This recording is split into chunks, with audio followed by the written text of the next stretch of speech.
Chapter 556. The Legend of the Great Sage 19 _ The Legend of the Great Sage is free to read _ Chapter 19 Crack, seeking monthly vote, Jiyu Yangying said silently in her heart. She looked at Li Qingshan and was stunned for a moment. Without any hesitation, she fiercely punched the void in front of her. It was very difficult to hit the enemy, but it was easy to miss. Anyway, even if it really hit the Corpse King, it was not enough to cause fatal damage to him.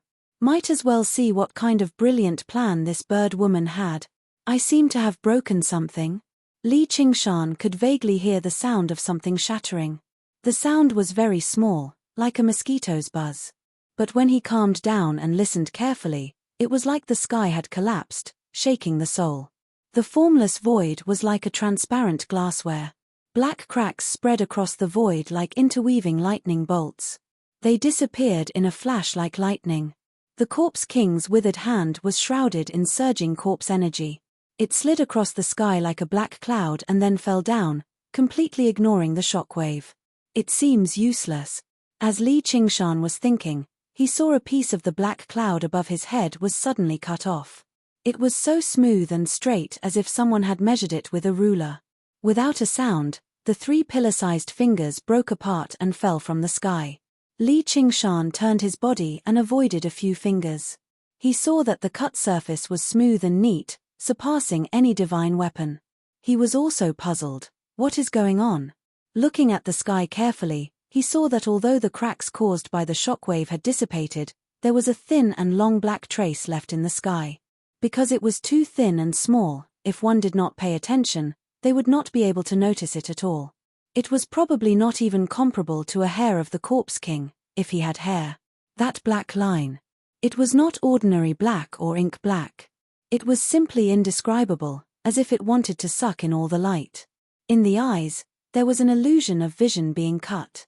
As if the painting paper had split, all the scenery on the painting had broken along with it, no matter what it was painted.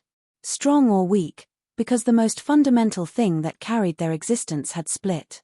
Could this be the shattering of the void? His punch actually caused the effect of shattering the void. He had been devising strategies. Even if there were all kinds of accidents, the Corpse King, who had not escaped his control, finally revealed a trace of fear. Everything in this world was contained in the corresponding space. Be it the world of the 9 prefectures or the 6 paths of reincarnation. The living beings of the 6 paths, corpses, demons, and demons, all of them had to live in a certain space-time. It was as if there was a painting only if there was a paper. It was already extremely difficult for the person in the painting to leave the paper, let alone tear the paper. That was an almost impossible task. Although the Corpse King was extremely powerful, it did not have this kind of ability. It was the hungry ghost realm that was constantly devouring other worlds, and he was merely taking advantage of the situation to lead the way. Create some favorable factors and reap some benefits. He had to use the eye of a strange beast like the void-devouring beast to achieve this. Only the legendary deities and Buddhas were able to travel freely in the void realms, unaffected by the other worlds. It was completely unimaginable. A little demon could actually cause such an effect. Unless the person in the painting was extremely powerful, the person in the painting could leave the painting and ascend to a higher world. This was called ascension. But that was impossible. Otherwise, it was the power he possessed. It was a very high level of cultivation, a power that completely surpassed this world. Li Qingshan looked at his own hand, also somewhat in disbelief. I didn't think that after cultivating Ox Demon transformation to the 5th layer, Ox Demon tremors would have such power. Suddenly, a thought entered his sea of consciousness: stop spacing out. This realm is drifting in the void, pulled by the world of the 9 provinces and the hungry ghost realm at the same time. It has already become extremely weak, and the gate of hungry ghosts is its weakest point, like an Achilles heel. That's why you can cause such destruction. In a complete world, such as the 9 provinces, it would be very difficult to have such an effect. Although Jiyu Yangying said so, she did not dare to be the slightest bit presumptuous. The level of power he possessed was so high that it far surpassed her initial imagination. Coupled with the various transformations of his theurgy, This fortuitous encounter was probably unparalleled in the entire 9 provinces. Not even herself. One had to know that he was currently only a demon general. He had only cultivated for a very short period of time, and his control over his power was not focused enough. If he continued to advance, he would reach the Demon Commander realm, or even the Demon King realm. A Demon King with immense strength that could shatter the void with a single punch. Even the veteran Demon Kings would have to bow their heads in submission. No, the entire Great Xia dynasty would tremble before him. So that's how it is. Li Qingshan understood, but he was not disappointed. Instead, his confidence increased greatly. He grabbed at the air with both hands, and the power of tremors continuously accumulated and intertwined between his 5 fingers. They were like 2 black cocoons, accumulating terrifying power. Only when he could no longer suppress it did he push forward. The Corpse King roared angrily, and the 3 severed fingers suddenly flew up, twisting as they charged towards Li Qingshan. Li Qingshan felt great danger, and the tremors between his palms surged, sending him flying. Boom, boom, boom. The 3 fingers exploded at the same time in front of him, and the bones turned into flying fragments, while the flesh and blood rained down like a torrential rain. Every fragment, every drop of rain contained immense destructive power, and the power was no less than the explosion of 3 golden cores. Li Qingshan retracted his phoenix wings, and his entire body was enveloped in flames. He was fiercely sent flying 100 kilometers away, and only after tumbling dozens of times in the air did he stabilize himself. Even though he had avoided the core of the explosion, he was still heavily injured. His internal organs were completely shattered, and his brain was a mess. His eyes were blind, and his ears were deaf. His bones were exposed, and they were covered in cracks. The Corpse King opened his mouth and spat out a black torrent towards Li Qingshan. It was like a black venomous dragon, and it contained an intense poisonous aura of death. Once hit, even the phoenix flames would be extinguished, and his tiger bones would be melted into a puddle of corpse liquid. This was something the Corpse King would only use when fighting against opponents of the same level in the Hungry Ghost realm. It was related to his advancement to Corpse Emperor. This corpse liquid was extremely difficult to accumulate, and he had never thought that he would use it at this time. However, he was not willing to give Li Qingshan the chance to get close. Go, North Moon. Success or failure depends on this. At this critical moment of life and death, Jiyu Yangying urged Li Qingshan to attack instead. She loosened her 2 fingers, and the translucent feather gently floated out. It did not seem to be very fast, and it drifted erratically, appearing and disappearing from time to time. In the blink of an eye, it landed in front of the Corpse King and silently exploded, turning into a spherical film of light. It constantly expanded and enveloped the gate of Hungry Ghosts. It was like a land under the blazing sun, and the scene within it warped and changed. The Corpse King was bewildered, but it did not feel any harm or restriction. It could only treat it as a diversion. Little brother Qingshan, it's up to you. Her voice entered Li Qingshan's sea of consciousness, carrying an indistinct laughter. Even in this critical moment, she was still relaxed and at ease. Even in the face of life and death, she was still as carefree as the wind. Watch me. Li Qingshan clenched his teeth and laughed viciously. Wind howled behind him and flames surged. Boom. He was like a flaming meteor, dragging a long tail of flames behind him as he charged at the Corpse King against the corpse liquid that was like a poisonous dragon. From afar, the corpse liquid seemed extremely small, but when it came closer, it was like a surging river, surging and pouring down. Howls, strange laughter, and ghostly cries rang out in all directions. Countless corpses and ghosts danced chaotically outside the domain. Their appearances could be clearly seen with the naked eye, and some were even larger than the Corpse King. An enormous aura seemed to want to penetrate the domain, shocking everyone. In the instant that the Hungry Ghost realm was about to descend, whether they dodged or not, only death awaited them. The wings of wind and fire burned even more fiercely, illuminating the sky. They ignored the figures around them, ignored the corpse liquid in front of them, and headed straight for the Corpse King. At the crucial moment, a white figure leaped onto Li Qingshan's shoulder. Little and waved the Blood Sea banner, and an even more vast river of blood howled out, charging into the corpse liquid like a blood dragon. The two dragons fought intensely in the air. The poisonous dragon pounced continuously, wanting to charge at Li Qingshan. However, the blood dragon firmly entangled it. Blood and corpse water splattered continuously, giving off dark red smoke. Li Qingshan continued to advance, not even looking at the intense battle above him that concerned his life and death. He looked straight ahead, forward, and forward again. Yellow sand flew behind him. Before he could land, he was already several kilometers away. The Corpse King felt threatened. Ignoring the depletion of corpse liquid, it spat with all its might.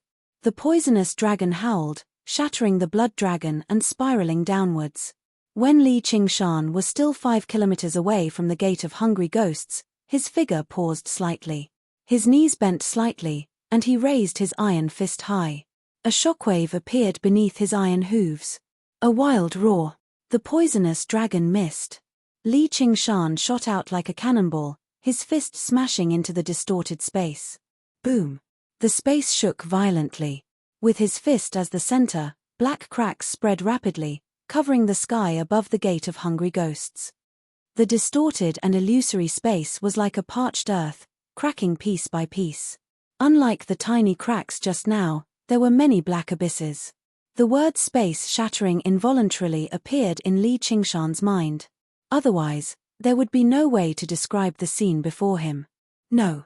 The Corpse King roared angrily. It actually pulled its legs out of the Gate of Hungry Ghosts and lunged at Li Qingshan, like Mount Tai toppling over, unstoppable. Li Qingshan had already used up the last of his demon qi and strength. He returned to the size of a normal person, raising his head to watch the Corpse King lunge at him. His shoulder suddenly tightened. Looking back, Jiyu Yangying was like a hawk pouncing on a rabbit, clasping his shoulder and bringing him high into the sky. The huge, withered hand extended and reached over loudly, directly pursuing her. It was actually even faster than Jiyu Yangying. Li Qingshan's heart also leapt into his throat, but he heard Jiyu Yangying say, "Don't worry." Slowing down, she turned back to look. The sharp fingertips of the withered hand suddenly paused just as they were about to touch her face. She smiled faintly. "It looks like we've won this round." The Corpse King froze on the spot, looking down in disbelief. Its body followed the cracks in the void and scattered, like a broken jigsaw puzzle. Even its head had been cut into several pieces. The Legend of the Great Sage 19 _ The Legend of the Great Sage Free Reading _ Chapter 19. Chapter 557. Li Qingshan guessed that Jiyu Yangying's transparent feather originally possessed the ability to break through domains. When it detonated above the Gate of Hungry Ghosts, the power spread out evenly in this region of space, making the space even more fragile. That was why he could shatter it with a single punch. "Thanks." "No problem." In the Hungry Ghost realm, sharp mockery and cold snorts of disdain rang out like the tide. Pairs of green eyes shone with greed and desire as they gazed at the Corpse King that had been cut to pieces.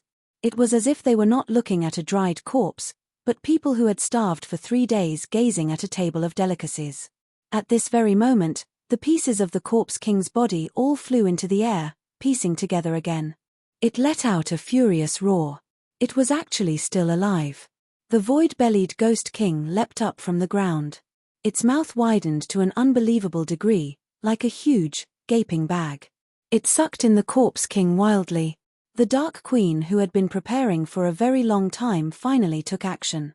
Corpse chi poured out from the various wounds on the Corpse King's body, sucked into the void-bellied Ghost King's mouth. The void-bellied Ghost King's belly swelled up like it was 10 months pregnant. Its figure became more and more consolidated, and its aura became more and more powerful. The Corpse King finally became frightened. It swung its arms around wildly, struggling desperately, but it was unable to stop its aura from leaking out. Li Qingshan was slightly surprised. Jiyu Yangying explained, "The reason why the Hungry Ghost Realm is called the Hungry Ghost Realm is because only by constantly devouring can the corpses and ghouls in there constantly grow stronger and survive. Look, the Corpse King would rather struggle here than return to the Hungry Ghost Realm. There's still a chance of survival here. Retreating is the fate of being divided and devoured." There was another thought that Jiyu Yangying did not mention. The Dark Queen's strength would definitely grow drastically after devouring a corpse king this time, and her cultivation had reached the peak of the second heavenly tribulation a long time ago. If she resolved that knot in her heart and underwent the third heavenly tribulation, she would be very confident about the situation in the Green Province. The situation in the Green Province would change once more. The Samdi flames of white bone swept over, enveloping the corpse king heavily and severing its final sliver of life. The corpse king was severely injured and suppressed by the void-bellied ghost king, so it could no longer stop the spread of the flames. The broken bones were immediately ignited, and in the blink of an eye, it burned into a huge fire. The Dark Queen and Little An exchanged glances from afar. They divided and devoured it, completely killing the corpse king. "Ah, I can't accept this. I can't." The corpse king let out a final groan. He didn't expect to die in such a world. To die at the hands of such a group of people. The flames from the corpse king's skeleton were particularly bright and clear. Clearly, they could not be compared to regular corpse generals or corpse commanders. Little An didn't use it to continue refining the Buddha-slaying sword embryo. Instead, she carefully collected it. This would be the key for her to break through the second level. The white flames burned fiercely, illuminating the entire realm. Its light even reached the hungry ghost realm. Countless voices of shock and bewilderment came from the hungry ghost realm. The legend of the white sacred flame was widespread in the hungry ghost realm. Now, it really appeared. The Dark Queen immediately sealed up the gate of hungry ghosts and took out an item. It was a pale white object that resembled a sharp awl. Countless vicious gowls could be vaguely seen hugging together on it. The Dark Queen tossed it out, and it grew to 30 meters in the air. The gowls became clearer and clearer, like a huge sword hanging in the air, stabbing towards the gate of hungry ghosts slowly and firmly. The black cracks all closed up after coming in contact with the huge, pale white sword. It was unable to cause any damage. Li Qingshan asked, "What's this?" Jiyu Yangying said, "The key of hungry ghost." The Umbral Yin sect was bold enough to use the powers of the hungry ghost realm, so they understood the terrors of the hungry ghost realm the best. They had prepared many methods to prevent the gate of hungry ghosts from devouring them. This was one of them. However, the Dark Queen was rather worried. If another corpse king or ghost king appeared to support the gate of hungry ghosts, the hungry ghost realm would descend completely in just a few seconds. However, out of their surprise and doubt towards the white flames, as well as the shattered space on the gate of hungry ghosts, no gowls were bold enough to rush out immediately and take the risk. During this moment of hesitation, the key of hungry ghosts seemed to be stabbed into the gate of hungry ghosts. The Dark Queen dispersed the void-bellied ghost king and aimed it at the key of hungry ghosts. She wrapped her arms around it and twisted it forcefully. The gate of hungry ghosts rapidly closed. Unwilling roars rang out from the hungry ghost realm like a tsunami. The gowls responded one by one and lunged over. However, as the key of hungry ghosts turned, the various sounds rapidly receded into the distance. The figures of the vicious gowls rapidly blurred too. In the end, all that was left was a green light that flickered like starlight before dimming and vanishing. The gate of hungry ghosts closed loudly. All of the sounds and sights vanished in that instant. They had been locked up in another world. Jiyu Yangying clapped her hands. "It's done." The rims of the Marquis of Rui's eyes heated up. He could not help but feel like he was about to cry. The feeling of surviving a disaster was far too wonderful. The Dark Queen looked back before looking at Little Anne. Her brows furrowed slightly, wanting to say something, but she hesitated. Her originally cold gaze was actually filled with indescribable warmth. Although she had not obtained any evidence, not a single response, she was already extremely certain inside. Feng did not believe in Little Anne's existence entirely because of that sliver of fortune. However, the Dark Queen and Little Anne were basically tied together. Their lives were linked. That had always been an indescribable bond. Little Anne stowed away the Buddha-slaying sword embryo and ignored the Dark Queen's disappointment. He turned around and returned to Li Qingshan's side. Li Qingshan also let out a sigh of relief and gazed into the distance. All he saw was darkness outside the region. How are we supposed to get out?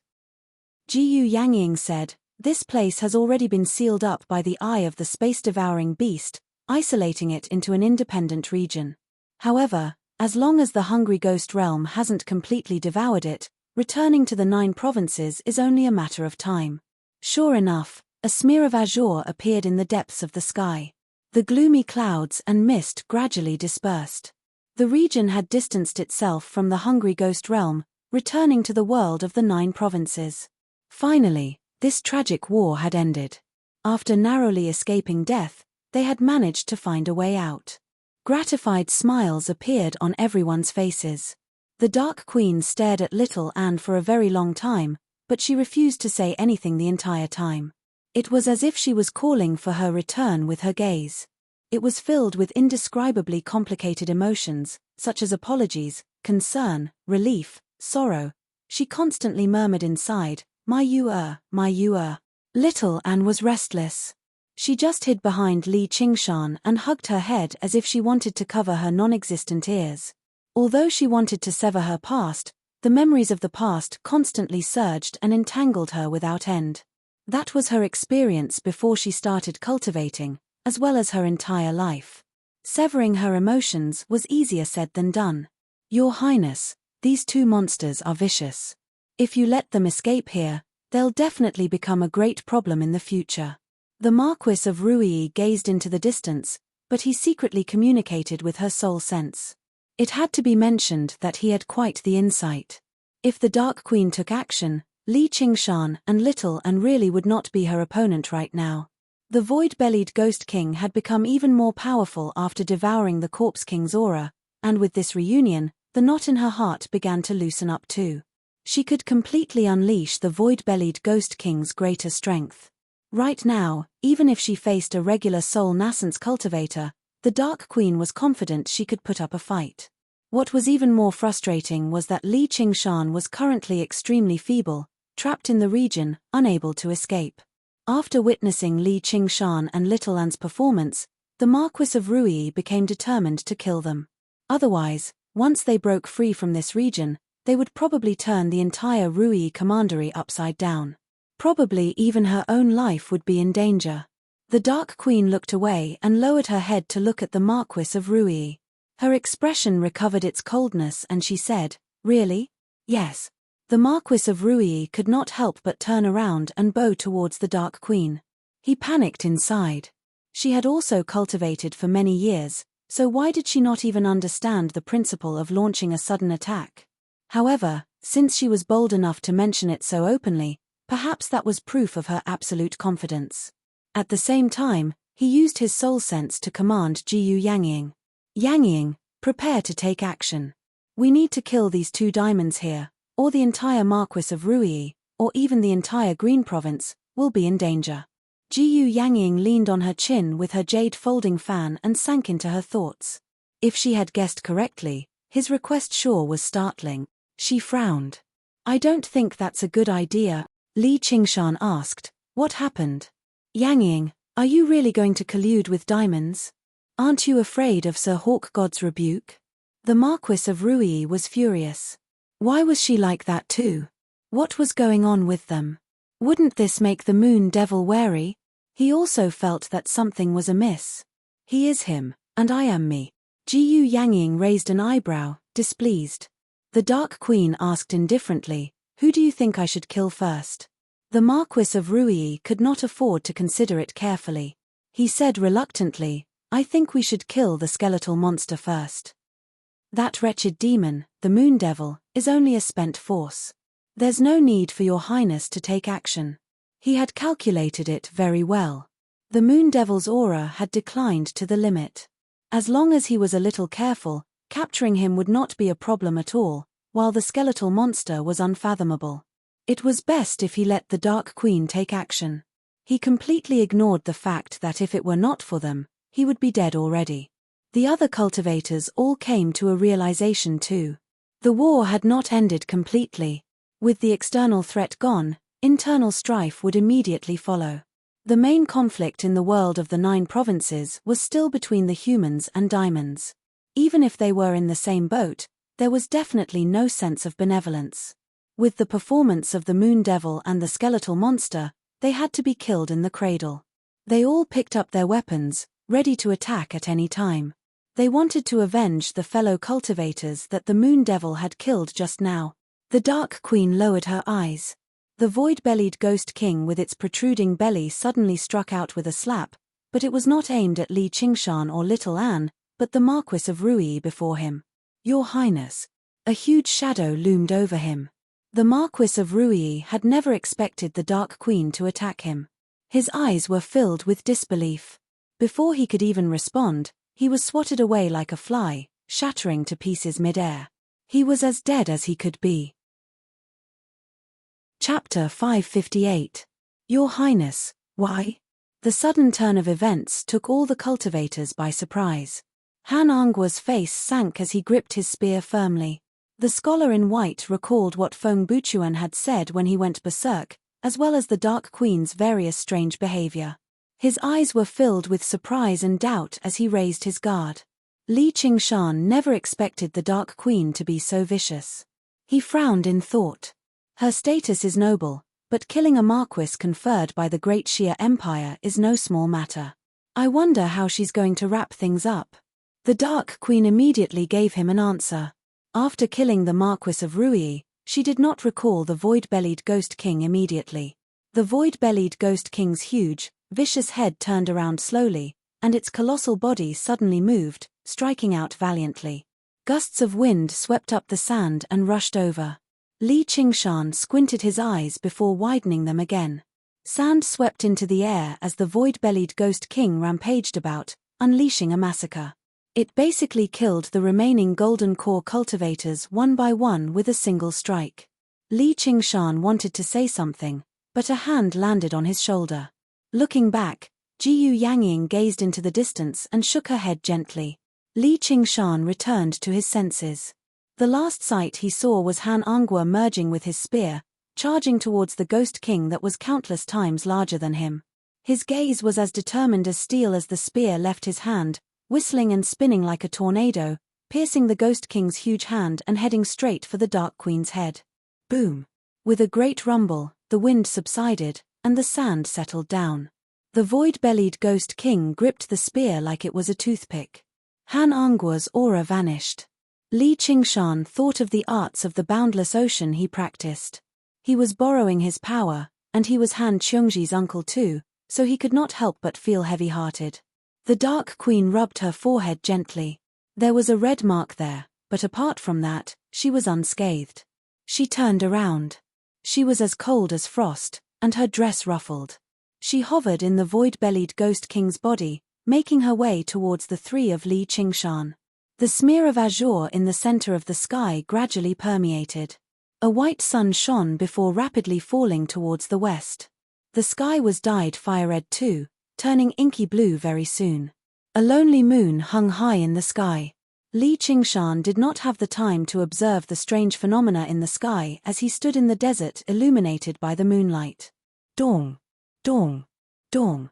The void-bellied Ghost King strode towards Li Qingshan and the others. She wants to kill everyone. Li Qingshan shivered inside. He could not help but admit that the Dark Queen possessed that strength right now. The void-bellied ghostly king stretched out its arm and grabbed at Li Qingshan. Its speed was not fast, but its aura was firmly locked on to Li Qingshan, sealing off all of his escape routes.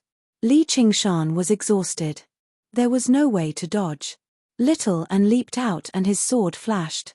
The Dark Queen pulled back her hand. A sword scar appeared on his palm, and he clenched it tightly. He looked over coldly. Little An's eyes flickered with flames as he stared back at her. "Your Highness, it's getting late. We should return." Jiyu Yangying gazed at the sky. The rate at which the weather changed was silently slowing down. "I know you've already guessed it. If you can keep this a secret, you'll gain the friendship of the Umbral Yin sect." The Dark Queen withdrew her gaze and dispersed the void-bellied Ghost King with a wave of her hand as she said to Jiyu Yangying. She had not launched a massacre on a whim. Cultivators were all clear-minded, let alone golden core cultivators. Every single one of them was skilled in the ways of the world. The Marquis of Ruyi came from an aristocratic clan and was obsessed with fear and hatred. He failed to see through her strange behavior, but that did not mean other cultivators could not see or see through her either. Silencing them was necessary. A demonic sect like the Umbral Yin sect had always viewed human lives as worthless. They were not bound by any morals or laws at all, acting as they pleased. Even if it were not related to this secret, she would probably take action for the sake of these cultivators' golden cores and treasures. With an additional golden core, her chances of overcoming the third heavenly tribulation would be slightly greater. As for Jiyu Yangying, she was on relatively good terms with her, and Jiyu Yangying stood aloof from the world. She was not a person of the so-called righteous path. She was rather heartless, but she was not vicious. Most importantly, she wasn't confident that she could kill him here. This was how people of the demonic path did things. As long as they could increase their cultivation by just a tiny bit, it would be worth it no matter how many fellows they killed. In her opinion, cultivators like the Marquis of Ruyi had lived in peace for far too long. They had forgotten about the era when cultivators fought and killed one another. Jiyu Yangying bowed slightly and bowed gracefully. Please exchange this friendship for 3 golden cores. The Dark Queen immediately tossed 3 golden cores to Jiyu Yangying. One of them was pure white and extraordinary. It was the Marquis of Ruyi's golden core. Jiyu Yangying ingested it without minding it at all and began to meditate and refine it. Only then did the Dark Queen stop worrying, completely dispelling her killing intent. Afterwards, they fell silent, quietly waiting to return to the world of the 9 provinces. Even Li Qingshan had no idea whether Jiyu Yangying and the Dark Queen had colluded with each other through soul senses. However, from the beginning until the end, the Dark Queen and Little and said nothing to each other. Only when the sky lit up did the surrounding scenery gradually clear. The speed at which the sun, moon, and stars fluctuated in the sky returned to normal. The moment they returned to the world of the 9 provinces, Li Qingshan dove into the ground with Little Anne. He was afraid to look back. He sensed several tremendous auras illuminating the night sky like torches. Several divine wills swept past his body, as if they wanted to see through him. In that moment, the spirit turtle gave several warnings. Each time, it was terrifying enough to almost kill him, but it did not launch an attack. The sky was enveloped by a thick layer of clouds, constantly surging and changing. A scale and a claw, pitch black like ink, could be vaguely seen moving through the clouds, vaguely clashing with a heaven-leaning sword on the other side of the horizon. That was a clash that the current Li Qingshan could not take part in. It was a game between kings. The man stood in the sky with his hands behind his back. He wore black regular clothes, and his hair was combed back meticulously. His eyes were filled with a sense of dignity that was as vast as the rain and the sea. His soul senses followed the direction that Li Qingshan and Little and had fled in. He frowned as if he was thinking about something. The Dark Queen flew into the horizon and arrived beside the man, bowing. Just now, the man withdrew his gaze and looked at the Dark Queen. He was slightly surprised. "You're about to undergo the tribulation?" "Yes." "Very good." The man nodded slightly, but his brows remained furrowed. He did not seem to be particularly happy. Jiyu Yangying bowed. Subordinate Jiyu Yangying greets the provincial lord. The man was the Chulai king who governed the 15,000 kilometers of the Green Province. "As long as you're fine. Otherwise, I really wouldn't know how to explain this to Sir Hawk God. Just what happened in there?" At this moment, a streak of light arrived with a flash. A woman with a sword on her back arrived and bowed towards Chulai King before looking at Jiyu Yangying. Her expression was cold, and her gaze was as sharp as a sword, but she treated the Dark Queen like she did not exist. "I want to hear about it too. Mara Ming Fei has come too." Jiyu Yangying roughly explained what had happened, but she obviously hid a lot of it. Ming Fei clasped her hands towards the Dark Queen. "Sister, you've done a great service by sealing the gate of hungry ghosts. Once we return to the estate, I'll definitely offer you a toast." Chulai King swung his sleeve. "Everyone, you can all disperse." With that, the powerful auras that watched from afar on the horizon truly receded. The dark clouds in the sky dispersed. Before she left, The Dark Queen glanced back at the boundless land. It's not time yet. I will take you home very soon. Li Qingshan constantly dove into the depths of the earth. Only when the underground magnetic field completely surrounded him could he no longer sense any soul sense. Just now, he stopped and exhaled deeply. He smiled. It really was dangerous this time. Although he had narrowly escaped death this time, he had broken through to the 5th layer of the Ox Demon transformation and witnessed the future power of the Ox Demon.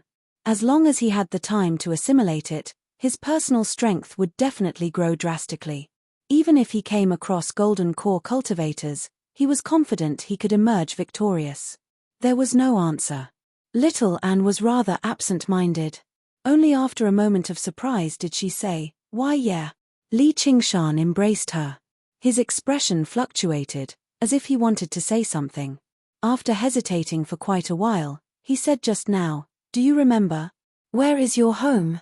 Little Anne nodded before shaking her head firmly. "It's fine.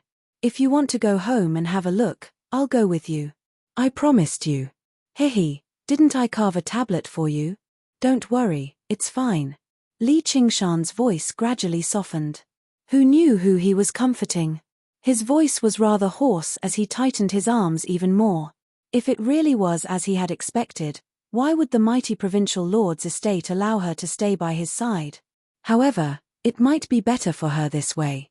Little Anne stood up and took out the scholar wood tablet. One side was engraved with the word Nan, while the other side was engraved with the word An. The craftsmanship was clumsy, and the handwriting was hideous. There were even scorch marks from the flames, but she held it in her hand carefully. No matter how many mountains and rivers, no matter how many difficulties and dangers there will be a day when I send you home. Under the moonlight, the young man promised seriously. That sight was like a red mole on her forehead, something she would never forget. The scholar wood tablet engraved with the word Nanan served as proof. With a crack, Little Anne clenched her fingers. The scholar wood tablet cracked and was crushed into powder, sending sawdust flying everywhere. Li Qingshan was stunned, but he heard Little Anne say, "I'm not going anywhere, and you can't abandon me. I'll always be by your side, all the way to the 9 heavens, unless death separates us." "Where am I? Didn't I die?" Slowly opening his eyes, he saw the gloomy sky and countless bones piled up on the ground. A figure crawled to his feet, holding onto a withered tree beside him. He suddenly realized that his hand had also become as withered as the dead tree, pale and cold. He immediately noticed the abnormality in his body. He didn't need to breathe. When he touched his chest, his heart was no longer beating. All the functions of his body had stopped, and he had become a corpse. He was indeed dead, but this world happened to be a paradise for the dead, and the living could not survive here.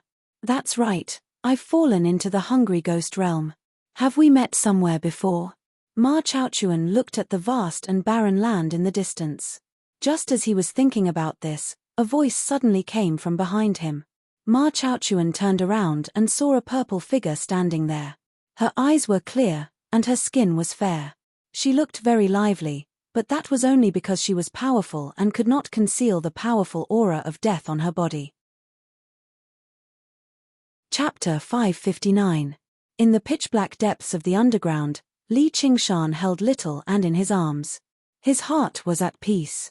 As long as she was there, as long as they worked together, no matter what difficulties they encountered, they could solve them. Just let the Dark Queen die. No one can take her away from him. However, he soon discovered something terrible. With his current 4th layer of the Spirit Turtle transformation, it was impossible for him to suppress the 5th layer of the Ox Demon transformation. In other words, unless he reached the 5th layer of the Spirit Turtle transformation, he would not be able to recover his human form and return to the 100 schools of thought. However, this was definitely much more difficult than reaching the 5th layer with the Ox Demon and Tiger Demon. The Ox Demon and Tiger Demon determined the toughness of his body, but the Spirit Turtle determined his cultivation. Once he broke through to the 5th layer, he would be a demon commander firmly, and he would be able to establish himself in this world. Alas, what should I do? He still had many ties in this world. Cheongji must be very sad to lose her uncle. Back then, I even considered taking him as my master. I didn't expect that the first time we met, we would be separated by life and death. Although he had some connection with Han Angua, they had never met before, and there was no deep relationship between them. If he could save him, he would save him. If he couldn't, there was nothing he could do. They could only leave it to fate. Thinking about it, if he, Li Qingshan, died, Han Angua would not feel sad for him. He was just worried that Han Qiongji would become overly sad. Fortunately, the person the Dark Queen finished off was not Han Anjuan's father-in-law, or she really would be torn to pieces. This was the difference between family and friends. He could risk exposing his identity to save Wasungzon, but if it was Wasungzon's parents or siblings, then he would have to think twice. At most, he would have to do what he could. After all, there was no love without reason in this world. I wonder if Changzan will leak my identity. I don't think so. After all, I saved his life. Li Qingshan said to little Anne, "You go back to the Immortals' cave first and deal with the situation. If no one comes to deal with us, just say that I've suffered an internal injury and am in seclusion to heal it. I'll give it a try when I return to Mooncourt Lake and see if I can use the Water God Seal's power. If I can't suppress the Ox Demon, I'll be able to kill him in a short time. I'm afraid we won't be able to return to the surface." Little Anne reluctantly left. Li Qingshan found that after she recovered her memory, there were some changes. He didn't know if this was a good thing or a bad thing. Resting his head on his arm, Li Qingshan leaned against the hot stone wall. While recovering his demonic energy, he sorted out his thoughts and considered what he should do next. North Moon. An enchanting figure walked out from the darkness. It was Helicoverpa Rosa. She licked her scarlet lips and asked with a smile, "Are you hurt?" After a fierce battle, Li Qingshan looked a little battered. He had only recovered 20 to 30% of his demonic aura. After breaking through the 5th layer of the Ox Demon, he was unable to conceal his aura. Naturally, the owner of this territory, Helicoverpa Rosa, sensed his presence and tracked him down. When the Spider Queen saw his current appearance, she felt a chill run down her spine. Her eyes lit up. She felt that this was a heaven-sent opportunity to redeem herself. Li Qingshan glanced at her. "Yes. Why don't you take care of me?" "Sure," Helicoverpa Rosa said cheerfully. Then, she looked around. "Where's that skeleton friend of yours? Why isn't it here to take care of you?" She had something to do. She already left. "So it's just us here? Are we the only ones here?"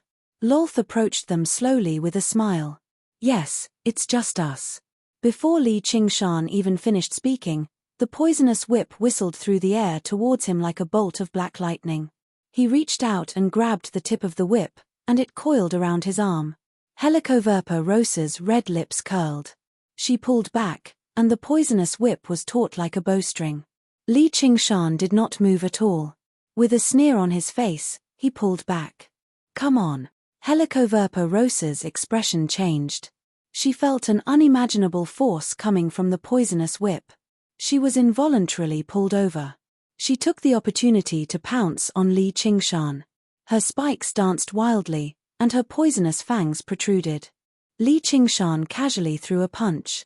He did not even look at Helicoverpa Rosa. Waves of shockwaves surged in all directions. Helicoverpa Rosa's skin turned silver. She had already experienced this move countless times. Even if it hit her body directly, she would not care, let alone in the void. However, the moment she touched the shockwaves, she immediately felt that something was wrong. It was too late to dodge. Every bone in her body, every inch of her skin, was shaking. Even her demonic aura was about to disperse. She flew out involuntarily and crashed into the rock wall. She sank more than 10 feet deep. Wherever she passed, the shockwaves spread from her body. The rocks were all shattered, forming a huge funnel-shaped hole. She was lying at the bottom of the funnel. Helicoverpa Rosa's teeth were clenched, and she could not speak. Her face was filled with shock. The poisonous clothing on her chest was torn, and half of her ample breasts were revealed. There was also a deep ravine between them. Cracks appeared on her silver skin. Her strongest defensive ability could not withstand the power of the tremors of the Ox Demon. If she was hit directly by this punch, the consequences would be unimaginable. The 9 transformations of the celestial and demon did not seem to be very powerful at the beginning. When Li Qingshan cultivated the first layer of the ox demon, he was only an expert in the pugilistic world. However, the growth of each layer became more and more shocking. Under the situation where he did not fully unleash the power of the 5th layer of the ox demon, he was able to contend with the Zombie King, who had an extremely strong physique. In terms of strength alone, he was almost close to the peak of this world. Although the tremors of the ox demon were still unable to shatter the void in the world of the 9 prefectures, its power was not something that could be easily withstood. He's become even stronger. Who knows how many times stronger than he was in the past? This is impossible. Is he really a demon? Helicoverpa Rosa's eyes were filled with disbelief. She could not accept this reality. Previously, she had clashed with North Moon several times. Although she had lost all of them, they were still fierce battles. There was no lack of opportunities for her to win. However, she could not even withstand a single punch from him. How could she accept this?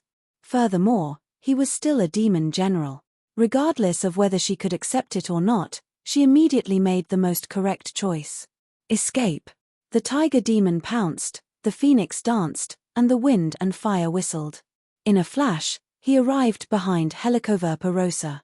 Li Qingshan pressed his hands beside her. The tip of his nose almost touched hers. He smiled sinisterly.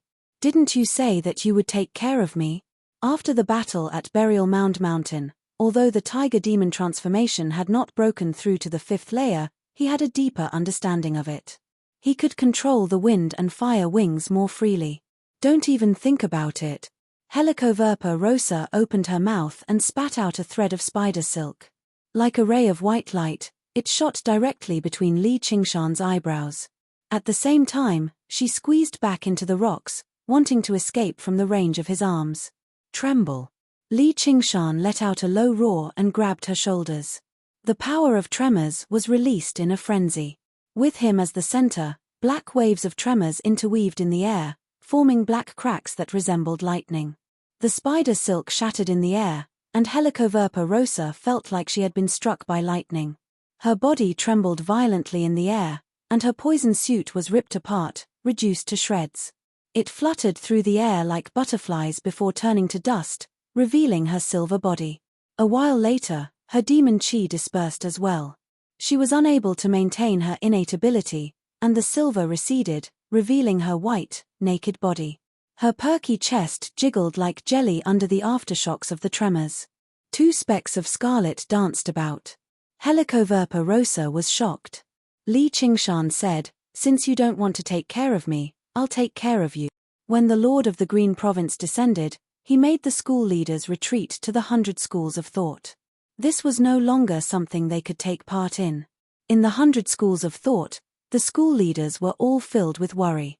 If the hungry ghost realm truly descended, all they could do was flee, and they had no idea where they could flee to. Liu Changqing glanced around and asked, "Chengzan, where's Qingshan?" In a corner, Ayushin lowered her eyes, and her heart skipped a beat. Hua Sungzon's thoughts ran wild. He was taken aback when he heard that. He seems to have returned to his dwelling already. Now that he knew Li Qingshan's identity, he had no idea what he should do. Technically speaking, he should expose him, but the entire time, North Moon had never targeted the 100 schools of thought. Instead, he had treated him well, sparing him several times and even saving his life. Even if he had to repay him with his life, it would not be excessive, so how could he betray him? Ayushin furrowed her eyebrows slightly. She became rather doubtful. There's no reason why he wouldn't participate in something like this. "Hold on, don't tell me he's in there too." Liu Changqing sighed. "He sure is straightforward. He's probably been quite motivated again. After all, nothing is more important than his own cultivation. Foundation establishment really is just foundation establishment. Including him, no one present had not been provoked. In a battle like that, the life of a foundation establishment cultivator was basically like a speck of dust." Hearing that, Hua Sungzon instead eased up. A battle between humans and diamonds was not something a measly Foundation establishment cultivator like him could take part in. If he took part recklessly without any knowledge, he would only be throwing his life away for nothing. He was better off focusing on cultivation and increasing his cultivation. However, who knew what Cheongji would do if she found out? This wait lasted for several days. Sunlight and moonlight constantly alternated in the window. Everyone felt like the odds were against them, but none of them dared to leave. They were afraid that they would not receive the news as soon as possible and suffer a disaster. Fellow cultivators, there's a result. The gate of hungry ghosts has been sealed. The puppet that the leader of the school of Moism had left behind had been observing the situation the entire time. It finally spoke now. Everyone eased up. They almost could not help but cheer out, but they saw the leader of the school of Moism's expression change drastically. He hesitated before saying, "I saw Commander Gu and Her Highness the Dark Queen. I saw Commander Gu and Her Highness the Dark Queen. Yep, there was also a cat demon. The other cultivators all died in battle." Crack. A crack appeared on the cup in Han Anjuan's hand. Although his expression was still as determined as steel, his lips trembled slightly. The room fell into an uproar. That was a group of golden core cultivators. Just how many renowned figures had they all died just like that? When Hua Sungzon heard that Jiyu Yangying was still alive, he eased up slightly. Then he asked in a hurry, "Did anyone else appear? My puppet can only watch from the outskirts. I didn't see anyone else." Chapter 560. A pair of scarlet eyes lit up in the darkness. They swiveled around, taking in the surrounding scenery. The small lake that reeked of sulfur was bubbling and boiling. He was currently leaning against a large, scorching rock by the lake. The tension he had accumulated in the battle had completely relaxed, and he felt a sense of peace and comfort. Finally, he cast his gaze on the voluptuous figure in his arms. The madness from not long ago was still vivid in his mind. He smiled. Under the suppression of his absolute strength, all her struggles were futile. In the end, she simply gave up and joined him. There was a feeling that if she could not resist, then she would enjoy it. He gently caressed her back, tracing a beautiful arc until he reached her voluptuous buttocks. He patted them lightly. Pa. Helicoverpa Rosa also opened her eyes. There was no longer any hatred or resentment in them. There was actually an alluring laziness. She lay in his arms, submissive like never before. The difference in strength between them had already been completely widened. Li Qingshan had already completely demonstrated his strength, proving his qualifications to be her partner. Everything that had happened in the past could not be considered hatred. It could only be considered flirting before sex. Not only was it meaningless for the weak to hate the strong, it did not benefit their survival at all. To a fiendish demon, only being bullied by the weak was worthy of resentment. Submitting to the strong was not something shameful. Li Qingshan pushed away the figure in his arms that could enchant any man, and followed the underground river upstream alone. Suddenly, he turned his head. "You, and this territory of yours, all belong to me." "Yes." Helicoverpa Rosa said very straightforwardly. With his strength, it was natural for him to possess all this, and it was even somewhat lacking. Li Qingshan smiled slightly. The simplicity and straightforwardness of the world of fiendish demons was what he liked the most. There was no right or wrong, no morals or laws. It was just natural selection, survival of the fittest. Only after watching his figure disappear did Helicoverpa Rosa let out a long sigh. If only she had killed him the moment she saw him. Torrential rain poured down on Mooncourt Lake. Fierce winds howled, and turbid waves rose into the air.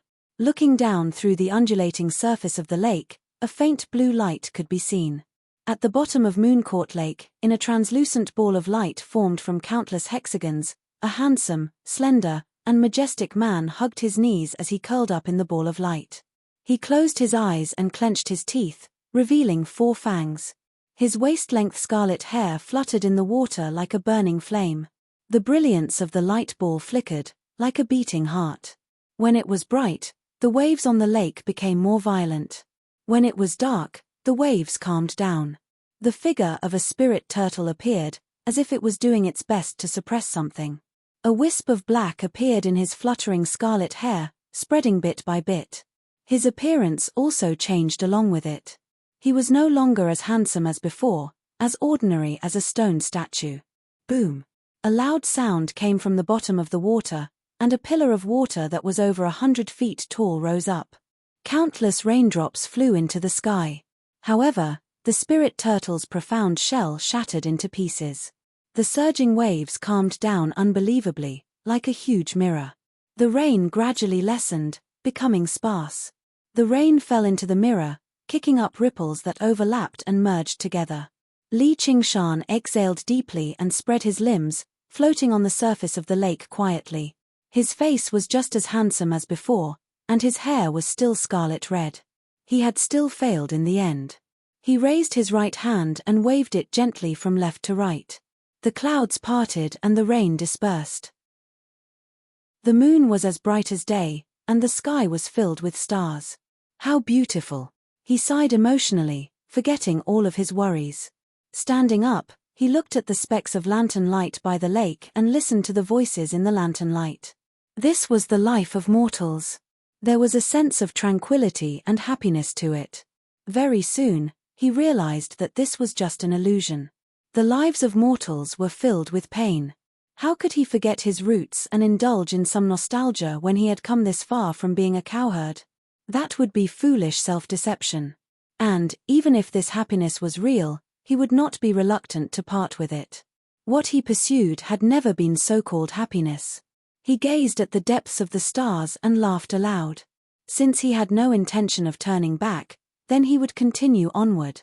Li Qingshan leapt up and turned into a streak of red light, flying into the horizon. Looking down, the surroundings were clear. Mooncourt Lake was vast, and the waters of the clear river in the distance gushed endlessly, extending into the distance. The Marquis of Rui has been finished off. A group of golden core cultivators have been finished off. The Rui commandery is leaderless now, so who can still stop me? I'll continue to refine bodies of water and strengthen the power of the water god seal. I refuse to believe I can't break through to the 5th layer of the spirit turtle after refining these bodies of water. Master, have you found her? Is Li El by her? In the carriage that flew towards the Umbral Yin sect, Shen Yu nestled in the Dark Queen's arms and raised her head, asking curiously. The Dark Queen's face coldened. She said with a sternness that Shen Yu had never seen before, "Shut up." Shen Yu shivered from fright, and her hair stood on end. Only then did the Dark Queen's expression soften. She stroked Shen Yu gently. "You can't mention this to anyone, or I'll." She stopped there, but Shen Yu felt a chill. Ever since she left Burial Mound Mountain, her master seemed to have changed. Her resentment had vanished, replaced by a sense of dignity and determination. When she stroked herself, her movements were still as gentle as before, but it lacked warmth. Her gaze no longer landed on herself, instead staring into the endless darkness. Her eyes blazed with wildfire. Perhaps this was her original appearance. Perhaps this was the bearing that a demonic cultivator should possess. A man suddenly appeared in the carriage, ignoring the guards in the surroundings and the various formations on the carriage. His hair was disheveled, covering most of his face. His skin was pale white, and his eyes shone brightly. He wore black robes. The sleeves and edges of the robes were all tattered, but they seemed like black flames coiled around him. He possessed an indescribable bearing. Sect Master. The Dark Queen stood up and bowed, showing respect. "You've finally returned. Looks like you've benefited quite a lot from this trip," the master of the Umbral Yin sect said. The Dark Queen told him everything that had happened on the Gate of Hungry Ghosts, but it differed drastically from what Jiyu Yangying had told her. She confessed to the fact that she had killed the Marquis of Rui and the others, but she still did not reveal Little An's identity. Very good. The master of the Umbral Yin sect smiled sinisterly. Do these little bastards really think the cultivation community is a good place for them to live freely and happily? Have you captured their souls? Yes. We'll torture them first and extract some useful information from them before sending them into the Myriad Ghost Banner as a sacrifice. If you can undergo the heavenly tribulation, the position of sect master will definitely belong to you in the future. The myriad ghost banner will end up in your hands sooner or later. Chaos is about to rise. The laws of cultivation have been twisted by the Great Shia Empire for so long, so it's about time for them to reveal their true colors. The master of the Umbral Yin sect revealed his pearly white teeth and sneered silently. Xianyu shivered and shrank into the Dark Queen's arms. The Dark Queen stroked Xianyu in comfort and thought, "Master, even if you're unwilling to hand the position of sect master to me, I won't agree to it. You have no idea what my child has become right now. Although I've lost my identity as a human, it's nothing compared to the power I've obtained. You're my flesh and blood. Even if you've been reduced to bones, you still belong to me. You'll return to my side one day. If we work together, the Green Province will be ours." In the boundless hungry ghost realm, the death of a corpse king could only be regarded as a tiny ripple. It could not kick up much of a fuss. It would settle down very soon. However, the appearance of the white flames kicked up a ripple that rapidly extended into the distance. After who knew how long, a strand of black smoke shot through the gloomy sky, flying off into the distance. A mountain range that stretched several hundred kilometers lay on the horizon like a colossal beast. Only when they approached it did they discover that it was not a mountain range, but a true colossal beast. More accurately, it was the skeleton of a colossal beast. It was impossible to imagine just how powerful and terrifying it had been when it was still alive. Numerous malevolent bone spikes of various sizes pointed to the sky like lone peaks. In particular, the single horn on the colossal beast's skull was unreachable. Figures stood at the top of the lone peak, all of different sizes and appearances, but their auras were all equally powerful, even more powerful than the Corpse King's. They were currently discussing and communicating with one another. "What's happened? Why have you summoned us in such a hurry?" Some were confused. "What? The legendary white sacred flame has appeared." Some were surprised and doubtful. "That's just a legend. The colors of flames have always come in all shapes and sizes. It's impossible for them to be too powerful in the Great Thousand Worlds, so why would they come to destroy the hungry ghost realm? It's just a corpse king. If it's dead, then it's dead.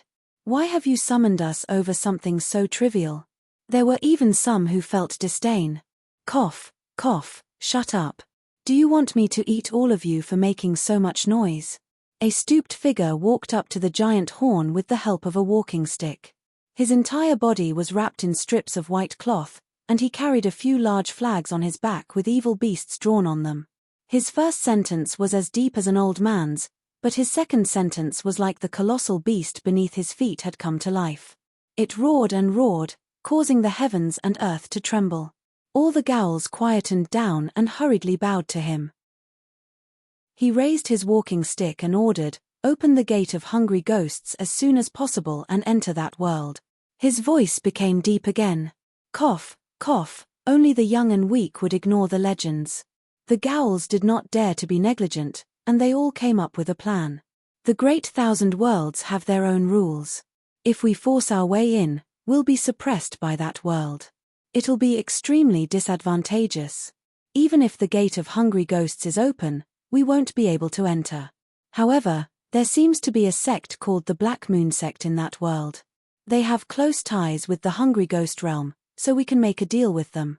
If we use the ghouls from that world, we'll be suppressed a little less. He said, "Search for ghouls from that world. It doesn't matter if they're weak, I can slowly feed them. Contact the Black Moon sect and give them what they need. I can even support them and let them become the rulers of that world. The condition is that the master of the flame must be killed." Chapter 562. In the great general's estate of the commandery city of Rui, paper money scattered through the air. White curtains swept across 5 kilometers. In the morning hall, there was an empty coffin. The descendants of the Han family below all wore mourning clothes, kneeling on the ground. However, they donned tough armor under their clothes. The incense burned quietly. There was not a single cry. Only the endless sound of autumn rain could be heard outside. Outside the mourning hall, armored soldiers stood in formation with weapons in their hands. The rain fell on the cold armor, and everyone's face was filled with sorrow. The Marquis of Rui's funeral was held at the same time. The entire commandery city of Rui was enveloped in a gloomy atmosphere. "Commander Gu has arrived," the herald reported, and the armored soldiers raised their weapons together. The clanging of armor was thunderous. Gu Yangying walked past them and entered the morning hall. She bowed and offered incense before turning around and leaving without saying anything else. She glanced past the descendants of the Han family below and saw Han Cheongji among them too. She glanced past her and flew out the door. She directly broke through the clouds and drifted down gently like a feather, lying among the white clouds. She rested her head on her arm and closed her eyes, crossing her legs leisurely and taking a slight nap. After lying there for a while, she furrowed her brows and shifted to lying on her side again. She flipped around and lay on the cloud again, tossing and turning before returning to lying flat on her back. She recited slowly, "Life is fleeting, death is fleeting, sleep without dreams, feel free from sorrow, sorrow, and joy. Virtue is evil. Joy and anger are the faults of the way. Love and hate are the faults of virtue." Her voice gradually faded away, and she fell into a deep sleep. Han Cheongji was heavily filial. Her eyes were bloodshot and filled with tears. When she thought of her uncle's voice and smile when he was still alive, his love and concern for her, her heart twisted into a ball. She dug her fingers into the cracks of the bricks, but she was afraid to cry aloud. This was the rule of the Han family. They could not shed tears of weakness. Women and children who could not do this would all be expelled. They were not worthy of kneeling in the morning hall. Han Anjuan stood up and said, "Put away your tears. Brother's heroic soul has not been extinguished. He has already gone to the final destination of all military disciples. He will continue to fight in the Azura realm. What is there to cry about?" He let out a long sigh, turned around, and lit another incense stick. However, he was worried in his heart. He had died in battle against the Hungry Ghost realm. If he had fallen into the Hungry Ghost realm, it would be terrible. Han Cheongji said in her mind, "Qingshan, where are you? Did you get my letter? I really want to see you. The Moon Devil is here." The 100 schools of thought were in a state of panic.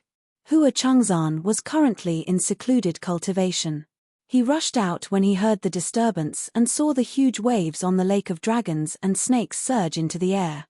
A colossal figure strode across the lake with heavy footsteps, passing through the thick mist and making his way towards the 100 schools of thought.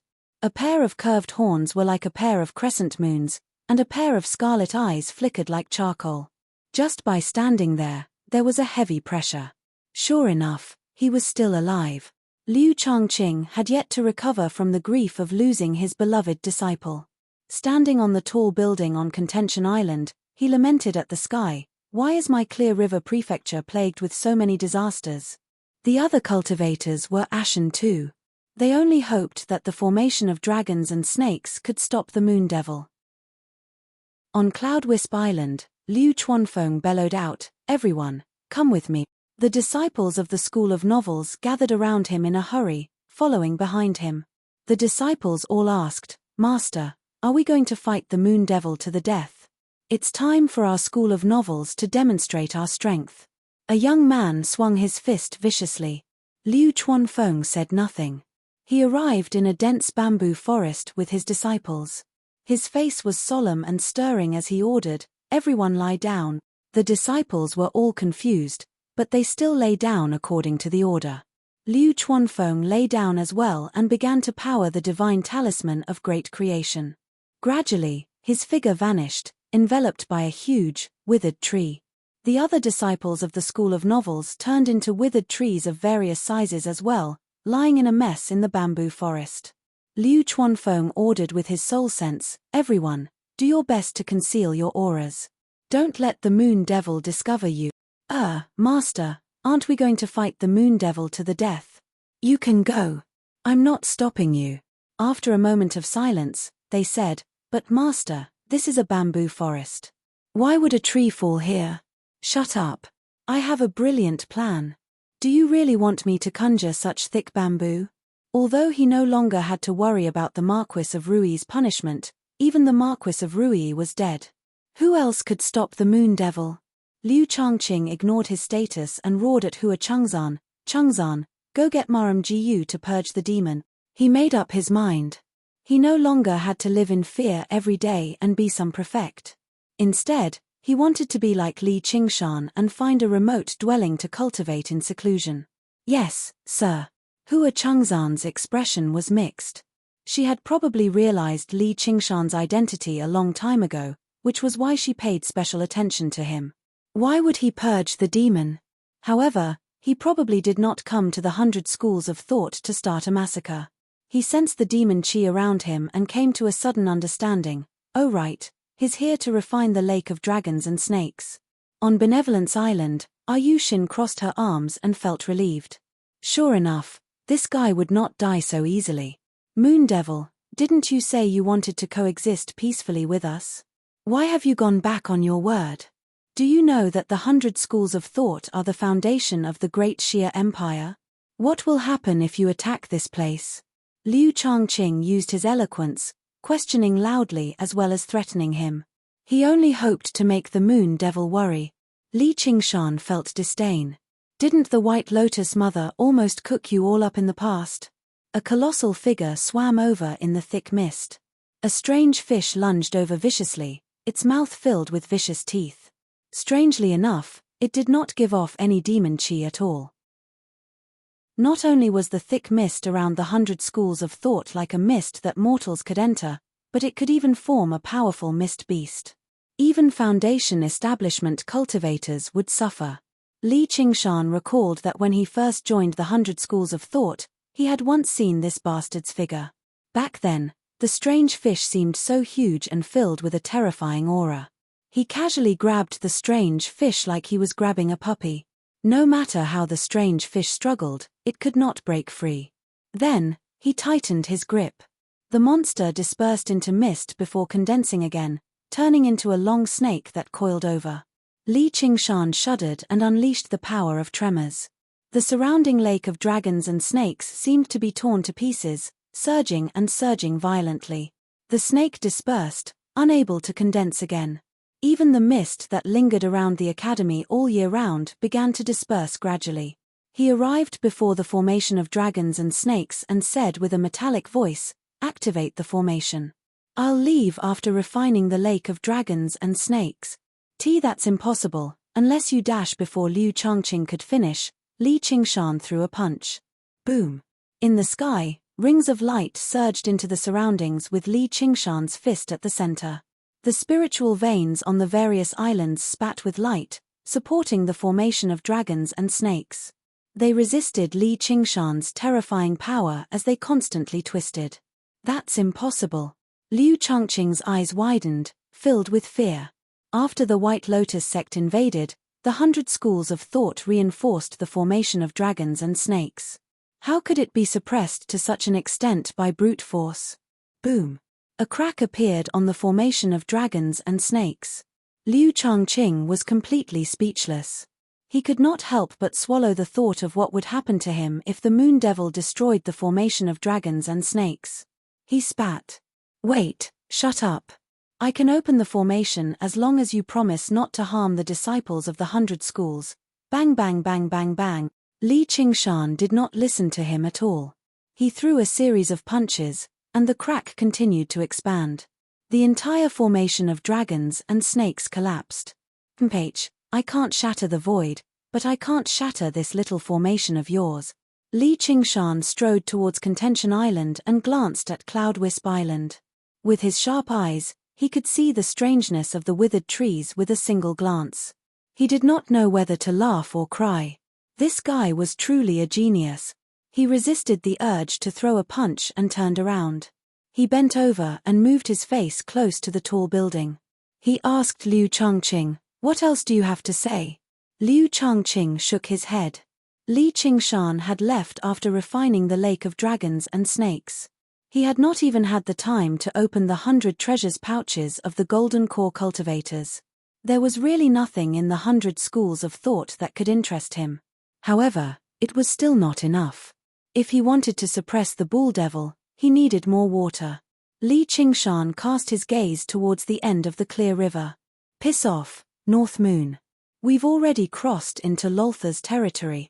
Above the lake where the clear river surged into, Li Qingshan constantly devoured and refined the water.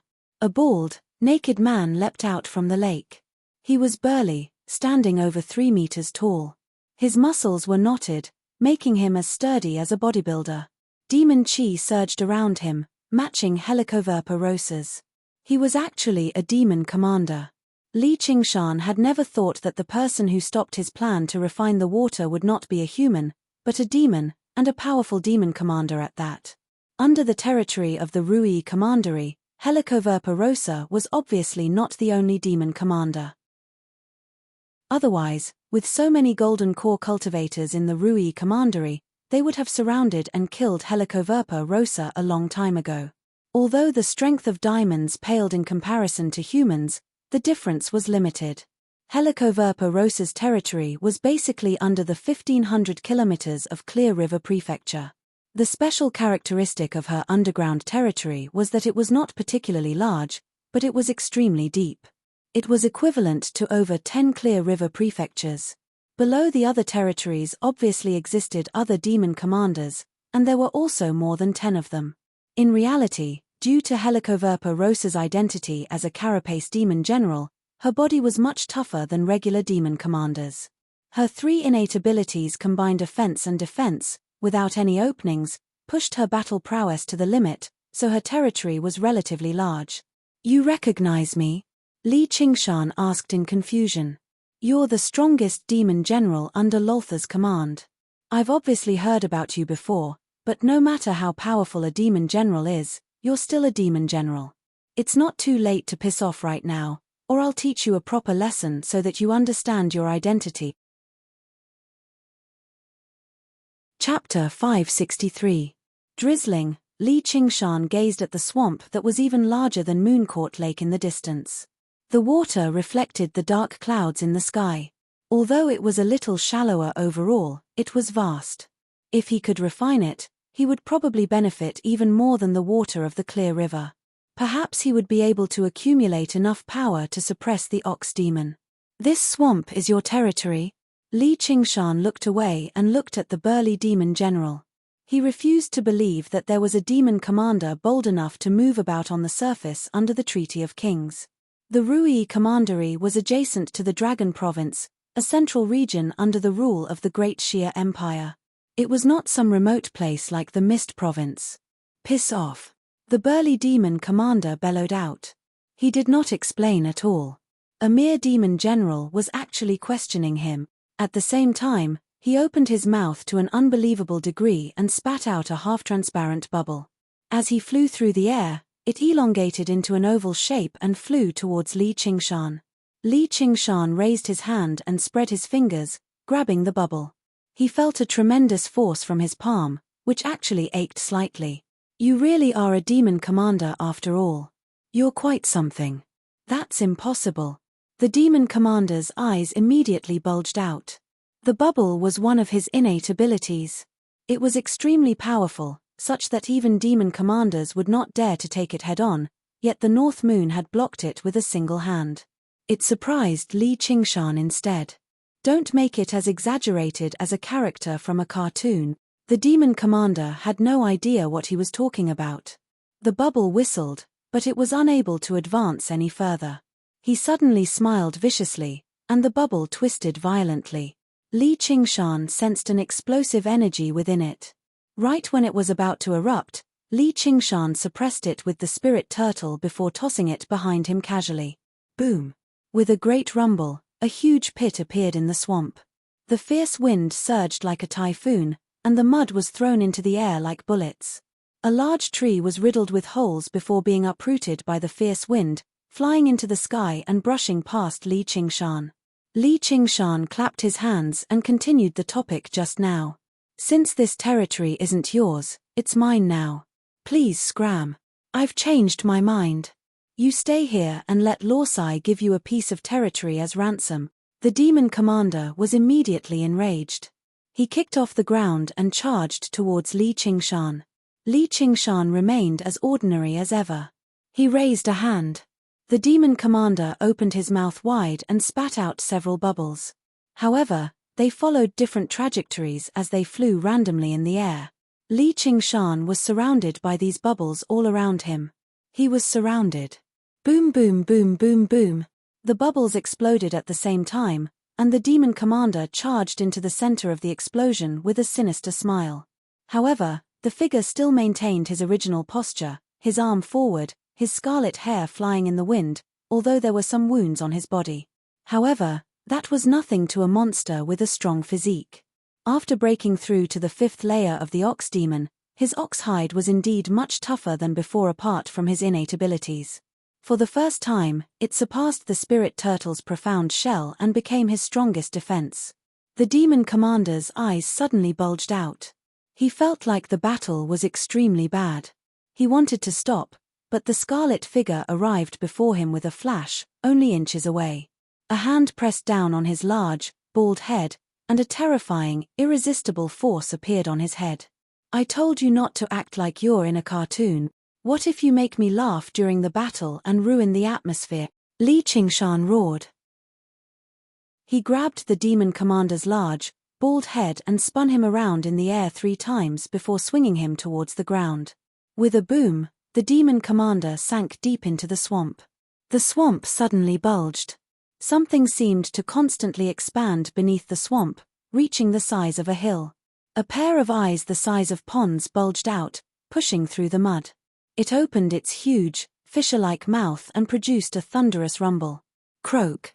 Li Qingshan exhaled. "So I've misunderstood you." Amidst the scattered drizzle, a small village lay quietly in the valley. The chaotic sound of horse hooves broke the silence. A group of bandits came to the valley.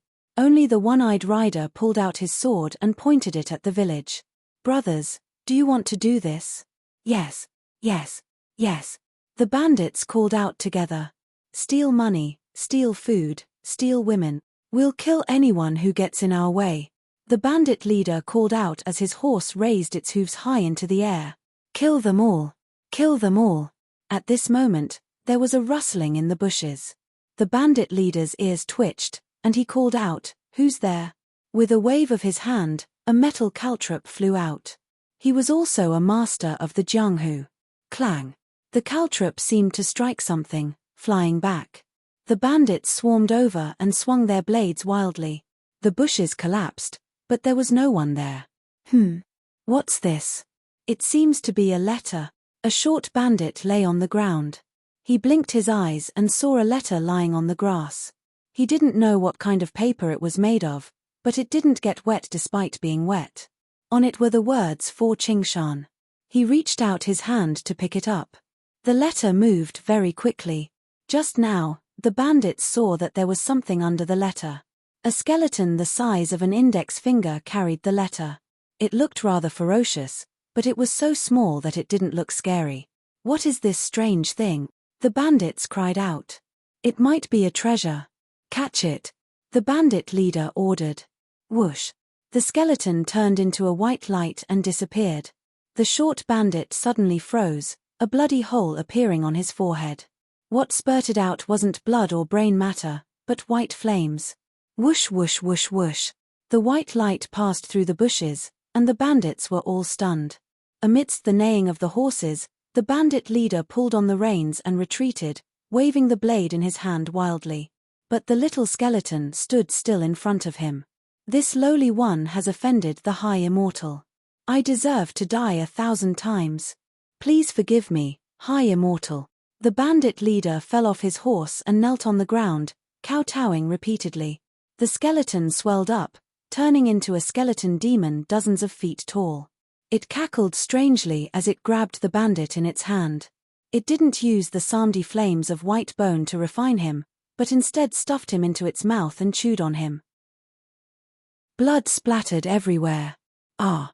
The scream alarmed the small village in the Colonel Thump. The skeleton demon, who was eating heartily, tilted its head and fell heavily to the ground.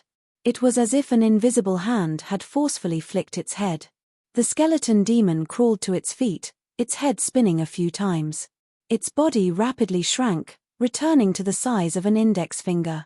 Carrying the letter, It burrowed into the bushes. Little Anne tapped her thumb and middle finger together gently. Her hand was like a lotus flower as she sat in the main hall of the Ansrava temple, gazing up at the Buddha statue and listening to the chimes of the bell quietly. One of the shiny, white prayer beads on her wrist, hidden under her sleeve, was missing. Once she was too far away, it would take even more effort to control the skull prayer beads. However, with the skeleton demon's strength, sending a letter was no problem. After recovering her past memories, her mind had become even sharper, especially when it came to the ways of the world. She understood a lot more, but she also gained a lot of distracting thoughts and worries. In terms of comprehension alone, she was not as good as the original Little Anne. Although she was muddle-headed, the purity of her thoughts surpassed her cleverness and cunning. She wanted to purge this cleverness and cunning before the Buddha, solidifying her resolve to destroy the Buddha. She did not want to be her original self anymore. She wanted to forget her past name. She only wanted to be his Little Anne. However, the second layer of the path of white bone and great beauty was still lacking something. It was difficult for her to break through. She could only comprehend the Buddhist Dharma that was even more profound. Little Anne murmured to herself, the Chan monastery of Devaranga. A colossal bullfrog flipped over and laid on the swamp. Its white belly faced the sky, like a lone island in the boundless swamp. Li Qingshan laid on the lone island, basking in the sun and slowly recovering his demon chi. The bullfrog demon commander was slightly weaker than the Spider Queen, but it possessed an innate ability that could reflect external forces. Dealing with it was quite troublesome. The underbrush rustled, and the skeleton demon leapt out, flying over. Li Qingshan swept his messy, scarlet hair behind him and accepted the letter from the skeleton demon. He recognized it as soon as he saw the words. Qiongji. He immediately opened it and read it carefully. His expression gradually grew heavy. It was not a long letter, but it was written intermittently. There were traces of tears on it. He read the last sentence. Qingshan, I really want to see you. Li Qingshan was taken aback for a while. He felt rather apologetic inside. He had underestimated the status Uncle Han held in Han Qiongji's heart. His parents had passed away when he was young, and he had grown up alone. He had never experienced the so-called familial love from his elder brother and sister-in-law, so he had unavoidably underestimated the word. He stood up and recalled her tearful and sorrowful face. He was tempted to see his current state immediately. All he could do was let out a long sigh. Right now, he could not even suppress his demon chi. Thinking up to there, he suddenly made up his mind. His gaze became determined. The skeleton demon circled around the colossal bullfrog. The flames in its eye sockets shone brightly. It was very interested in such a large pile of quality flesh and blood. Finally, it could not hold back anymore. It grew to several meters tall and bit down viciously. Croak. The bullfrog let out a miserable shriek and leapt several dozen meters into the air, fleeing into the distance in fear. The skeleton demon was about to pursue it when Li Qingshan grabbed its neck and shoved the letter into its hand. He gazed at the horizon and said to himself, I'll be there as soon as possible. Wait for me. In the Umbral Yin sect, the Dark Queen took out the captured soul. She turned a deaf ear to the pleas and curses of the Marquis of Rui and the others. They would be able to enjoy it themselves later. This was probably the misfortune of cultivators. If mortals died, their souls would naturally return to samsara, which instead made them almost immortal. Cultivators seemed to have long lifespans, but unless they died of old age, once they were killed in battle, their souls would not necessarily have the opportunity to reincarnate. The higher their cultivation was, the higher the cultivation of the cultivator who killed them. Their souls basically struggled to escape the fate of being captured and killed. That was the so-called annihilation of the soul and doom. The Dark Queen was mildly surprised and discovered one was missing. She rubbed her forehead and remembered the final spear strike. Did you let his soul escape? Chapter 564. Back then, the Dark Queen had placed all of her attention on Little Anne, so she failed to notice this. Although Han Anggua's final attempt with everything he had failed to defeat the Dark Queen, his soul managed to escape, avoiding the fate of sinking into the myriad ghost banner. If his soul remained in the world of the 9 provinces, then it would be a troublesome matter. However, in that sealed region, his soul can only go to the 6 realms of Sazra. Has he been sucked into the hungry ghost realm, or is he being judged by the hell realm? No, with his mental fortitude and talent, he's probably been taken into the Azura realm. Although the school of the military had a method to connect with the Azura realm was boundless. Finding a newborn Azura was impossible, so there was nothing to worry about. She made up her mind and began torturing and interrogating the souls of the Marquis of Rui and the others, obtaining the 3rd chapter of their cultivation method. Although it was useless to her, she could offer it up to the Umbral Yin sect in exchange for resources. To a sect, this was an indispensable accumulation. Sunlight shone through the window, shining into the gloomy hall. Han Cheongji stood by the window and finished reading the reply. She struggled to hide her disappointment. In the end, he did not even give an exact time.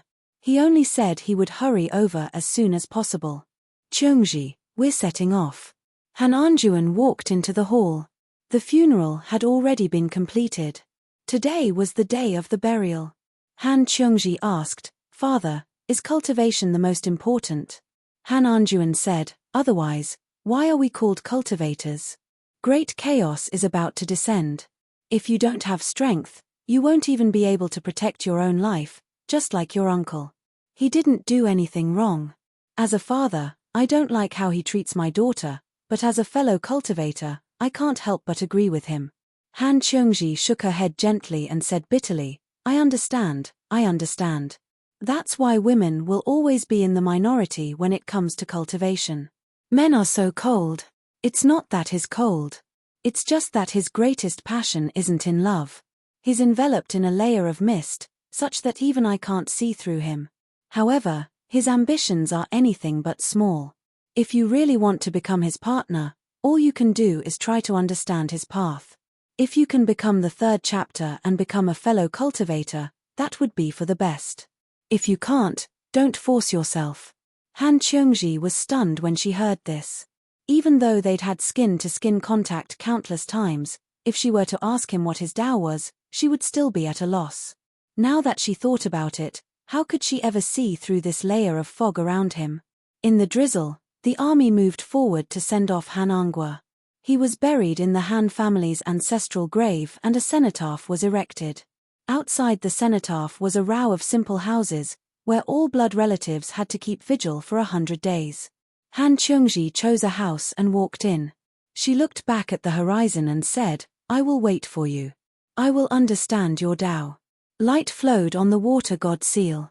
Another large swamp was added to it, making it even more resplendent. The water god seal drained away all the water spiritual chi that the swamp had accumulated for 1,000 years, pouring it into the spirit turtle's demon core endlessly. The spirit turtle's demon core was like a whale sucking in water, absorbing all the spiritual chi without holding back at all. However, it still seemed like it wanted more, showing no signs of breaking through to the 5th layer. Li Qingshan exhaled deeply. The spirit turtle transformation was the foundation that determined his cultivation. It had always been more resource-intensive than the ox demon and tiger demon. However, he had never thought breaking through to the 5th layer would actually be so difficult. But from another perspective, this was instead a good thing. The more he accumulated, the greater the benefits he would receive from breaking through. Right now, the quality of his demon chi was already on par with demon commanders, but it was still lacking in quantity.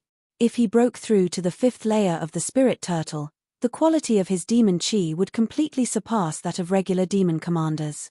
He would even have the confidence to speak to those kings. Li Qingshan continued on his way. What awaited him was obviously endless battles. Demon commanders were all extremely territorial. Not a single one of them could be resolved through words. However, not a single demon commander was his opponent either. No matter how powerful or ingenious their innate abilities were, Li Qingshan would defeat them with strength. Time passed. In the blink of an eye, 2 months had passed. Autumn passed and winter came. Snow filled the sky. A great, ice-sealed river meandered over from the horizon. Under the layer of ice, the river water surged away. A scarlet-haired man ignored the frigid weather, traversing the layer of ice. Wherever he passed by, the ice would shatter with a rumble. The slumbering river was like an awakened dragon, rolling about as he stood on the dragon's head. Li Qingshan glanced at the snow in the sky and let out a white breath. Then he gazed ahead. The river that was no smaller than the clear river had finally reached its end. He was about to refine it completely. Including this one, he had refined 4 great rivers and 8 great lakes. The rivers and lakes here were all on the same level as the Clear River and Mooncourt Lake. There were countless other bodies of water too. This place was already far away from the Clear River Prefecture. He had basically traversed the entire Rui Commandery with the meandering river. The spirit turtle's demon core finally showed signs of being full. The 4th layer of the spirit turtle was finally about to be pushed to the peak. The quality of his demon chi had already reached, or even surpassed, the level of demon commanders. However, a new worry appeared. As the spirit turtle grew stronger, the pressure that the phoenix endured gradually increased too. Even when it used the phoenix wings, it would become sluggish. Once it really broke through to the 5th layer of the spirit turtle, the balance that it barely maintained would probably be destroyed. By then, the spirit turtle would probably completely suppress the phoenix and expel this heretical power. By then, practicing the phoenix's scripture of Nerva would become even more difficult. There was a hint of exhaustion on his face. The water god seal could recover demon chi, and the strength of the earth could recover strength. However, he was constantly fighting, refining the bodies of water, and then fighting again. In order to meet up with Han Qiongji, he made every second count. He could not relax at all. Li Qingshan frowned and thought for a while before deciding to continue onwards. He would refine the river first. Right when he was about to refine the river, he suddenly failed. Li Qingshan turned around and looked in the direction that the river had come from. Someone's causing trouble upstream. That's strange. I've already defeated the demon commander in this territory, so who's stopping me? Don't tell me the humans have finally reacted and sent someone over. He flapped his phoenix wings and took off, arriving upstream very soon. His expression changed. It's you. The person who had destroyed his refinement was the bullfrog demon commander he had defeated first. It currently opened its mouth and looked at him with a mocking gaze. How bold of you. This isn't your territory, so why have you come here? Come out. Li Qingshan's heart skipped a beat. The spirit turtle actually sensed a hint of danger. Coupled with the bullfrog demon commander's arrogant attitude, he immediately understood what was going on and called out. The mist in the air twisted, and demon commanders appeared one by one. Li Qingshan was very familiar with this move. It was the innate ability of a demon commander he had defeated a month ago. In order to deal with him, the demon commander had gone to quite the effort. Looking at the demon commanders that had appeared, sure enough, there were quite a few familiar faces. Li Qingshan glanced past them. There were a total of 13 demon commanders, both those he had defeated and those he had never seen before. Most of the demon commanders in the Rui Commandery had appeared here. They all stared at Li Qingshan covetously. Powerful demon chi surged into the air. They had come with ill intentions. The bullfrog demon commander let out a strange croak. What do you think, North Moon? Are you afraid now? Hand over your water god seal and kowtow to all of us as an apology, and we'll spare your life. You're bold enough to kill me? Li Qingshan frowned. The demon commanders all occupied their own territories. Rarely would they work together like this. And, there were a few demon commanders he had never seen before. They had not even fallen out with one another, yet they had come to attack him. You've offended your superiors and trespassed on our territory. Even if we kill you, Sir Dragon King won't blame us, said the bullfrog demon commander viciously. The law did not punish the masses. It was impossible for the Dragon King of the Sea to punish them for a dead North Moon. I've defeated you and spared your life, yet you're still shameless enough to attack me. Battles over territory among diamonds had their own set of rules. A defeat was a defeat. This was why Li Qingshan had never gotten little and to help out in battle. It was to prevent defeated demon commanders from refusing to accept defeat and pester him endlessly. Their actions were a little against the rules. And, apart from water-type demon commanders, the rivers and lakes on the surface were not particularly important. They could not even be regarded as their territory, so there was no need for them to go to war. There were just far too many strange aspects to this. Cut the bullfrog. The bullfrog demon commander let out a strange roar and reverted to his original form, crouching on the ground like a mountain. He opened his mouth and spat out a huge bubble. Come. The exhaustion in Li Qingshan's eyes vanished, replaced by a blazing light. In an instant, over 10 divine abilities attacked him, filling his vision. Some were direct attacks, while others were used to trap and disturb the enemy. It was too much for the eye to take in, let alone dodge. Light illuminated the sky as air currents surged violently. Even if it was a demon commander, only death awaited them if they were sucked into it. Li Qingshan spread his arms and hammered the air. With him as the center, black shockwaves radiated outwards. Black cracks spread out like a spider's web, shattering countless divine abilities. The phoenix spread its wings. Wind and fire burned and danced. With a streak of fiery light, it broke out of the encirclement. Don't let him escape, roared a demon commander. Escape? Li Qingshan flapped his wings and instantly approached the demon commander closest to him. He used the tiger demon digs out the heart that he had not used in a long time. When the demon commander assumed human form, he was a stocky, dark-skinned man. 2 sharp fangs protruded from his mouth as he lunged at Li Qingshan. He was a wild boar demon. He did not take Li Qingshan's attack seriously at all. One of his innate divine abilities was his thick skin. In terms of defense, he was even stronger than Helicoverpa rosa. With a clang, the horns on Li Qingshan's head extended and blocked the fangs. His slender, fair hand was covered in black cracks. He pierced through the wild boar demon's skin and dug out a bloody heart. He stuffed it into his mouth and chewed a few times before swallowing. Chapter 565. All the demon commanders who had fought against Li Qingshan in the past were filled with disbelief. He had become stronger, much stronger than when he fought against them. Text over the past 2 months, Li Qingshan constantly refined water. As he pushed the 4th layer of the spirit turtle to the limits, he gradually unleashed the true power of the 5th layer of the ox demon bit by bit. With every step forward, he became stronger. The wild boar shrieked, "If you kill me, the Dragon King will never spare you." "Don't worry, I won't kill you." Li Qingshan's hands slid down and grabbed his wrists. He planted a foot on his chest and pulled hard. With a ripping sound, the 2 thick arms of the wild boar were forcefully ripped off. Blood gushed out like a fountain. The wild boar shrieked and fell down. Li Qingshan lunged over and grabbed the backs of his legs. He planted a foot between his legs and pulled hard again, ripping off his legs at the base as well. The wild boar's limbs were all severed, but Li Qingshan did not let him go. His fist turned into a claw and dug into his abdomen, pulling out a bloody clump of organs. Only then did he stomp on his head. His brain splattered as he flew up. The power of tremors erupted, and the wild boar's body crackled like firecrackers. Up until now, the wild boar's bones had been shattered, his limbs had been severed, and his organs had been hollowed out. He only had a sliver of life left in him. He only managed to survive thanks to his powerful life force as a demon commander. Piss off and cultivate for another century.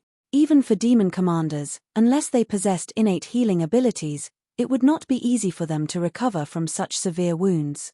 Li Qingshan could vaguely guess who had set this up for him. If he killed any of the demon commanders here, he would definitely be charged with the crime of murdering his own clansmen. Due to the difference in relationship, it was impossible to distinguish between them. By then, the Dragon King of the Sea would not even have to do anything. All he had to do was chase him away. Probably even the master of the Sword Collection Palace or the Lord of the Green Province would not mind spending some time to kill a wretched demon that posed a threat to them.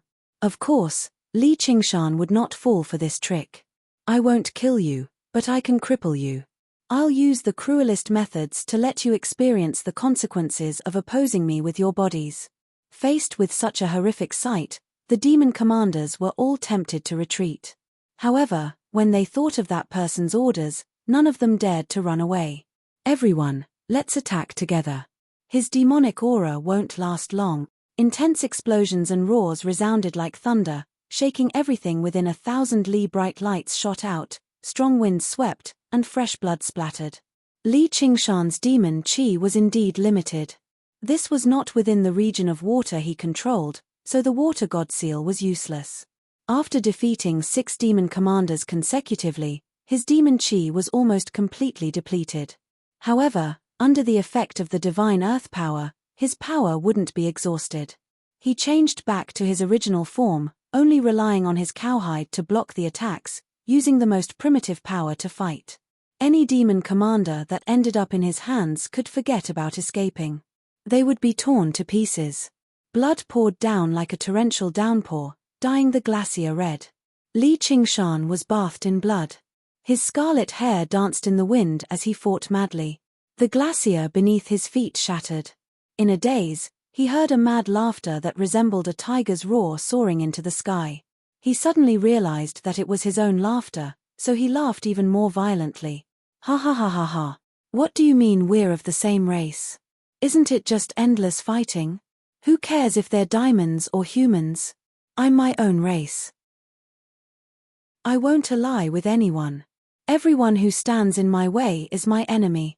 I'll use my hands to rip apart all who stand in my way." The demon commanders were utterly terrified. As long as they could still move, they no longer cared about anyone's orders and fled in all directions. The bullfrog demon commander reverted to his original form. With a push of his legs, he traversed 100 li. An iron hoof descended from the sky, stomping him into the ground. The bullfrog demon commander struggled desperately. He twisted his head and spat out bubbles. Boom, boom, boom. Small mountains were sent flying and craters were blasted open. Li Qingshan pressed down on his head with one hand, pressing it into the soil. The iron hoof slowly dug into his skin. With a crack, the bullfrog demon commander's spine was forcefully crushed.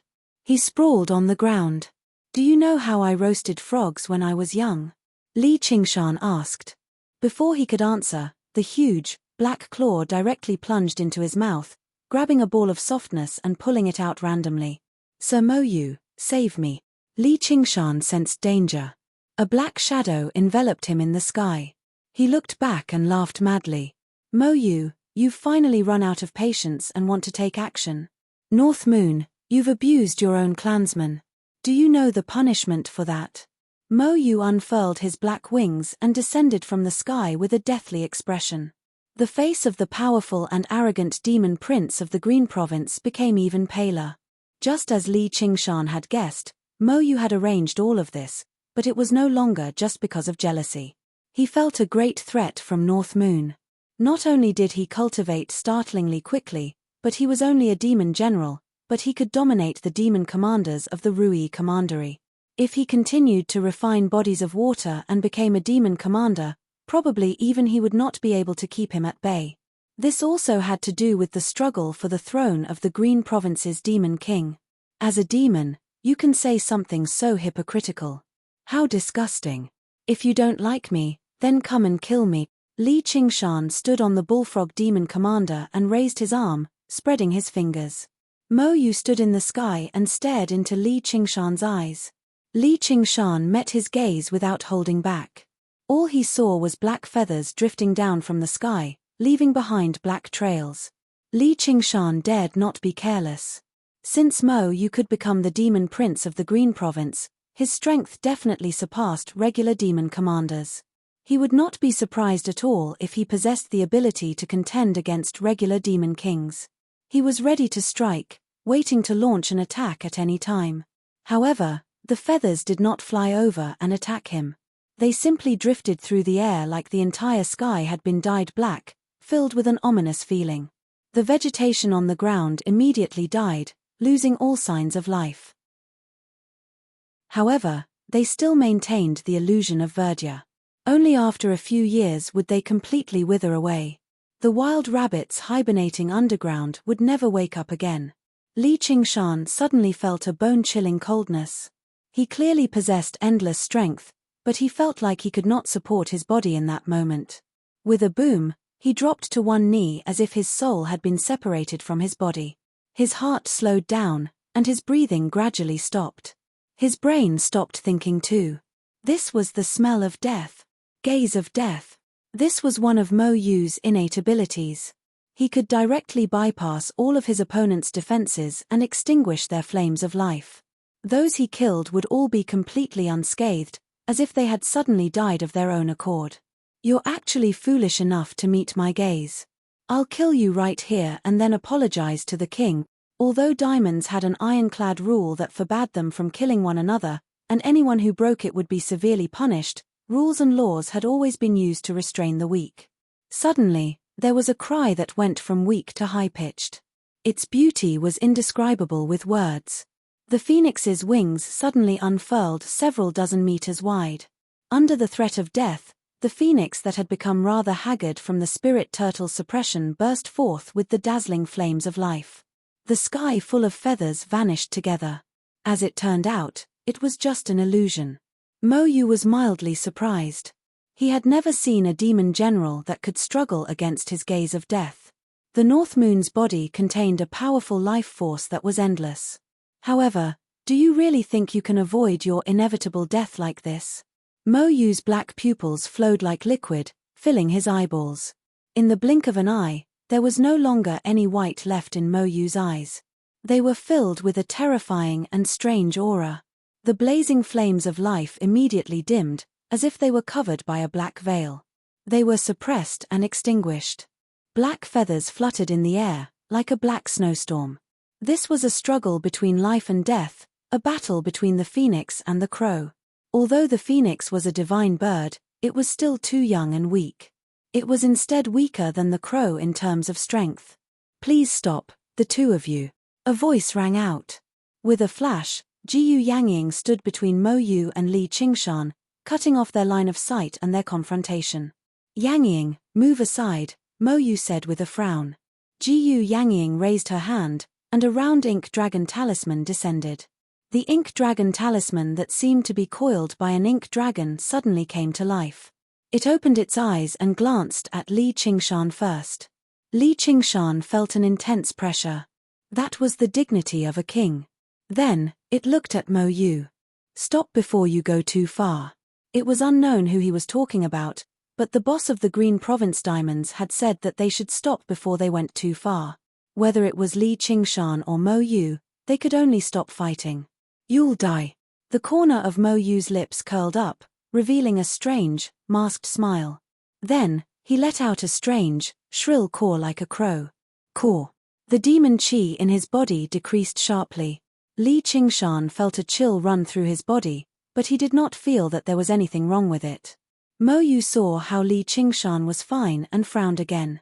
He unfurled his black feather clothes and vanished into the twisted, collapsing darkness. Jiyu Yangying stowed the ink dragon talisman away and yawned. She said through her soul sense, "Oi, I'm the White Hawk commander of the Rui Commandery after all. It's time for you to run.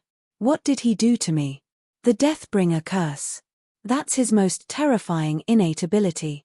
It can reduce the lifespan of the target according to their strength and race. That core earlier should have reduced your lifespan by 100 years at the very least, but looks like your lifespan is very long."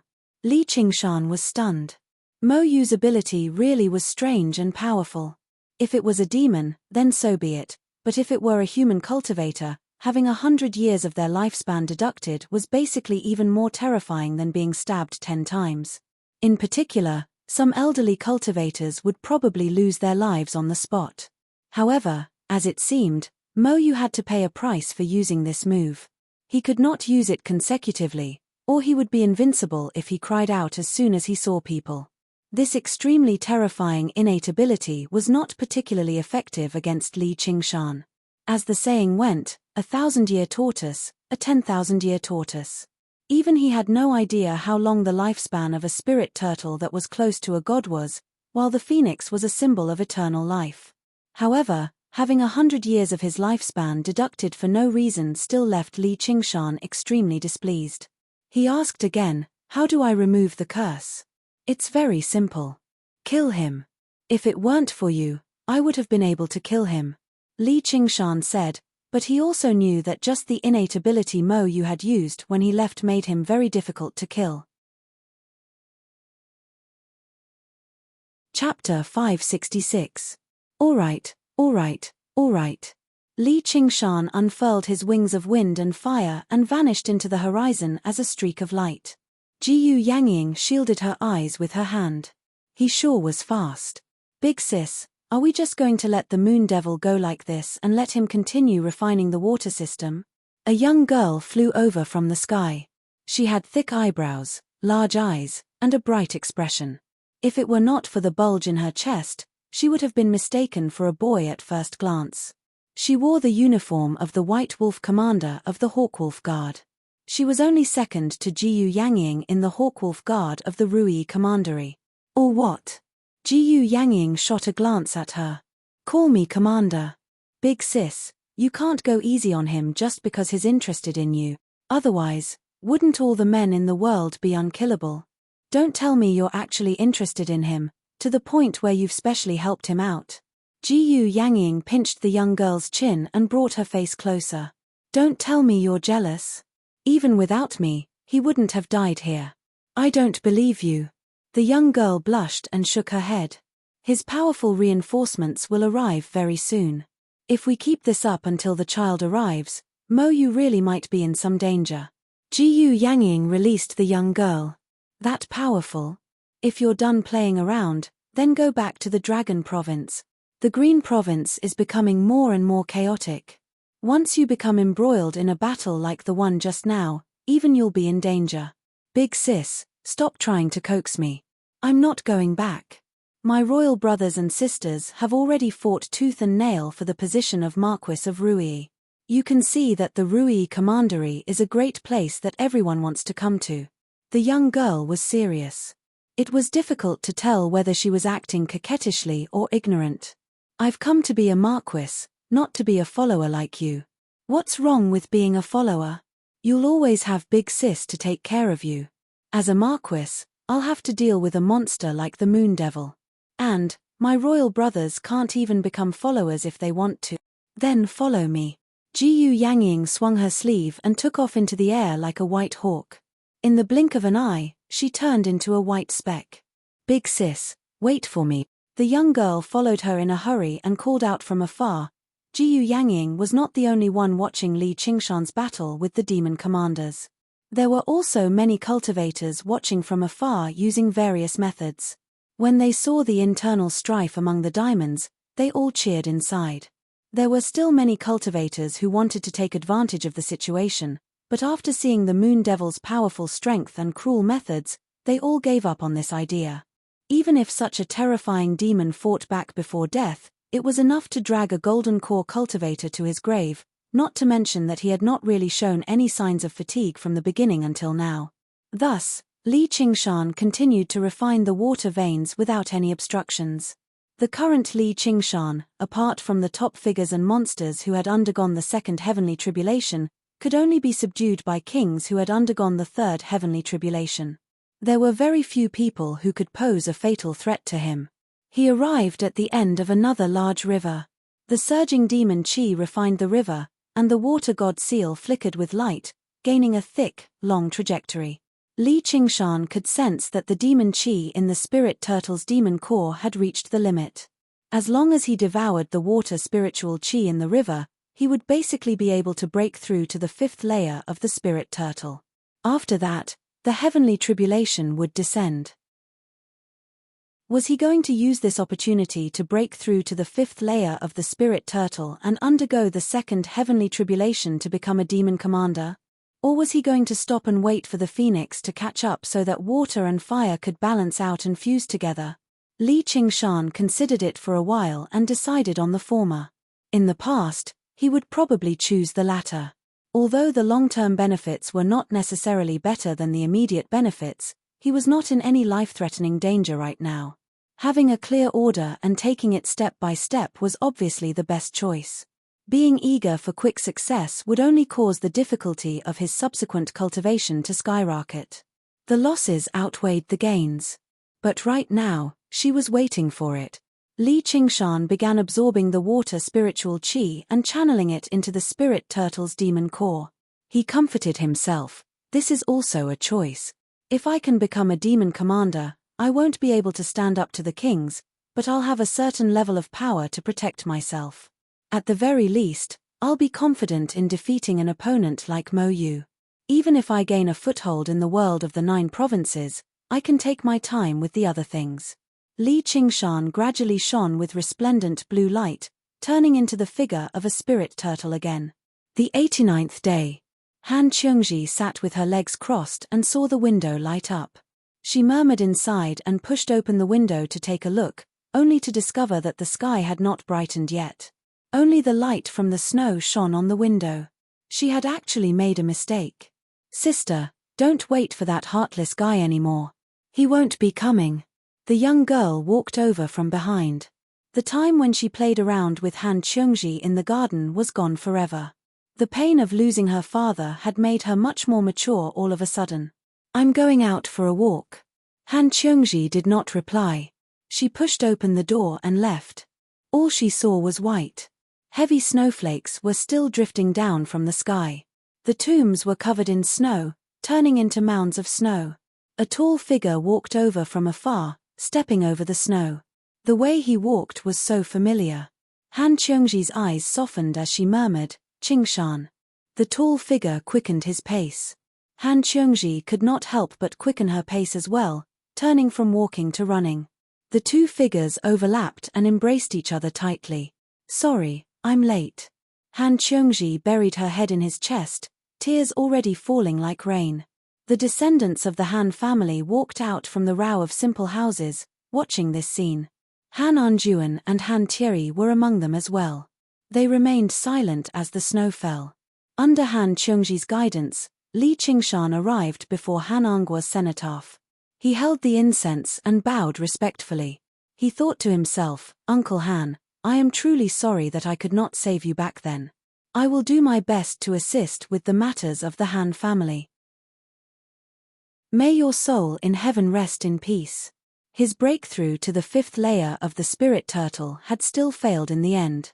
As the water spiritual qi gathered, he pushed the demon qi in the spirit turtle's demon core to the limit, but he encountered a bottleneck that was both unexpected and expected. Breaking through to the ox demon required him to devour various pills and resources, while breaking through to the tiger demon required him to fight to the death.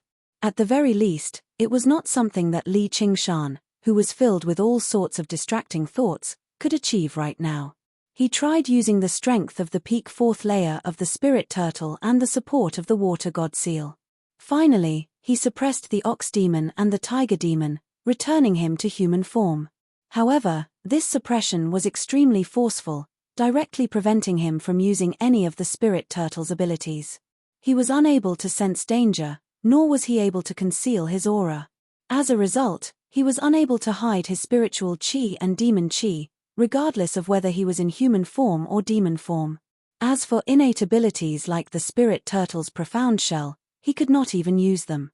The projection clone he created with the water mirror's image directly collapsed when he made this choice. And, he could not switch between Li Qingshan and the North Moon freely either. Once he released his demon qi, it would take quite a lot of effort to suppress it again. He could imagine the scene of the spirit turtle using all of its strength to suppress the ox demon and tiger demon. Li Qingshan let out a long sigh of relief inside. He had finally made it in time. He did not feel any regret over failing to break through to the 5th layer of the spirit turtle. Instead, he relaxed. To him, this was the best choice. He could slowly improve the phoenix transformation. Don't you think you're too late? A young man in black clothes could not help but question. His appearance was rather similar to Han Thierry's. He was one of Han Anggua's sons. The other descendants of the Han family were not in a good mood either. Han Anggua had died in battle. Even some of his close friends and relatives who were not particularly close to him had rushed over early to pay their respects. As the son-in-law of the Han family, Li Qingshan had actually left Han Qiongji to keep watch over him alone when he encountered something like this, dragging it out until the watch was about to end. He had rushed over only now. He was extremely rude, and he felt that it was not worth it for her. Han Qiongji wanted to say something, but Li Qingshan had already made his way over. He said, "I won't apologize, nor will I explain myself. The school of the military doesn't seem to care about eloquence either. If you have any dissatisfaction, feel free to take action." "You." The young man in black was stunned. "What, you're afraid?" Before Li Qingshan had even finished speaking, the young man in black had already sent a palm strike over. With a bang, Li Qingshan allowed the palm strike to land on his chest. How can such a feeble attack be considered a descendant of the Han family? The young man in black was furious. He no longer held back, unleashing a battle skill. His attacks rained down like a storm. The force of the attack swept up thousands of snowflakes in the air. "Qingshan!" Han Qiongji cried out in alarm, but was stopped by Han Anjuan. "He knows what he's doing. Are you done? How useless. Why don't you all come at me together?" Li Qingshan was like a reef in the middle of the ocean. After enduring countless grievous injuries, the attacks of a Foundation establishment cultivator were like scratches to him. Hearing this, the other descendants of the Han family could no longer hold back. They joined in and began to attack. Li Qingshan also began to retaliate. After experiencing so many battles, he turned around and fought with the identity and power of a Foundation establishment cultivator. At first, he felt somewhat unfamiliar and uncomfortable, but he quickly became skilled and at ease. He used the two complementary cultivation methods and battle skills to their fullest. The sky brightened, and the sunlight shone on the sparkling snowy ground. The descendants of the Han family lay on the ground, panting. Li Qingshan sat on the snowy ground, looking somewhat exhausted. This exhaustion was not an act. After several months of fighting and refining, his mind was indeed very tired. When he finally saw her, he relaxed and stood up with his hands on his knees. Han Anjuan nodded slightly at Li Qingshan. These descendants of the Han family didn't really hate Li Qingshan that much. It was just that they had suppressed their emotions for too long and needed a battle like this to vent. However, Li Qingshan had given them a battle, using his own method to resolve this discontent. He had also proven his strength. He didn't care about how the Han family looked at him. He just didn't want Han Qiongji to receive too much suspicion from her family because of him. After all, they were her family. In the gloomy Hungry Ghost Road, Han Anguwa held an ancient blade made from the rib of an unknown animal.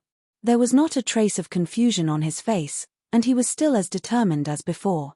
He raised the blade and cut off the head of a corpse beast.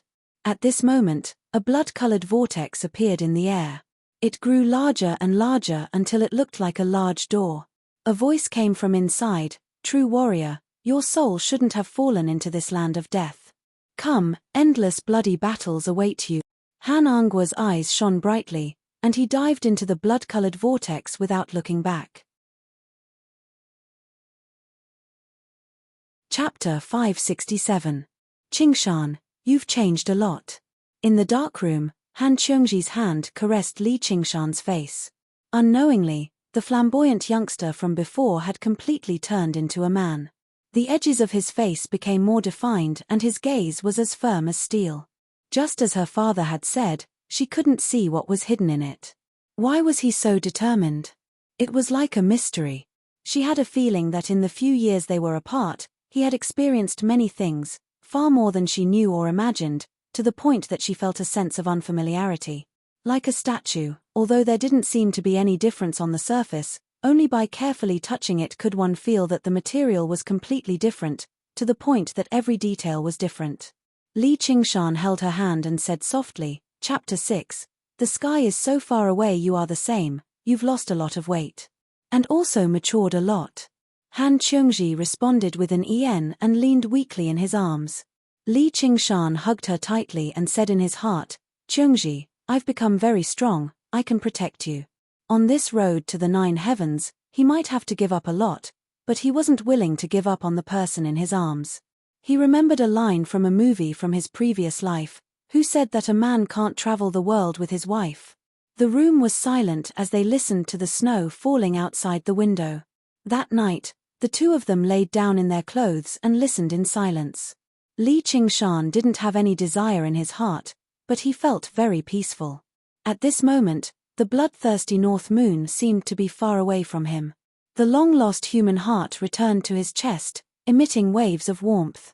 When the sun was about to rise, Han Qiongji hesitated and said softly, "Qingshan, are you hiding something from me?" Li Qingshan put his hand on her shoulder and distanced himself from her. He looked into her eyes and gently nodded, "En." Under his gaze, Han Qiongji felt suffocated and a faint sense of fear. Li Qingshan took a deep breath and decided not to hide it anymore. At this moment, he couldn't say anything to deceive her. Even if she couldn't accept it and ran out to spread this secret, he was willing to accept the result. Just as he was about to open his mouth, a hand pressed against Li Qingshan's lips. He was slightly startled, only to hear Han Qiongji say, "I'm a little scared." She felt that if she heard this secret, it would break the peace and quiet between them. Li Qingshan did not know what to do. Han Qiongji said, "I don't want to hear it anymore. You must have your reasons for not telling me. Let me know when you think it's the right time, okay?" Li Qingshan hesitated for a moment. Okay. Her mind had not yet recovered from the grief of losing her uncle. If such a thing was given to her now, it would probably be more than she could bear, and it would be difficult for her to accept it. In the following days, Li Qingshan and Han Qiongji often walked on the snow and roamed the nearby forest. But unlike before, most of the time, it was Li Qingshan who did the talking. He talked about what happened after they parted. He didn't want to hide it anymore, so he didn't lie to cover it up, and there were many white spaces in his words. Most of the time, Han Qiongji listened quietly, occasionally asking a few questions, but never asking questions, as if she was afraid of bursting a beautiful bubble. This made Li Qingshan feel even more pity for her. At other times, Li Qingshan often practiced martial arts with the Han clan's disciples in an open space outside the cemetery. Keeping vigil wasn't about being cooped up in the room and sighing. The militarists didn't pay much attention to these superficial courtesies, so they gradually didn't take Li Qingshan's lack of manners to heart and humbly asked him for advice. Or they gathered in a circle and listened to his actual combat experiences in the chaos of war. Li Qingshan's combat strength was truly powerful. In battle, he didn't use overwhelming power. When the opponent's speed, strength, and spiritual qi were about the same, he could easily win. This made the Han clan disciples extremely unconvinced, but they couldn't help but admire him. The militarists worshipped the strong. In reality, as they fought, Li Qingshan used less and less power. Of course, his actions weren't as simple as gaining the Han clan disciples' approval. His strength had grown too quickly recently, and he needed some time to settle it. To settle the gains he had gained from the life and death battles. At first, he only used the strength of a cultivator to fight. Later, he kept suppressing it and only used the strength of an early-stage foundation establishment cultivator. He completely gave up on the powerful physique brought by the fiendish demons, all for the sake of honing his combat skills. Although his father-in-law, Han Anjuan, was far weaker than Li Qingshan in terms of strength, he was born into a powerful family like the Han clan. His many combat skills and philosophies also benefited Li Qingshan greatly. After the 100th day of the vigil, he could take off his mourning clothes and return to his daily life. With a bang, Han Thierry flew far away and slid on the ground for more than 10 feet. Just now, he stopped, causing snow to fly everywhere. Looking up, he saw Li Qingshan extending his hand with a smile. Li Qingshan grabbed Han Thierry's hand and stood up. Han Thierry had to admit that on the path of cultivation, Li Qingshan had already left him behind. Without the support of his clan, without the guidance of a master, without any decent inheritance, and with an incomplete arts of the boundless ocean, he was still in the school of novels. There really were talented geniuses in the world. It seemed like there was a reason why he could be so close to the monstrous little An Qingshan. "You went too easy on him," Han Qiongji shouted from afar, causing the Han clan disciples to laugh and make noise. "Big Sister Han is really cruel." A biological brother can't be compared to a biological man. After all, no one could be immersed in sorrow forever. This was not the spirit advocated by the militarists. Otherwise, if they lost their comrades in real war and became heartbroken, unable to continue fighting, would they still be considered disciples of the school of the military? Han Thierry was unfazed. He asked, "You're close to breaking through to late foundation establishment, right?" "I'm close." Like the fifth layer of the spirit turtle, he only lacked an opportunity, a form of comprehension. However, with the recent period of cultivation, Li Qingshan could already vaguely sense that the arts of the boundless ocean was close to breaking through again. However, the spirit turtle's method of sea suppression still showed no signs of activity. After all, the difficulty of the two was on completely different levels. It was worlds apart for Li Qingshan as well. How fast? Han Thierry could not help but sigh. If Li Qingshan said he was close, then he really was close. The minor realms of cultivation for cultivators were not as difficult to break through as major realms, but they still required a considerable amount of time and effort. Every single step forward was extremely difficult. As long as Qi practitioners had the guidance of a master, the support of sufficient resources, and their own talent was passable, they could basically all reach foundation establishment. It could be regarded as the simplest first step in the path of cultivation. Of course, it was not actually that simple. Just the word resources had stumped many cultivators. The true spirit pill that was crucial to breaking through to foundation establishment was not something every Qi practitioner could possess. If they tried to break through with their own strength, it would be far too difficult. Only after reaching foundation establishment could they be considered to have reached a higher level and formally begun cultivating. The trials of the path of cultivation would only begin then. Even with the support of sufficient resources, it would still be riddled with difficulties. Otherwise, large, resourceful sects like the Sword Collection Palace and Umbral Yin sect would not have so few Golden Core elders. And the second heavenly tribulation would not be as gentle as the first one. If he relied solely on external forces, there was a high chance that he would die to the heavenly tribulation. Han Anjuan was only at early foundation establishment right now. He was only close to breaking through to mid-foundation establishment. His talent was already quite impressive. With the support of his clan, he had advanced valiantly, and he had basically given up on all forms of entertainment. How could he not sigh in admiration at Li Qingshan's cultivation speed? However, in the 100 schools of thought, there was also a person who struggled and crawled through the doorway to the path of cultivation. In the secluded dwelling below Contention Island, the rumbling of thunder ceased. A charred figure writhed and struggled to her feet. At first, she coughed violently, followed by a soft chuckle from the depths of her throat. Gradually, it grew louder and louder, turning into a hysterical, wild laughter, like a snake raising its head. A simple, vigorous vine crawled out from Qian Rongji's body, wrapping around her. The charred skin on her body peeled off layer by layer. It was impossible to tell whether it was her clothes or her charred skin. It was like a black snake shedding its skin. Snow-white skin grew out, and a beautiful, tiny snake slithered happily on it. Afterwards came a new round of torture.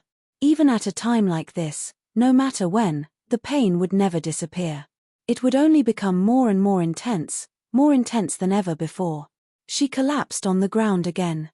Her limbs twisted inch by inch, like tiny insects being roasted by fire. It seemed strange and disgusting, but the more intense the pain, the more resplendent her smile became. Even the tortures of hell were unable to distort the joy from the bottom of her heart. When everything settled down, she laid on the ground and raised her arm high into the air, pointing at the stone wall above. The heaven-climbing vine extended up along her arm, and the hell snake coiled around it again, hissing and flicking its tongue. "Hihi, the heavens are so far away. Commander, I've come to collect a cultivation method of a higher level for the School of Legalism." Hua Changzan currently sat by the window, handling the matters of the School of Legalism. Qian Rongji pushed open the door and entered, bowing. She had changed into a new set of clothes, and her usual smile was even warmer now. "Rongji, congratulations on reaching foundation establishment. Hua Changzan was mildly surprised before congratulating her with a smile. However, he was surprised inside.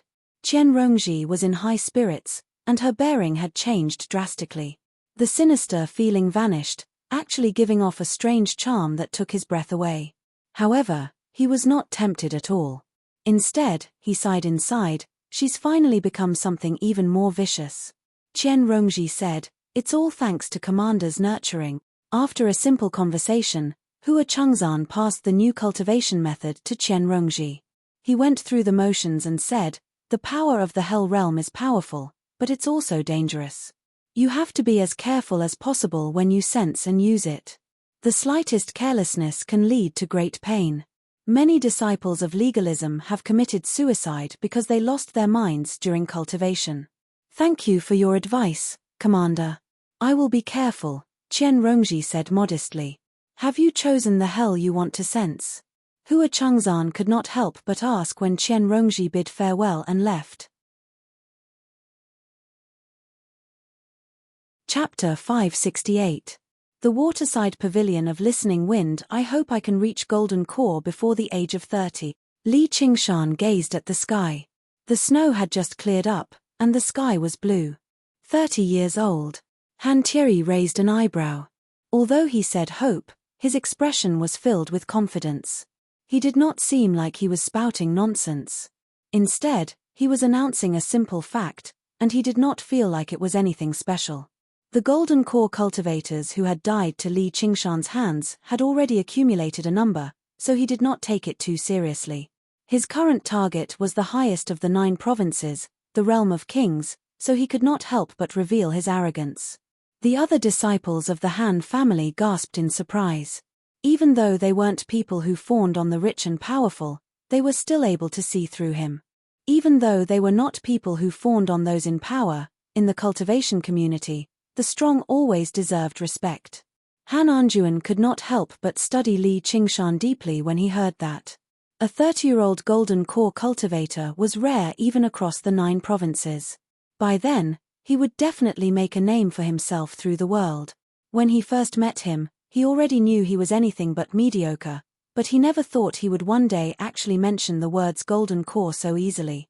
To be able to so easily mention the word Golden Core, that was a goal that even he could not reach. In consideration of the Han family, having a son-in-law like him was truly a blessing. After Han Anguo died in battle, the heavy responsibility of being the patriarch fell on Han Anjuan's shoulders. He felt unprecedentedly heavy pressure. If the Golden Core cultivators of the Rui Commandery had not died in battle, and the positions of the Marquis of Rui and Great General remained undecided, many of the resources that the Han family possessed would have been carved up a long time ago. A clan that only had a foundation establishment cultivator was only a small clan, but a single talented prodigy could change everything. If Li Qingshan could use this talent to defeat a powerful master, the Han family would be able to weather this storm safely. Perhaps not only would they not suffer any losses, but they would even benefit from it. Soon, the heavy snow began to fill the air. Amidst the whispers of the wind as the wind moaned, the descendants of the Han family removed their mourning clothes before the mausoleum. Li Qingshan patted Han Qiongji's shoulder. Han Qiongji looked back and smiled. Her eyes reddened as she leaned against his shoulder gently.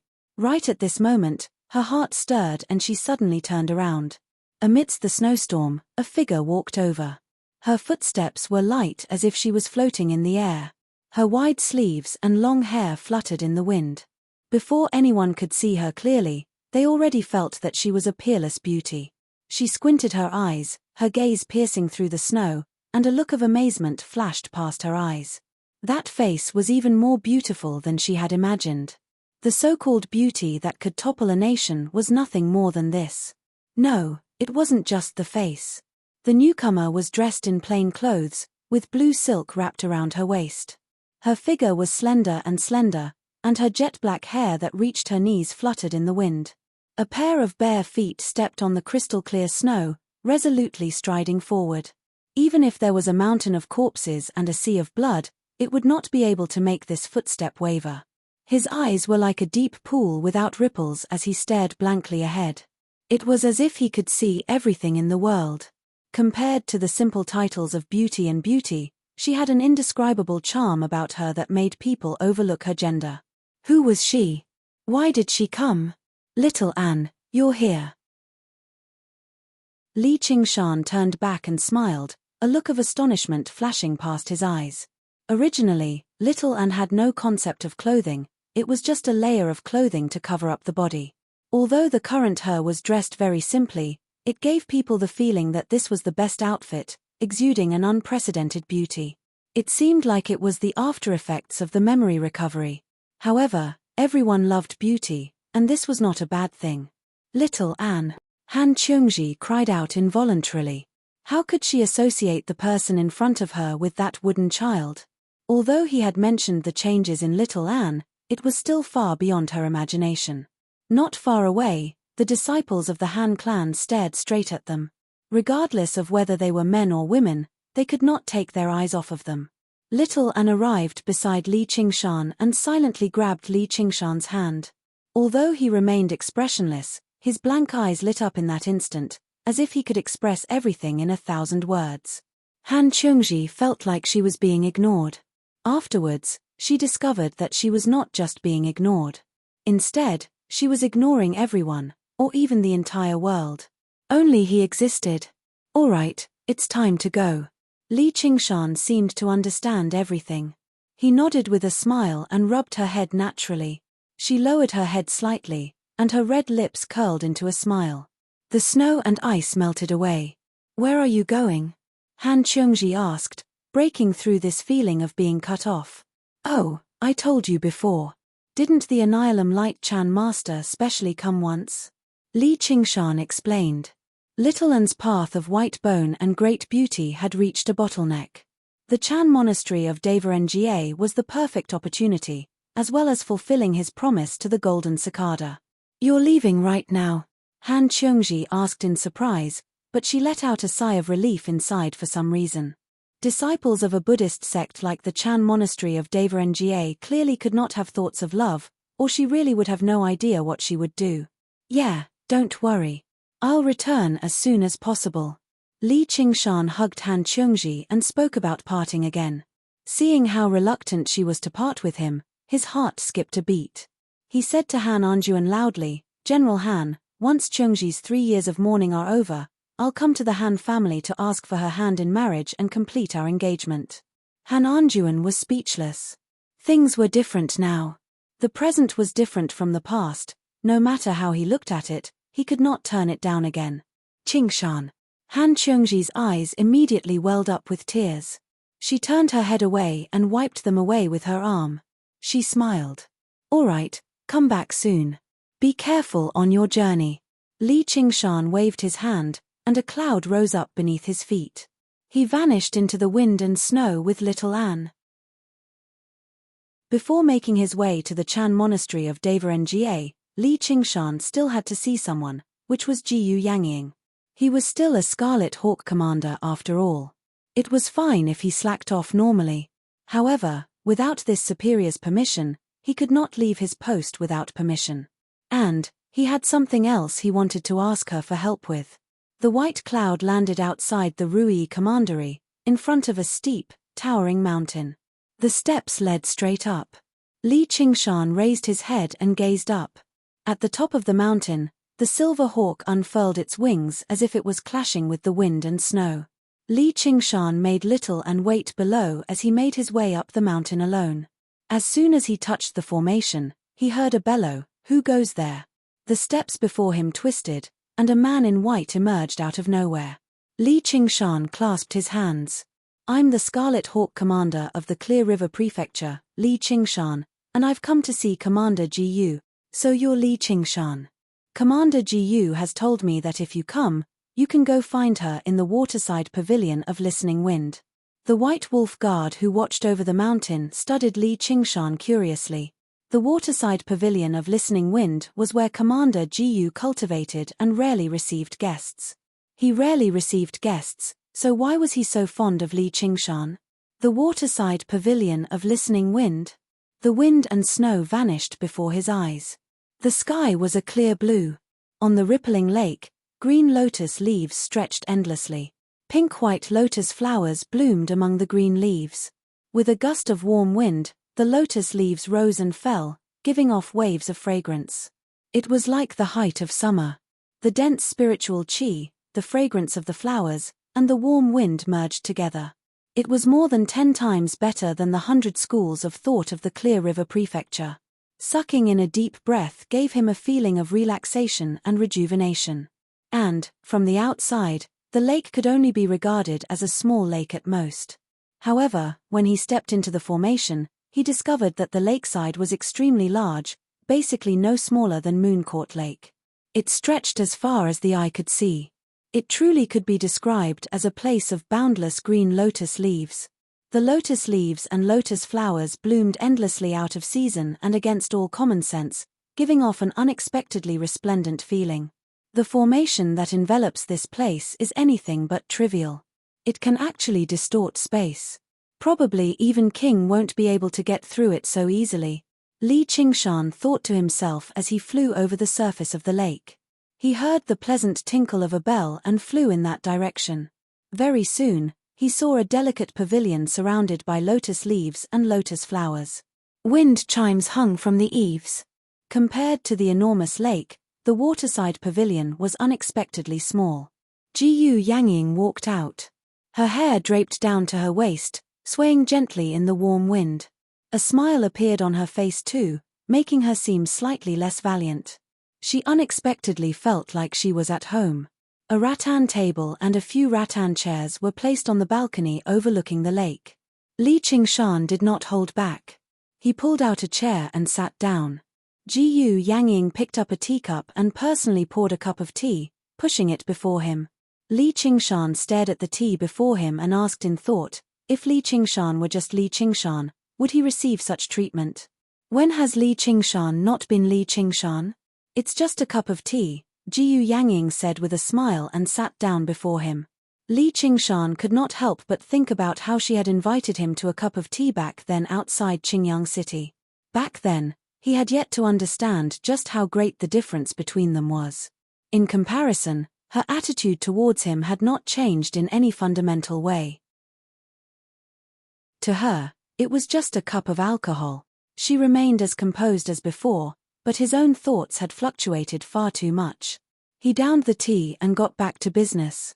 I've come this time to ask for your resignation, Commander, so that I can send Little Anne to the Chan Monastery of Deva Nga. No problem.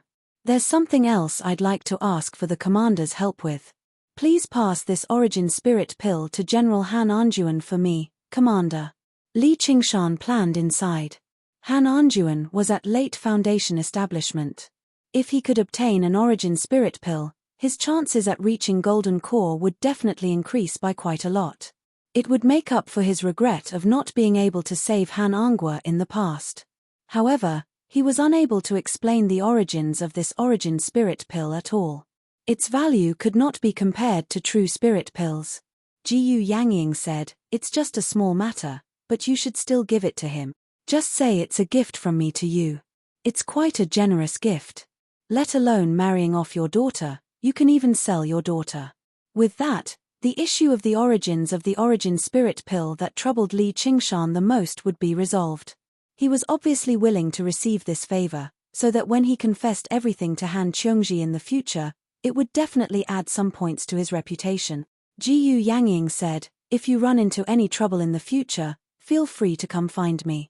My identity can still be of some use. This, Li Qingshan raised an eyebrow. That sure was great kindness. Actually, there are some matters I'd like to ask for your help with. Li Qingshan probably won't be able to receive treatment like this.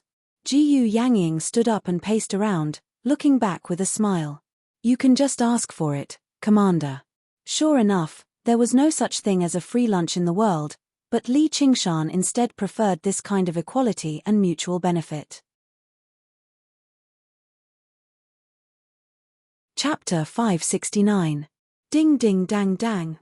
A gust of warm wind blew, causing the wind chimes to sway and the lotus leaves to undulate. Li Qingshan had never seen Jiyu Yangying show such an expression.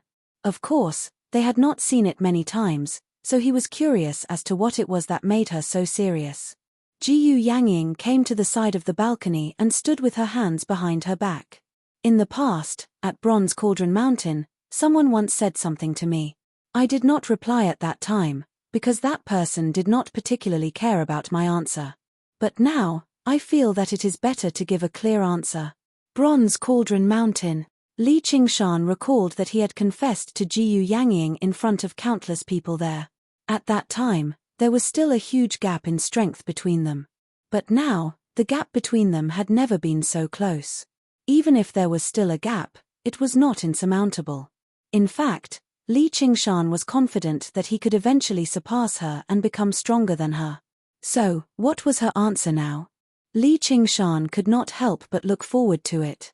Looking around, he had a feeling that he was infinitely close to success. Jiyu Yangying bowed slightly. Thank you for your kind intentions, but unfortunately, I cannot accept it.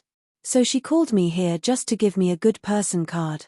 Li Qingshan grinned, not knowing whether to laugh or cry.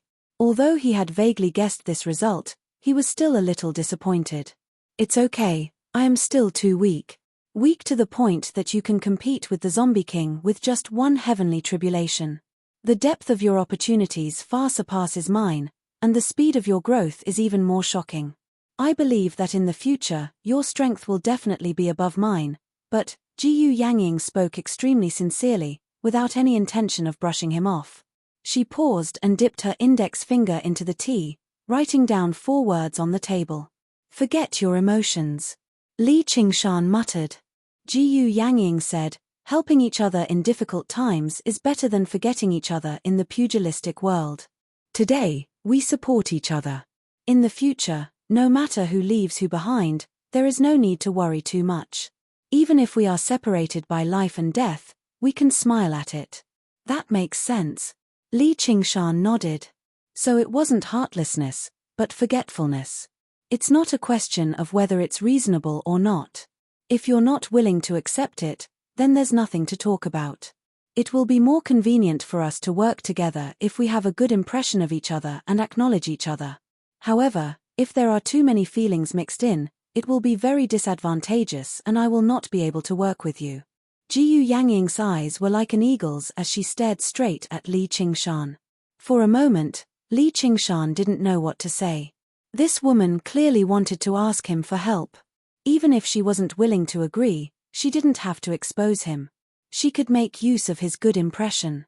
However, she insisted on separating the two of them, leaving no room for ambiguity. In fact, if he refused to give up on that idea, they might as well stop working together. She could not help but feel sad for Wasungzon. His unrepentant infatuation might be able to move any woman in the world, but it was useless for her. Although you have opportunities and inheritances, your foundation is too shallow. For example, the many resources in the underground, it's difficult for you to transform them into your own strength. Another example is the problem of your identity. There's a possibility that it could be exposed at any time. In the end, you can't hide it from those who have intentions. I believe that I can help you in many ways. Jiyu Yangying saw that Li Qingshan didn't say anything and thought that he was hesitating. Thus, she added more bargaining chips and seriously persuaded him to give up on meaningless feelings and pursue the path of cultivation. I agree, but not for the benefits you're talking about. If others don't have any feelings for me, I'm not the kind of person who pesters them. I'm going to have a family soon, so don't overestimate your charm. Good. You're indeed the man I admire. Jiyu Yangying smiled and immediately switched the tea to wine. She filled their glasses to the brim and clinked them with Li Qingshan's before downing them. Li Qingshan said, now you can tell me what you want my help with. It's not the right time yet. You'll know when the time comes. I feel that as long as you're given some time, you'll become stronger. At that time, your chances of success will be higher. If you help me with a bunch of small matters, but you want me to risk my life, won't it be hard for me to refuse? There shouldn't be any danger to your life. If there is, I'll explain it to you. You can refuse as much as you want. There's no need to feel embarrassed, because I don't always agree to everything. If you're restrained by your emotions and do something against your will, you can't blame anyone else. Fine. Li Qingshan didn't suffer any losses. Instead, he gained a strong ally. The method of cooperation was that she would deliver the goods first and receive the payment later. If she felt that it wasn't worth it, she could even refuse to pay. There was nothing to be dissatisfied about. However, he still felt a little unhappy that she didn't look at him as a man. The two of them stood side by side, gazing at the endless lotus leaves. Jiyu Yangying suddenly said, "I won't fall in love with anyone, if that makes you happier." Much happier. Li Qingshan glanced at her. Jiyu Yangying smiled and said, "That's good then. Alas, as a female cultivator, I can't be compared to a man. The tribulation of love is the heaviest, and it's extremely easy to damage my cultivation. I don't think I'll be able to surpass my own desires. So, it's better to cut off all danger and not be tainted by even a speck of dust." Li Qingshan was silent for a while, then asked again, "What if you go back on your word?" Jiyu Yangying smiled but didn't say anything. She raised her head to look at the drifting white clouds in the sky. This kind of question wasn't worth answering. Li Qingshan looked at her profile and had to admit that she was indeed extraordinarily charming. After leaving the waterside pavilion of Listening Wind, the strong fragrance of flowers hadn't completely dissipated when snow began to fall in front of him. "Let's go," Li Qingshan said to little Anne, then mounted the clouds and flew towards the horizon. From start to finish, he didn't look back once. He sat on the cloud and opened the mental map of the Green Province. He could still remember what she had said to him. The Green Province spans 15,000 kilometers. The Jianghu is only a corner. He smiled gently. The 9 provinces are like a well, trapping me. I'm just a tiny tadpole, so I better do my best to jump upward. Don't look down on me just because of this bird woman. Although riding the clouds was nowhere near as fast as flying in his original form, it was still extremely fast. He arrived at the edge of the Rui Commandery very soon. He shot past it without stopping at all, as if he had broken through an invisible barrier and stepped into an even greater land. The Chan Monastery of Deverengye was thousands of kilometers away, but Li Qingshan was in no hurry. When he encountered particularly moving scenery, he would stop and have a look, witnessing the beautiful scenery of the various places. Apart from Little Anne's different behavior from before, there were no disturbances along the way. It took him 2 days of time. Suddenly, a tall, imposing mountain appeared on the horizon. Along the way, Li Qingshan had seen many famous mountains and great rivers, but none of them could match the atmosphere of this mountain. Although it was not particularly tall, it stood on the ground like a crouching tiger, possessing its own dignified bearing. Buddhist pagodas stood in great numbers on the mountain. Large halls stretched on into the distance, and the sound of chanting rang out. "We're here. This is the Chan Monastery of Deverengye." Li Qingshan stowed the mental map of the Green Province away and descended from the cloud in the distance. Regardless of the sect, none of them liked cultivators flying over their heads. Li Qingshan was confident in his strength, but he was not confident enough to provoke a large Buddhist sect. At this moment, the sun rose up from the east, gilding the entire mountain. Li Qingshan's eyes lit up. Looking up, the silhouette of the mountain seemed like a seated Buddha. The ethereal chanting was like a Buddha chanting softly, awakening the infatuation of people. Under the illumination of the sun, the golden hall at the top of the mountain shone with rings of golden light. It seemed like the halo behind the Buddha's head, adding to its dignified and holy bearing. It was enough to make people want to prostrate and worship it. He understood why the mountain was called Great Buddha Mountain. Li Qingshan sucked in a deep breath and returned to normal. Then he looked at little Anne, who stared at the great fire. The sandy flames of white bone blazed in the depths of his eyes. "Are you ready?" Li Qingshan rubbed little Anne's head, and little Anne nodded. The two of them slowed down, passing through the dense forest and arriving on the mountain path. Perhaps this could no longer be called a mountain path. It was 300 meters wide, rising and falling like a dragon through the mountains, extending towards the Chan Monastery of Deverengye. If this were not a world of cultivators, constructing a path like this would be extremely difficult even with the modern technology of his past life. Even more startling was the number of pedestrians on the path. The closer they got to the Chan monastery of Nga, the denser they became. With a single glance, Li Qingshan saw over 100,000 people. Clearly, there were other paths like this in the other directions of Great Buddha Mountain. Countless men, women, old and young bowed with each step, making their way towards Great Buddha Mountain. Even the gray-haired old woman was no exception. Every time she prostrated herself on the ground, Li Qingshan would worry about whether she could climb back up again. Beside her was a child, probably her grandson. He still seemed rather ignorant, but he also brought his palms together like the old woman, bowing with each step. There was no conversation between them. They were silent and solemn, yet they were also as harmonious as brothers and sisters. The sunlight shone on their faces, pious and firm, radiating with a glow of happiness and peace. That was the light of faith from a determined mind. Even non-believers would be infected by such a scene. Li Qingshan also brought his palms together and bowed towards Great Buddha Mountain in the distance. As a transmigrator, he did not believe in anything, but he respected the faith of others. The lives of mortals were filled with pain. Not everyone had the opportunity to become a cultivator and attempt to break free from the shackles of fate. Having a faith like this was not necessarily a bad thing. People always needed some consolation. Non-believers would always underestimate the word faith. However, getting drunk and partying, becoming addicted to the internet, eating, drinking, and gambling were not necessarily any smarter than bowing to a Buddha statue.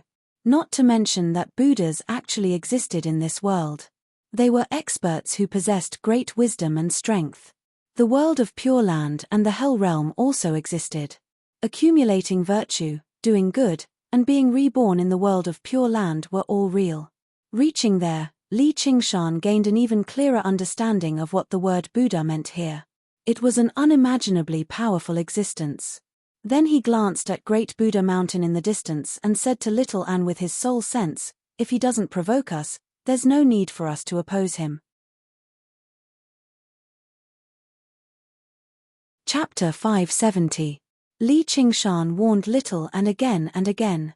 The two of them made their way up the mountain path together. They obviously did not bow with every step like mortals. They passed by everyone quickly and arrived below Great Buddha Mountain in the blink of an eye, right before the entrance of the Chan monastery of Nga. They were unable to advance any further here. Two protector generals that stood 30 meters tall stood on the left and right of the entrance. They held their chests and bellies, each wielding a weapon. At first glance, they even seemed like two statues. But suddenly, their eyes swiveled and landed on Li Qingshan. Li Qingshan's breathing halted slightly. It really is the Chan monastery of Nga after all. Just the two protector generals at the entrance can actually make me feel threatened. Looking back, there were thousands of houses built at the foot of the mountain. There were regular monks who specially guided believers into the houses, arranging their meals and even distributing silver. Unlike the temples of his past life, a sect like the Chan monastery of Nga did not need the money of mortals, nor did they rely on invading land to survive. They only needed mortals to offer up their faith. Over thousands of years, just how terrifying of a force would they become? Who is below the steps? Why aren't you bowing? A receptionist monk asked loudly from the high walls that resembled city walls. He was no longer a regular monk. Instead, he was a chi practitioner, a true disciple of the Chan monastery of Nga. Several tens of thousands of people worshipped on the square at the foot of the mountain, so Li Qingshan and the young man's figures stood out particularly. In particular, everyone who saw Little and along the way was stunned. The young man even forgot to kowtow and looked straight at her. The receptionist monk saw Little and could not help but be taken aback. Afterwards, he lowered his head in a hurry and chanted, "Amitba." Li Qingshan said, "We're not believers. We've come to see the Annihilum Light Chan Master. Junior Uncle Annihilum Light is in secluded cultivation. He doesn't receive visitors, so you better return." Before the receptionist monk had even finished speaking, a streak of golden light suddenly rose up from a majestic hall on Great Buddha Mountain, landing at the entrance and turning into an old monk. He was the Annihilum Light Chan Master himself, gazing at Little and in delight. "One will, You're finally here. Junior Uncle Annihilum Light. The reception monk was surprised and bowed in a hurry. The Annihilum Light Chan master often occupied the position of head monk in the body courtyard. He was indifferent and liked peace and quiet. Even if he was a direct disciple, it was extremely rare to see such a change in expression. Today, he had personally come out to welcome two insignificant foundation establishment cultivators, and he even revealed such an expression. It was truly rare. Little An put his palms together and bowed. Master. Follow me. The Annihilum Light Chan master waved his hand, and the huge entrance behind him opened loudly. Sunlight passed through, landing on Li Qingshan's face. He squinted his eyes slightly. The door is open. The door is open. Calls rang out from below the mountain. The main entrance of the Chan monastery of Devarengye was not usually open. The disciples of the monastery also entered and exited through a small door below. Only when the main entrance was open like this would they be welcoming esteemed guests. The Annihilum Light Chan master glanced at Little An before waving his hand. A melodious bell rang out from the top of the mountain. At first, it was just one, followed by 100 bells ringing across the entire mountain, drowning out the chanting and ringing through the entire mountain. The receptionist monk was dumbfounded as well. He studied Li Qingshan and Little An. Let alone two foundation establishment cultivators, even two golden core cultivators did not have the right to receive such treatment.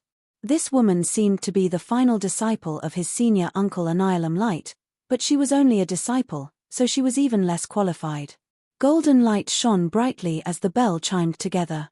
It was a grand sight. Li Qingshan eased up slightly.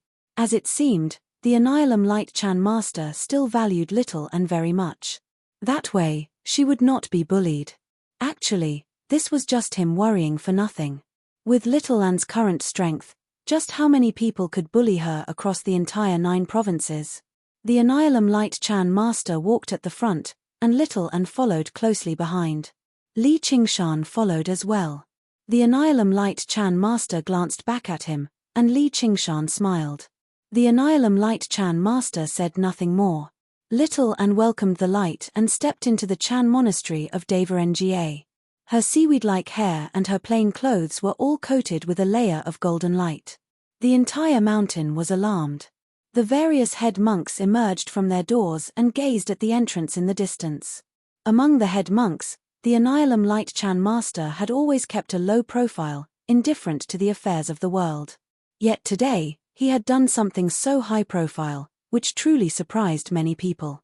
He represented the entire Chan monastery of Devarengye, expressing his politeness and respect towards a new disciple, as well as expressing how much the entire monastery valued her. He told everyone, including the abbot of the monastery, not to underestimate her. But was she worthy of him? The towering pagodas were like a forest, blocking out the sunlight and radiating with faint, golden light. They possessed a wondrous power. This power was not powerful, but it was like sunlight and rain, nourishing everything silently. It was filled with warmth and benevolence, enough to make people submit. There were the arhas of past eminent monks. Arhas were equivalent to the golden cores of regular cultivators. They could only be condensed after undergoing the second heavenly tribulation. Just from the endless forest of pagodas, it was possible to sense just how much the Chan monastery of Devarengye had accumulated. From afar, it did not seem like it, but he could sense the dignified feeling when he was there. The pagodas were all over 30 meters tall, and many of them were even taller than Li Qingshan's original demon body. Li Qingshan thought, these pagodas probably aren't just for commemoration. Instead, they've become one with the entire mountain. They're probably some kind of defensive formation. Little An did not look around. It was as if he was not walking through the forest of pagodas, being watched by thousands of gazes. Instead, he was walking through an empty forest alone. The Annihilum Light Chan master smiled. Many of the observers in the monastery secretly praised him as well. The spirit of one will was truly extraordinary. As for Li Qingshan, he looked around like a tourist visiting a historical site, but he was also unfazed by the forest of pagodas. The golden peak of Great Buddha, the Grand Hall. Li Qingshan had never seen such a majestic hall before. It was like another mountain had risen up on the mountain. He understood that this was the Buddha head of Great Buddha. Gazing into the hall, the Tathagata Buddha sat in the center, standing several hundred meters tall as he overlooked the masses. Bodhisattvas and arhats stood to the left and right, as well as guardian deities, blue deities, and dragons and elephants. There were many of them, depicting the appearances of the various Buddhas and living beings. A monk brought his palms together as he stood before the Buddha. He was bald and beardless, wearing a great red kasaya. He seemed to be in his 40s, but his eyes were as deep as the ocean. They differed from Li Qingshan's impression of the benevolent, peaceful, and virtuous monk.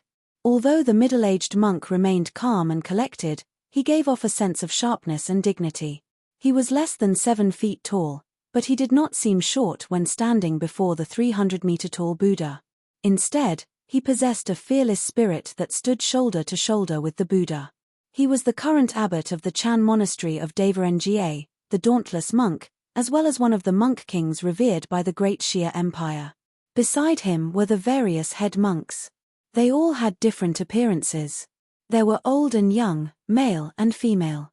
Some were benevolent, some were cold and solemn, some had hair, and some didn't. However, the auras they gave off were each more powerful than the last. Although Li Qingshan had killed a few golden core cultivators in the past, he dared not be careless when he faced any one of them, let alone the dauntless monk. If it were not for his determination, he basically would not have been able to look him in the eye.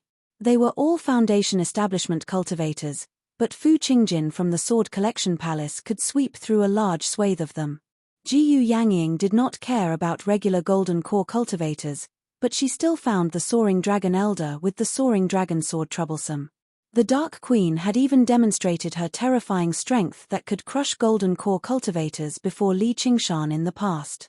Even if they were at the same level of cultivation, the difference in strength was worlds apart. None of the 3 great sects of the Green Province had an undeserved reputation.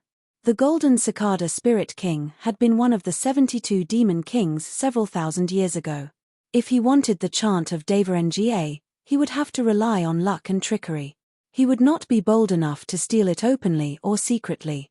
If Little An had followed the Annihilum Light Chan master to the body courtyard silently, there would never have been such a situation. Normally speaking, Little An would visit the various head monks in the various courtyards after settling down. However, if he wanted to see the dauntless monk, he would need even more luck. However, since the Annihilum Light Chan master had already opened the gates and rung the bell, the monastery obviously had to respond. The Chan monastery of Devarengye obviously had to respond and verify whether this one will had the right to receive such treatment. The greater the courtesy, the greater the pressure. The Annihilum Light Chan master waited outside with Little An before entering the hall. He bowed towards the dauntless monk and stood in an empty seat. As her master, he had already given Little An an opportunity. Whether she could grasp it or not would be up to her. If she succeeded and proved herself, it would be endless glory. The entire Chan monastery of Devarengye would support her cultivation. If she failed, then he would be making a fool of himself. It would also make him seem like he had a poor eye for people and acted inappropriately. Little An nodded towards Li Qingshan. Li Qingshan gave her a thumbs up, encouraging her. She stepped over the high sill with a bare foot and stepped into the hall. She raised her head to look at the Buddha, lowered her head to look at the dauntless monk, and then lowered her head to look at her own figure on the shiny floor. She slowly made her way over and sat down on the empty cushion under the watchful gazes of the monks. A monk said, "You don't bow before the Buddha. You're insolent and rude." Little An said, "Clay sculptures and stone sculptures. Where is the Buddha?" The Buddha's light illuminates all, bringing salvation to all living beings. It exists everywhere. Seeing me is me. Seeing no living beings. Li Qingshan knew that the debate had already begun. Although he did not quite understand it, he could tell how forceful Little An was. He secretly panicked inside.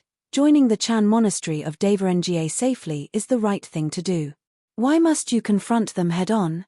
The dauntless monk is just like his name. You can tell with a single glance that he's not a good person. If you anger him, it'll probably be bad for you. The various head monks took turns to ask questions, raining down on him like a storm, lashing out and scolding him loudly. Little Anne was expressionless as she answered them all. She did not panic at all. Suddenly, Li Qingshan discovered that the Annihilum Light Chan master was standing there silently with a smile on his lips. He seemed to be extremely satisfied. Then he looked back. Many disciples of the monastery stood outside the hall silently, listening attentively. It's like they've gained something, and it's like they've lost something. As a result, he stopped worrying. So that's what these monks fall for. Late in the morning, the great hall was filled with words, constantly bombarding him with questions. Little Anne answered freely, like pearls falling onto a jade plate. The head monks all secretly admired him. With such a root of wisdom and comprehension, he was worthy of such a great gift. The dauntless monk who had remained silent the entire time suddenly took a step forward. He shone with golden light, turning into a guardian king that was 300 meters tall. He glared at little Anne, wielding the pillar-like staff of demons, subduing and suddenly coming to a halt in the hall. With a clang, the hall caved in, covered in cracks. Clearly, he had truly lost his temper. He swung down the pillar-like staff. Exorcism. To be continued. Legends of the Great Sage welcome readers to log in. Chapter 571. The sudden change was like a clap of thunder. No one could respond in time. The disciples outside the hall were left dumbfounded with their eyes and mouths agape. The head monks were also shocked. They had no idea why the abbot had flown into such a thunderous rage. The dauntless monk's full-powered strike was like a god splitting open a mountain. No one could stop it. Has he been observing silently the entire time and realized that Little Anne practices the path of white bone and great beauty, which is why he suddenly attacked? Li Qingshan charged towards the grand hall, but it was already too late. Boom! Waves of air surged over, surging through the grand hall and producing a hollow whistle. It sent Li Qingshan flying. Little Anne. Li Qingshan was utterly furious. The dauntless monk's strike was so powerful that it could even shatter a mountain. Little Anne's path of white bone and great beauty was powerful, but his cultivation was still weak after all. How was he supposed to block it? Furious, he was about to throw all caution to the wind and transform into his original body, deciding life and death with the dauntless monk. Don't! Suddenly, a voice rang out in his head. It was Little Anne's voice. Li Qingshan immediately calmed down. Even if the dauntless monk had really seen through something, he would never launch a sudden attack like this with his bearing. He could at least explain everything first before subduing the demon. It was not like even 10 Little Anne and Li Qingshan were useless against a monk king like that in the Chan monastery of Devarengye anyway. Just now, Li Qingshan had only panicked out of concern. As soon as he calmed down, he noticed something amiss. The violent wind subsided, and the colossal pestle that resembled a heavenly pillar stopped above Little Anne's head. The murderous aura in the air vanished, like the thunderstorm had cleared up the sky in a single instant. It was rather abrupt. It only demonstrated that the dauntless monk's control over his power had already reached a level where he was absolutely unruffled, which also proved that he had not unleashed his full power. Little Anne sat on the praying mat, still expressionless. His seaweed-like long hair fluttered in the wind, and his body didn't even lean back in the slightest. His eyes were empty as he stared ahead, ignoring the huge Vajra. As the saying goes, even if Mount Tai collapses in front of you, you won't change your expression. Aren't you afraid that I'll kill you? The 100-meter-tall guardian king stared at Little Anne. The anger on its face gradually subsided. His lips opened and closed, emitting a sonorous sound that reverberated in the hall of great strength. If you want to kill me, I can't stop you. It's useless to be afraid. If you don't want to kill me, why should I be afraid? Little Anne said calmly, great wisdom begets great courage. It's rare. My fearless Vajra Sutra can only be cultivated by those with great courage. Are you willing to learn it? The dauntless monk asked. However, his true objective with his strike just now was not to test whether Little Anne had great courage or whether he had the right to teach her the fearless Vajra Sutra. The talent and ability to comprehend that little and had demonstrated was basically unbelievably high. Even when he was young, he was left in the dust. As a matter of fact, she might have been the most outstanding disciple the monastery had ever seen since its founding. However, there was something that even he could not see through in her empty eyes, which made him feel a hint of wariness. She seemed completely empty. He was unable to tell what she wanted, much less tell what she was thinking. If a figure like her devoted herself to Buddhism, she would definitely be an eminent monk of Buddhism. However, if she harbored demonic thoughts, the consequences would be so great that no one could stop her. As a result, he tested her. Apart from purging diamonds and demons, the dauntless Guardian King's demon-subduing pestle also possessed the power to subdue demonic thoughts. This move was called Severe Warning. It was a secret technique of Chan sects. If the demonic thoughts in her were weak, they would be routed and destroyed, but if they were too powerful, they could be stimulated, allowing him to see what her mental state was like. However, the outcome left the dauntless monk rather disappointed. He could not sense where her demonic thoughts were at all, as if he had punched the air. Did she not possess any malice at all?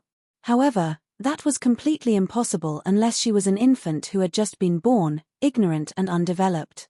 Only then would she be like that. When they grew slightly older, greed and a desire to fight would naturally develop. Or perhaps, her cultivation of the mental state had really reached that level. Even the master of the monastery, the dauntless monk, could not imagine just what kind of overwhelming change the path of white bone and great beauty had brought to Little An's mind and mental state. Apart from Li Qingshan, only the dregs of her past memories could influence her, making her display some humanity. At other times, she was just a skeleton that was neither alive nor dead. Good and evil did not matter at all, so how could she be subdued by demonic thoughts? Since his probing was fruitless, all the dauntless monk could do was accept it. There really was a genius like her in the world. He guessed that she might be the reincarnation of some great monk who had been influenced by her past life, which was why she behaved so differently. This was without a doubt the most reasonable explanation. Whenever the world fell into chaos, geniuses would always appear. Even if there was something wrong with her, he believed she could return to the right path as long as he guided her well. However, the dauntless monk obviously could not say these thoughts aloud, just in case she developed a grudge and went along with the flow to pass on the fearless scripture of the Guardian King to her. If she were a regular disciple, the dauntless monk would basically be showing her great respect by testing her. Even if he said it out loud, the disciple would only shed tears of gratitude.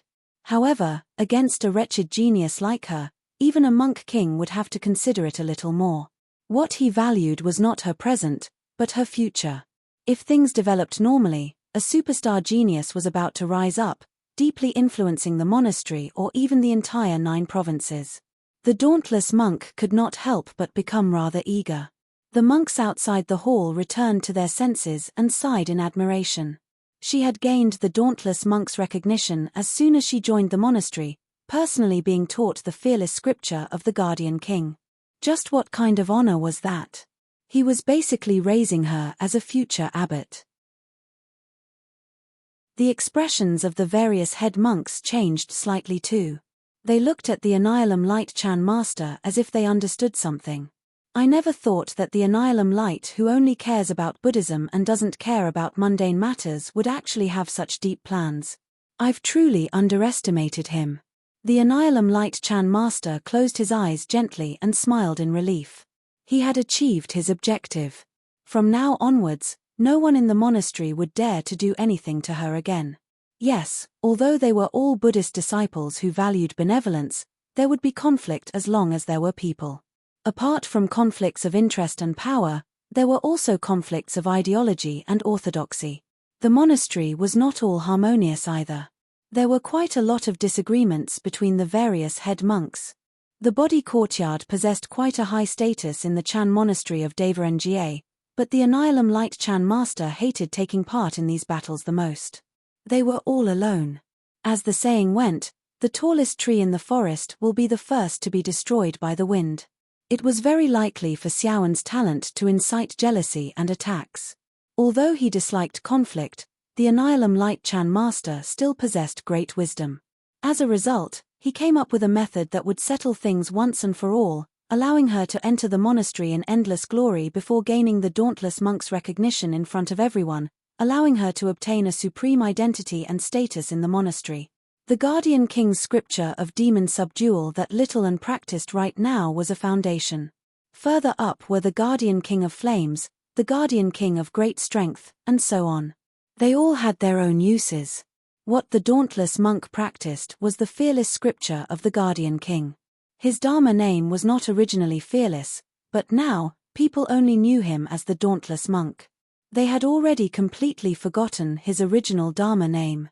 Cultivation methods at the third heavenly tribulation and above were the supreme cultivation methods of this world. They were secrets of the various sects and sects. And, she would be taught by seniors who practiced the same cultivation method. This was basically a great fortuitous encounter that regular cultivators could only come across. However, after a moment of thought, Little An bowed gently. I'm willing to learn the chant of Deva Nga. The chant of Deva Nga. There was an uproar outside the hall. The chant of Deva Nga was the supreme cultivation method of the monastery. Normally, only the head monks of the various departments had the right to practice it. Regular elders did not even have the right to practice it. She was a new disciple, yet she was still not satisfied with the fearless scripture of the Guardian King that the abbot had personally passed on to her. She even wanted to learn the chant of Deva Nga. Even Buddhist disciples who were pure of heart and few desires could not help but burn with jealousy. They were displeased, feeling that she was too greedy and did not know what was good for her. Li Qingshan's heart leapt into his throat too. One of the main reasons why he had come to the monastery was for the chant of Deva Nga. If he brought the chant of Deva Nga back to the Golden Cicada Spirit King, apart from completing his past promise, the Golden Cicada Spirit King would be in a good mood. Perhaps there would even be benefits for him. The Golden Cicada Spirit King wanted to jump out of the well, but there were many things that he couldn't bring out. If he just left some for Li Qingshan, it would be a huge treasure. You really want to learn? The dauntless monk dispersed the dauntless Guardian King and frowned slightly.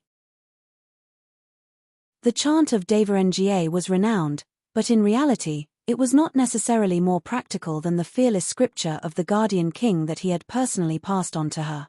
Why was she giving up what was close at hand and seeking what was far away? Yes. Little An said with certainty. Her foundation lay in the path of white bone and great beauty. While the fearless Vajra Sutra was valuable, it paled in comparison to the former. It was dispensable to her. On the other hand, the chant of Deva Nga was a technique that could be used, and it was even more useful to her. All right, I can agree. The dauntless monk said firmly, but he changed the topic. Though, you need to undergo the second heavenly tribulation and condense a ara.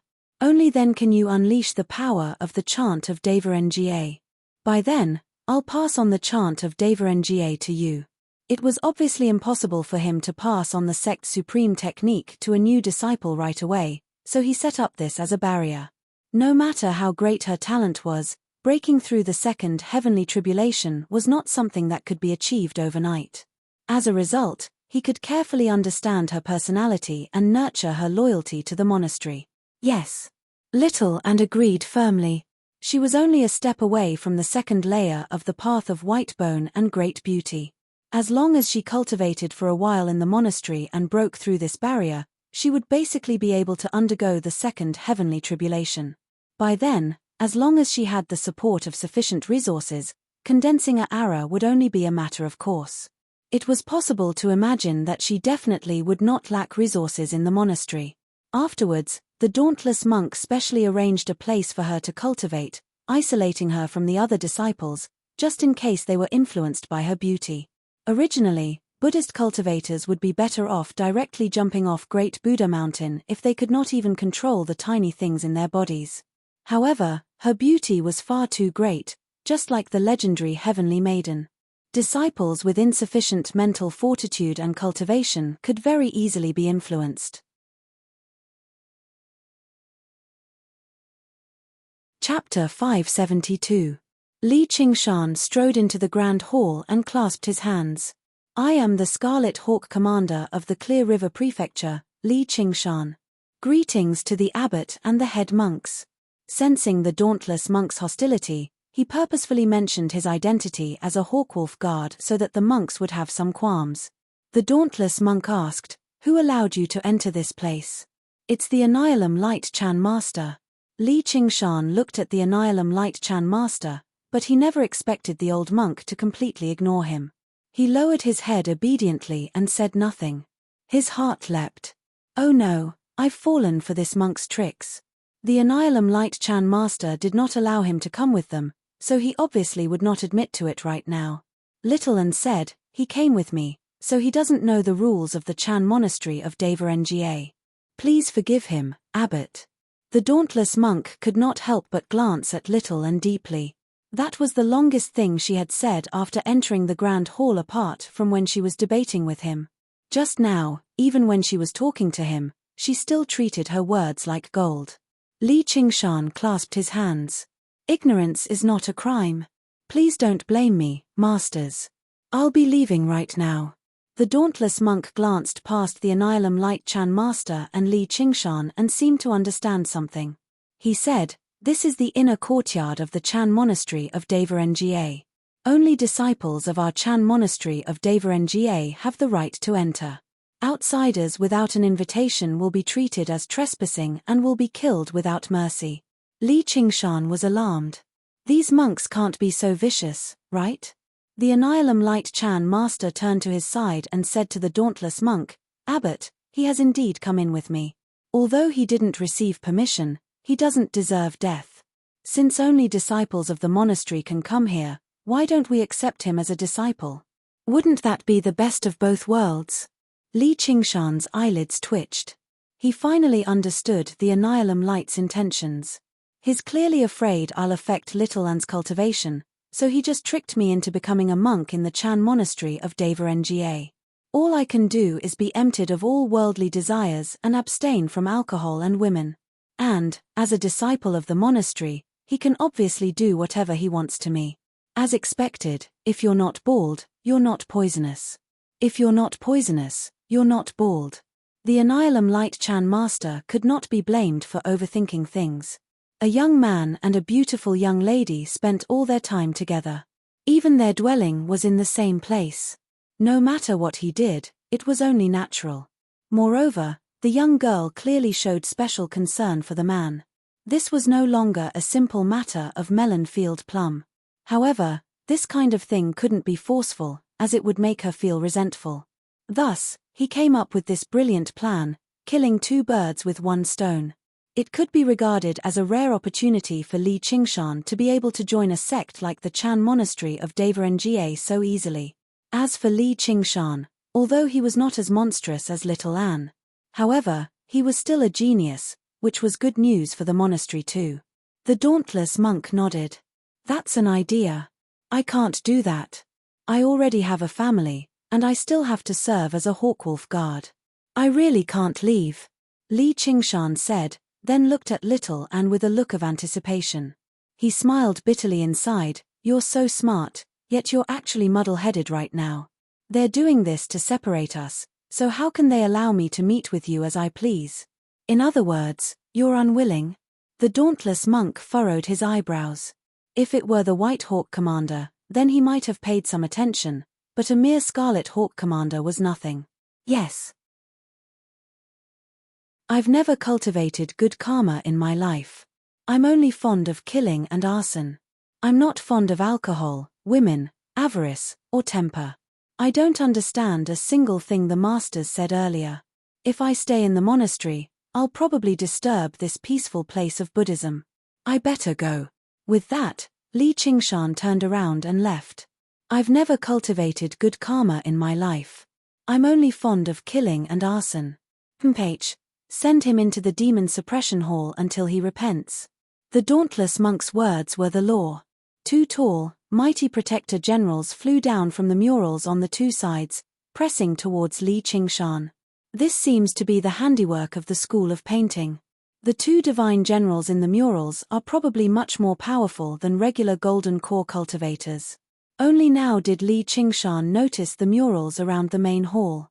The divine generals, diamonds, and strong men were all lifelike, extending from the walls to the ceiling. He found it to be rather familiar. Shifting his gaze, he noticed a bright red seal the size of a table on the western wall. It was engraved with the words 5 Absolutes Immortal. These murals were actually the work of the legendary 5 Absolutes Immortal.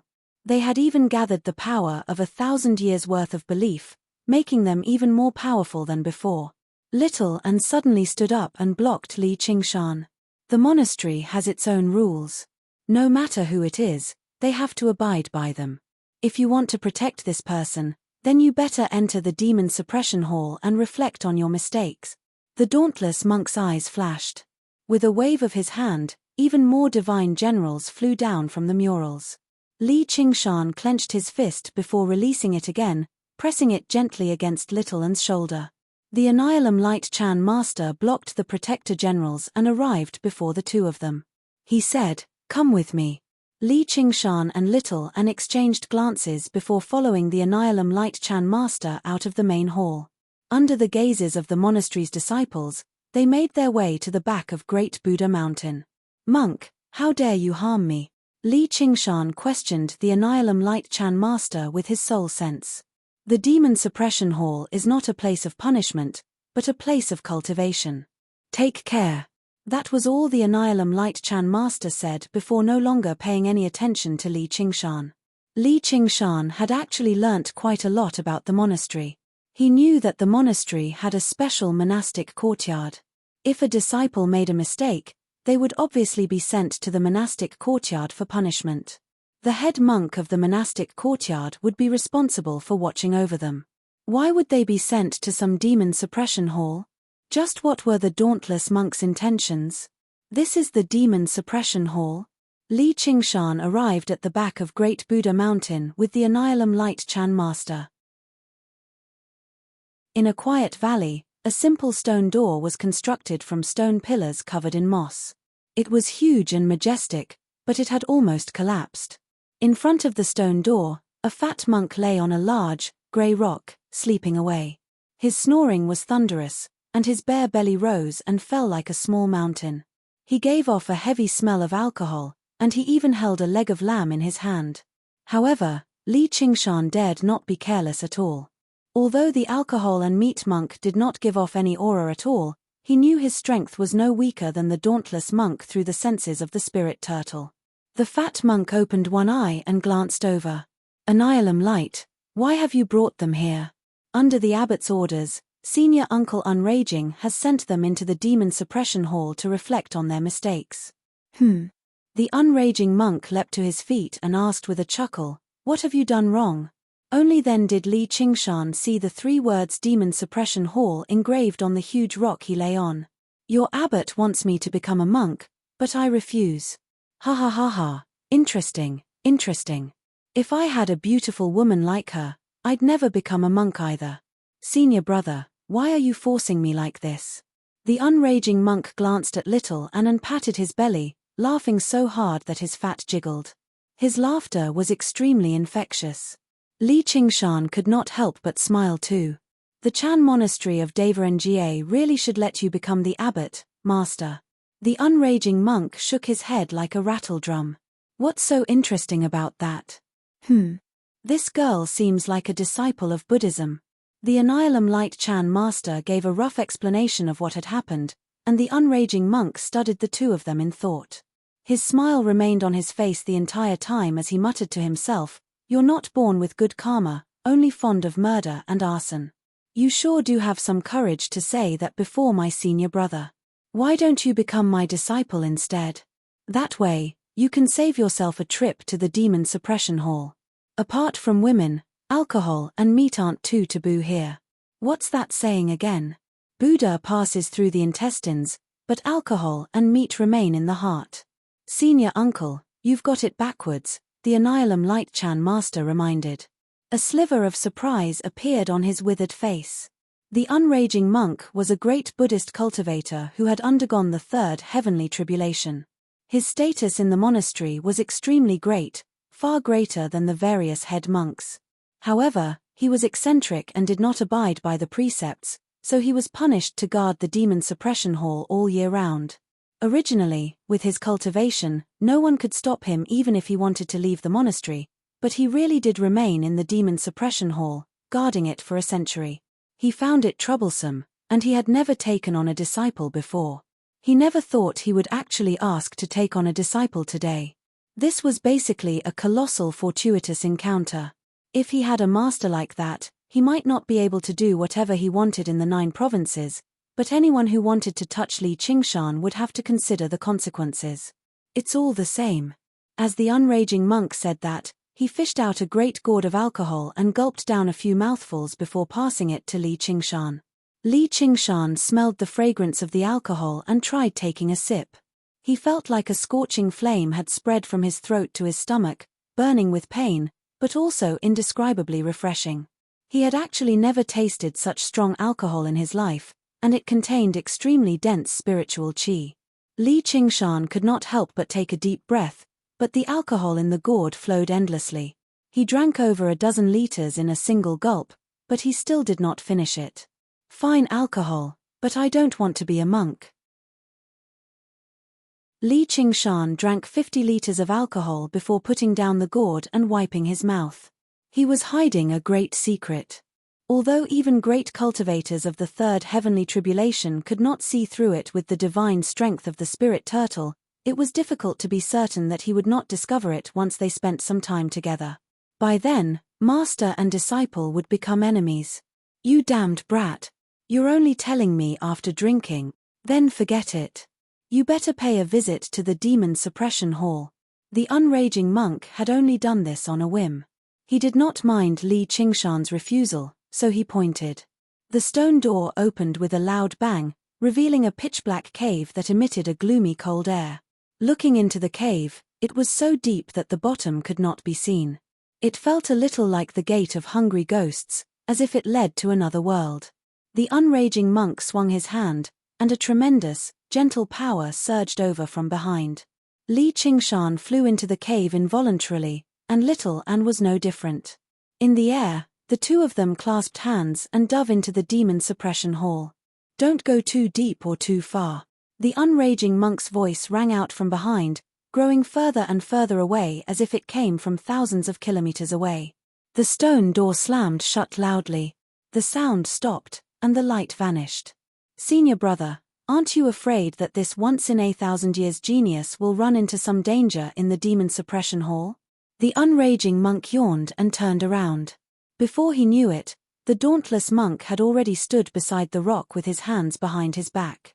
As long as she doesn't venture too deep into the demon suppression hall, what danger will she run into?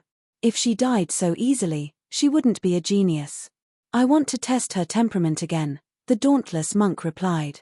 Although the test was fruitless, the sliver of uneasiness in his heart was unable to be dispelled. Just now, little Anne's behavior had allowed him to discover a breakthrough point, which was Li Qingshan. Chapter 573. The influence of a supreme prodigy like that was far too great. Once they decided to support her towards the apex of the cultivation community, they would be the only ones left to taste the bitter consequences. Several thousand years ago, the Chan monastery of Deverengye had once produced a Buddhist prodigy that could be described as supreme, but in the end, the Chan monastery of Deverengye suffered heavy losses, almost falling into decline.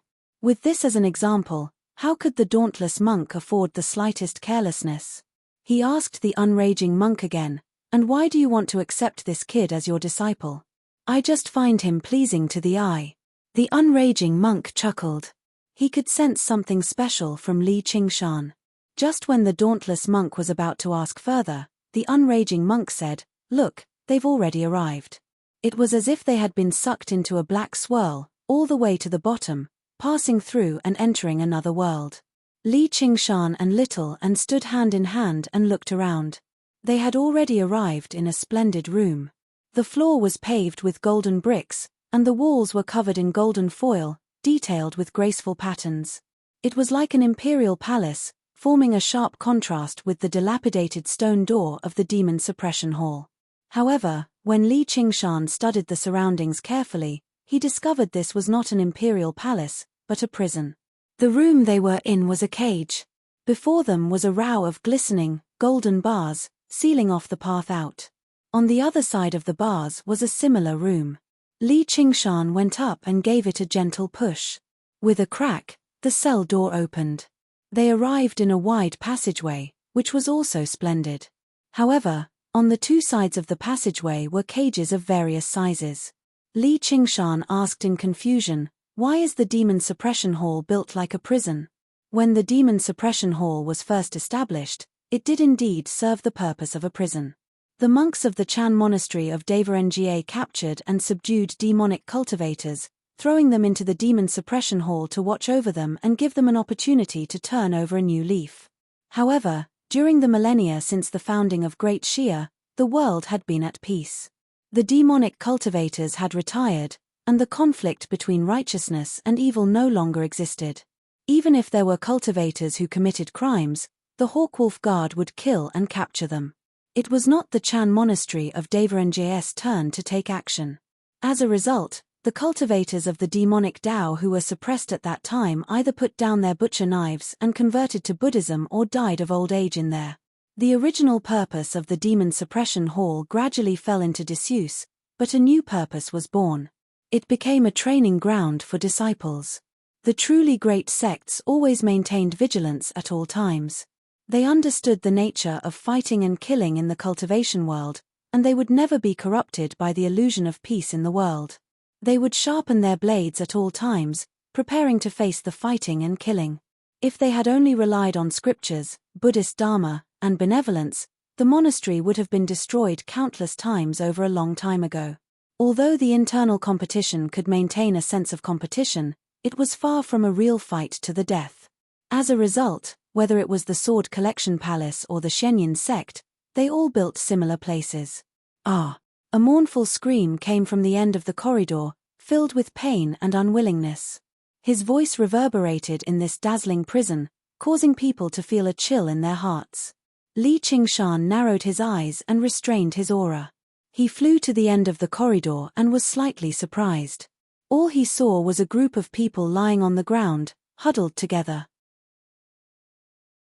Blood flowed out from between them, dyeing the golden tiles red.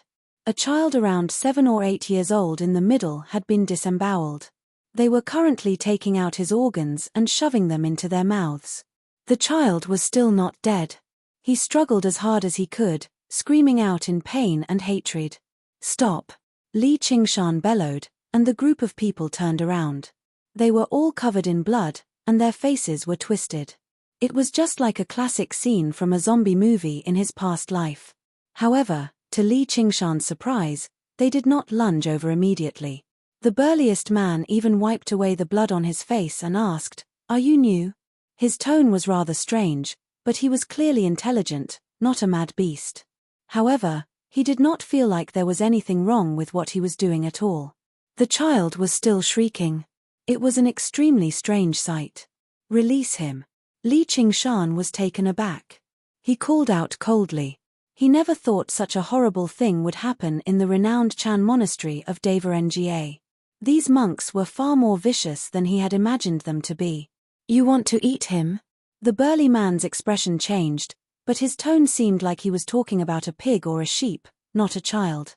At this moment, Little and caught up as well, arriving beside Li Qingshan.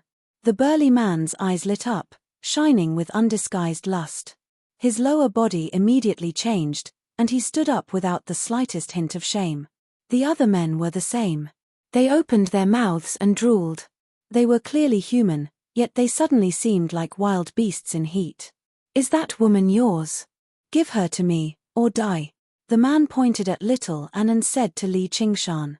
Before he had even finished speaking, there was a bang, and his head exploded like a watermelon. Blood and brain matter splattered across the golden wall on the side. "Use your head before you speak." Li Qingshan pulled his foot back as he said, "Awoo." The other men all lunged over madly. Their veins bulged and their muscles bulged. Their fangs protruded from their mouths as they howled like wild beasts. Peng peng peng peng. A group of headless corpses fell to the ground. Blood flowed freely, broken bones and brain matter splattered everywhere. Li Qingshan found it strange. These people were far stronger than normal humans, but they did not seem like cultivators. They could not even be considered wild beasts. Wild beasts would always hide in the face of danger, but these people seemed to be driven by their own desires. The child no longer screamed. He propped himself up and stretched out his hand to cover his stomach, stuffing the organs and intestines that had been pulled out back into his stomach. His vitality was unbelievably strong. He then pounced on the headless corpses beside him and began to gnaw on them. He was not whipping the corpses for revenge, but simply eating because he was hungry. Li Qingshan felt a sense of absurdity, and did not know what to say. After the child had his fill, the wound on his stomach had mostly healed. The child asked shyly, "Thank you for saving me. Can I follow you? What's your name? Who are they? Why?" Li Qingshan paused. "Eat you? I'm Duoj, and this is my father. I don't know anyone else, so why do you want to eat me?" "It's obviously because I'm hungry." The child called Duoj pointed at the first man whose head Li Qingshan had blown up with a kick and said in a serious manner. Afterwards, he waved his arms and promoted himself, "I can help you fight. If you're hungry, you can eat me too. My flesh is very tender." He swiveled his eyes slyly and pointed at the corpses on the ground, including his father's. "These can be eaten for many days."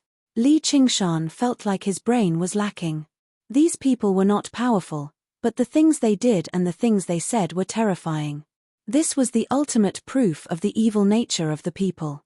They were so repulsive that they could not look at them directly. The father led a group of people to eat the child, and the child treated the father as food. If regular people were here, their outlook on life and values would probably be severely impacted. In reality, there were indeed many disciples of the Chan monastery of Nga who were unable to endure the tremendous pressure of the mind during the trials of the demon suppression hall, going mad and suffering from chi deviation. Disciples with such weak wills were not worth paying attention to no matter how talented they were. Don't tell me they're slaughtering and devouring one another just because they're trapped here and have nothing to eat. No, it's not that simple. These people are basically doing these things as a matter of course. They don't feel any remorse from their conscience at all, much less any so-called mental torture. The dauntless monk had been observing the situation in the demon suppression hall the entire time. He discovered that little Anne's gaze did not even waver at all the entire time. That was no longer simple coldness or callousness. Instead, it was disregard. It was disregard the bloody sight, disregard the horrific devouring. The dauntless monk was unable to tell whether he should be happy or worried.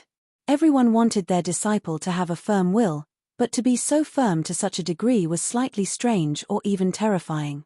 It had completely exceeded her age. There was only one thing he was certain of.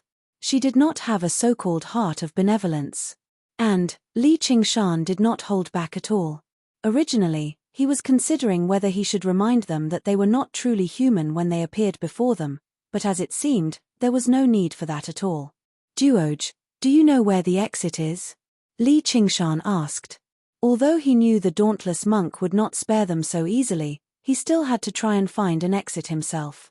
Duoj said, "There's no exit. Once you enter, you can't leave anymore." Li Qingshan said, "Is there really nothing special about it?" Duoj hesitated.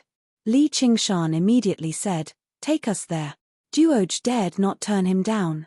He picked up a corpse and pointed at the other corpses. "It's very far. You can eat along the way too." He was worried that Li Qingshan and the others would run out of food and try to eat him. "Leave the corpses behind. Let's go."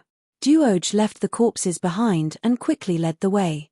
He glanced back reluctantly, not because of his father, but because he was reluctant to part with the food. "There's meat. There's food."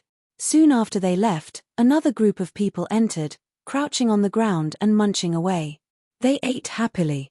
The prison was like a maze. The paths twisted and turned, constantly branching off. Its surface area was even larger than that of the Great Buddha Mountain. This was definitely not an ordinary palace built underground. He constantly came across people along the way, and basically all of them were young men. As soon as they saw little Anne, they lunged over like bulls in heat. They were all extremely strong, moving like the wind. They were roughly on par with iron plate corpses. Li Qingshan obviously slaughtered his way over without holding back. He discovered that some of the people clearly possessed some deformities that were not human, such as the huge lumps on their foreheads, their protruding backs, their disfigured skin, and their sharp claws and teeth. Normally, the more obvious the deformities, the more powerful they were. Li Qingshan's doubts grew deeper and deeper. Just who were they? Why had they become like this? And why were they trapped in the demon suppression hall? The further he ventured, the stronger the enemies became. Some of them even vaguely surpassed the level of corpse soldiers, approaching the strength of corpse generals. He could not help but recall the unraging monk's warning.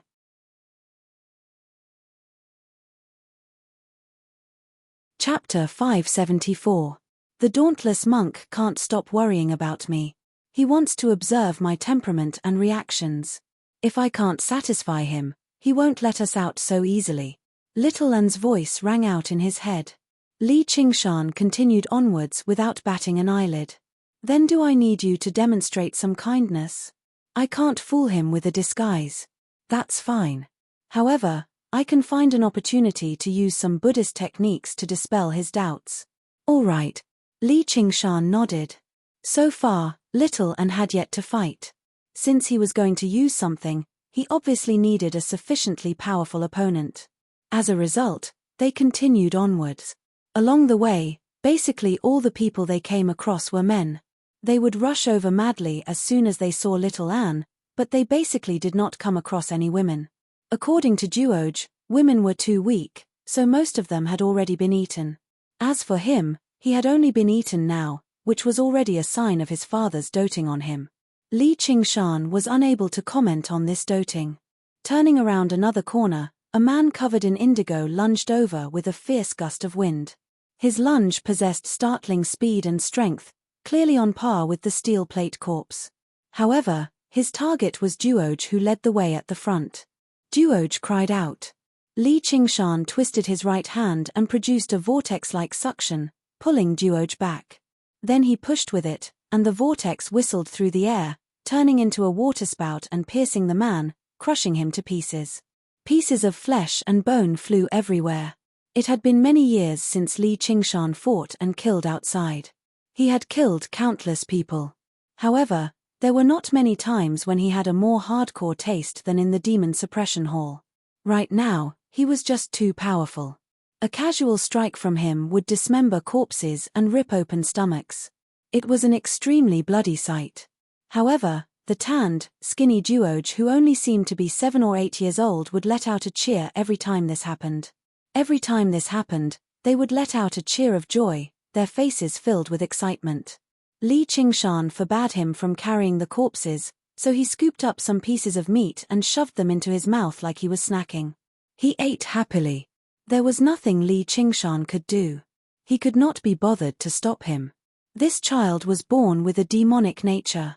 He had no concept of good or evil at all, or in other words, all the people here were like this.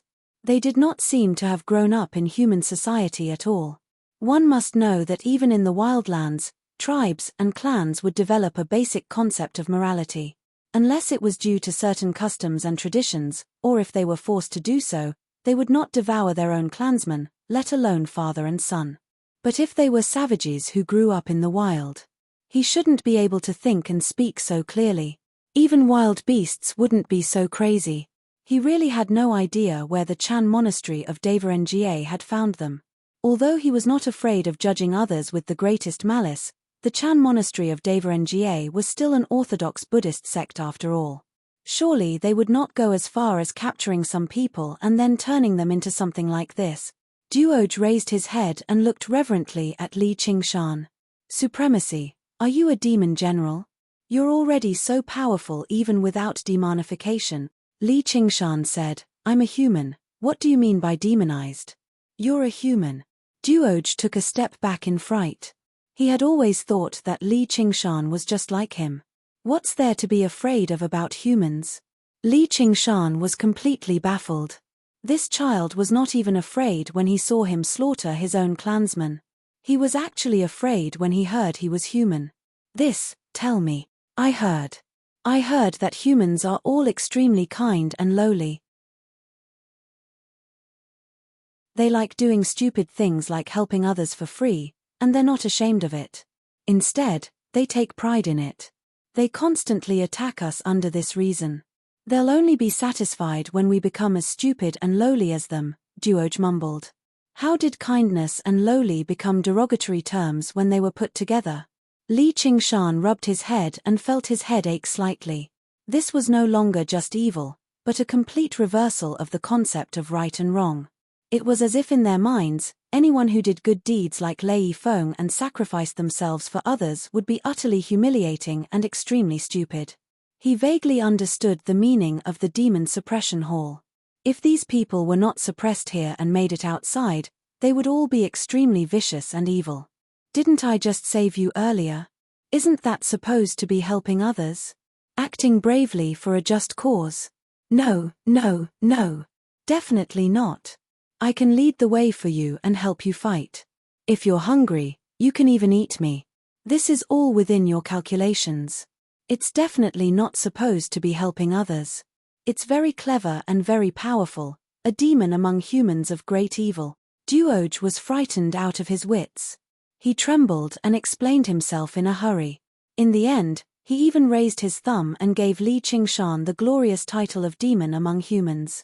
This was like someone asking you, do you think I'm a whore, an idiot, or a piece of trash? It was very difficult for you to not treat it as an angry threat. The corner of Li Qingshan's lips twitched, and he barely managed to make a happy expression. He sucked in a deep breath and raised his head, yelling at the ceiling, "Let me out.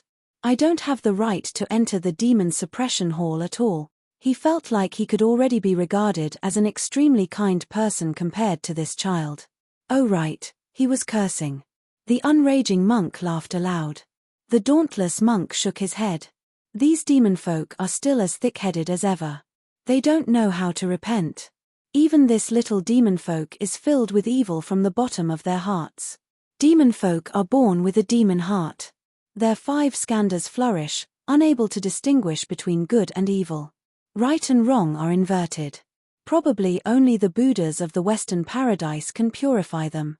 It's not something we can do, so there's no need for you to get angry, senior brother. Junior brother, we might not be able to purify them, but we can destroy these enemies of Buddha, just in case they grow up and cause even greater trouble. We can't be soft-hearted just because they look human or because they're young. The dauntless monk said that, vaguely warning the unraging monk. The unraging monk laughed aloud, but he said nothing. His voice reverberated through the corridor, but there was no reply at all.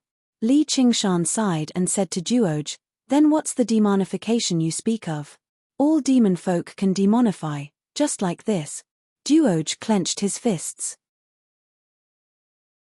His little face was bright red from holding back, and he even let out a gasp. In the end, only the color of his eyes changed slightly. His body relaxed, and his eyes were filled with anticipation. "I'm still too young. Once I grow up, I'll definitely become an extremely powerful demon king." "Demon folk, demon king," Li Qingshan murmured. If he ignored his strange words and actions, Duoj was no different from a regular child. He wanted to be a scientist, wanted to be a president, and so on. Li Qingshan patted Duoj's head and said nothing more. "Let's keep going. Are there no stronger opponents here? Venerable, you really are a vicious and brutal demon among humans. The place we're going to has a lot of powerful experts for us to kill." Duoj's eyes lit up in admiration. Then he said, "I heard grandfather say that actually, it doesn't matter if you're human. As long as you have a demon heart, everyone can become a demon. You'll definitely become a powerful demon king in the future." He seemed to be trying to comfort Li Qingshan.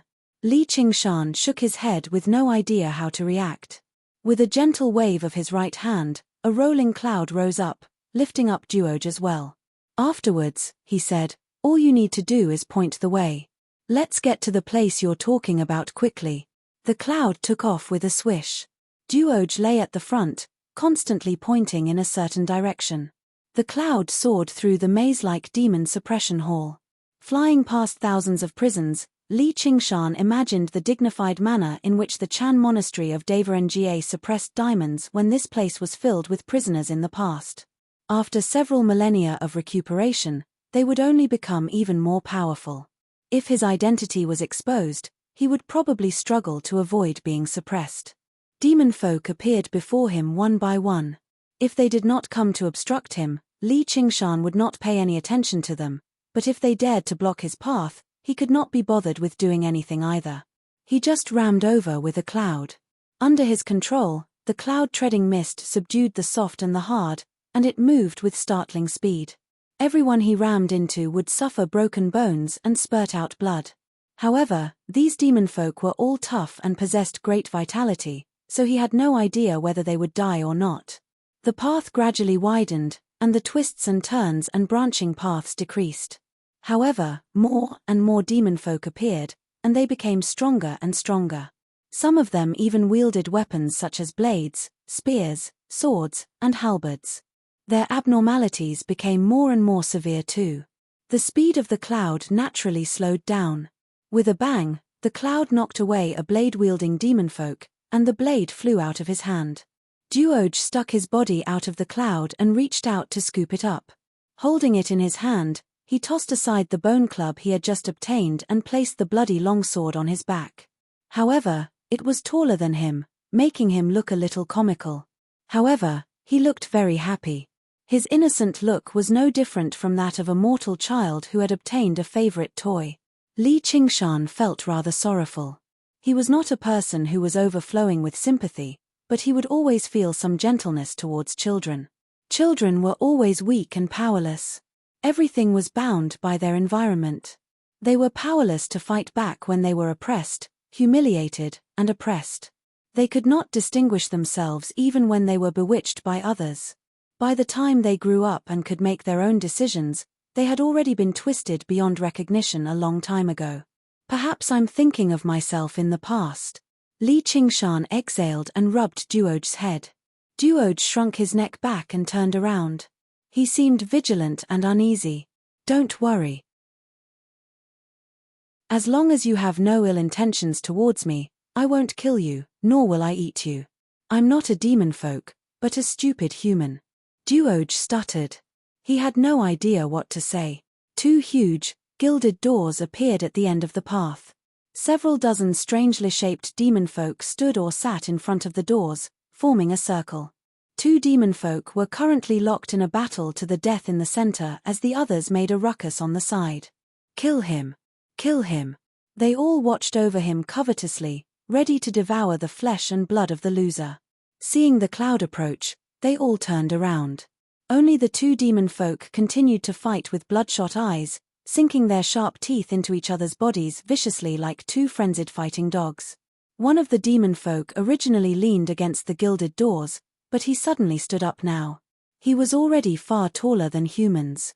His entire body was riddled with muscles, making him seem like a metal tower. A crown protruded from his head like a longhorn beetle. The longhorn beetle demon folk emerged from the crowd and made his way towards Li Qingshan with heavy steps. The other demon folk all parted to form a path. Only the two demon folk continued to fight one another. The longhorn beetle demon folk did not even look at them. He stepped over them, and with a spurt and crack, blood sprayed and bones broke. The two demon folk were crushed in half, but their upper bodies still wrapped tightly around each other, tearing at one another furiously. The longhorn beetle demon folk arrived before Li Qingshan. His eyes were filled with lust as he stared straight at little Anne, dripping with sticky saliva.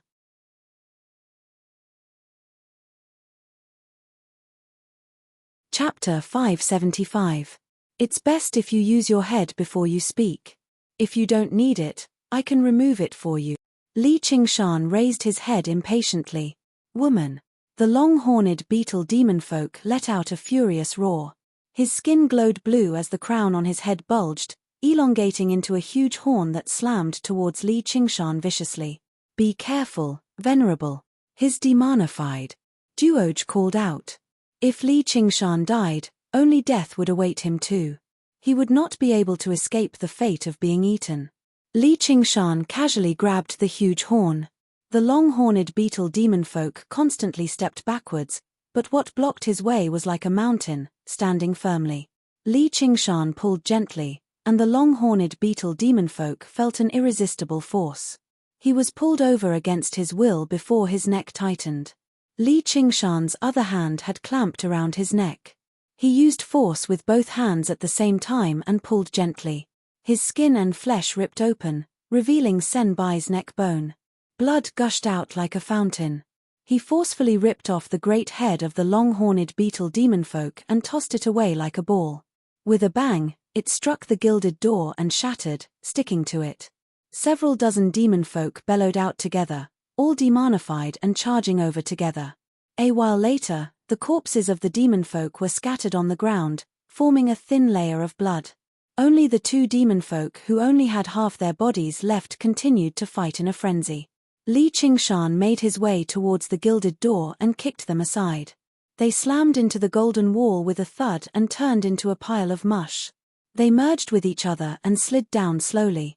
Duoj, what's behind the door? There are many very powerful demonfolk, but there are no demon generals. Demon generals can't come up. Duoj rummaged through the long-horned beetle demonfolk's chest excitedly. Demon generals? They were probably equivalent to corpse generals. Li Qingshan pondered slightly. Can't come up? You mean there's a prison down there? Yeah, I fled up from down there, or I would have been eaten a long time ago. Duoj buried his head in his search. He did not even care about his blooded face. Why isn't there anything? Li Qingshan recalled the unraging monk's warning again, don't venture too deep or too far. So that was how it was. The demon suppression hall actually did not have a single floor. According to Duoj, the weaker demonfolk had fled to the very top floor out of fear of being eaten. As for those experts, they were probably suppressed at the very bottom. How many more floors are there? 9th floor. Ah, it's here. Duoj said in surprise and joy. He found something from the head of the longhorn beetle demonfolk stuck to the wall and offered it to Li Qingshan with both hands. Venerable, please enjoy. What is this? Li Qingshan saw that Duoj was holding a black tumor-like object in his hand. It was suffused with traces of green, and at first glance, it looked like a condensed, hideous skull. It exuded a strange aura, and the stench was mixed with a hint of sweetness. He couldn't help but feel disgusted. It was as if he could see the blasphemy, corruption, and pollution, and smell the real sin. This is a demon heart. Duoj licked his lips. I don't want to. Li Qingshan did not want to eat an unknown object that had been removed from a person's head. Although it contained power, the power did not benefit him at all. If he really ate it, he would probably have to use the power of the spirit turtle to suppress and purge it. Venerable one, can you give it to Duoj? If you want to eat, then eat. Thank you, Venerable one. Duoj was overjoyed. As if afraid that Li Qingshan would go back on his word, he hurriedly stuffed the demon heart into his mouth and swallowed hard. He nearly choked on it and slapped his chest before swallowing it down. The dauntless monk and the unraging monk witnessed this. The dauntless monk said, "What a fool. This will only make this little demonfolk's demonic nature even stronger."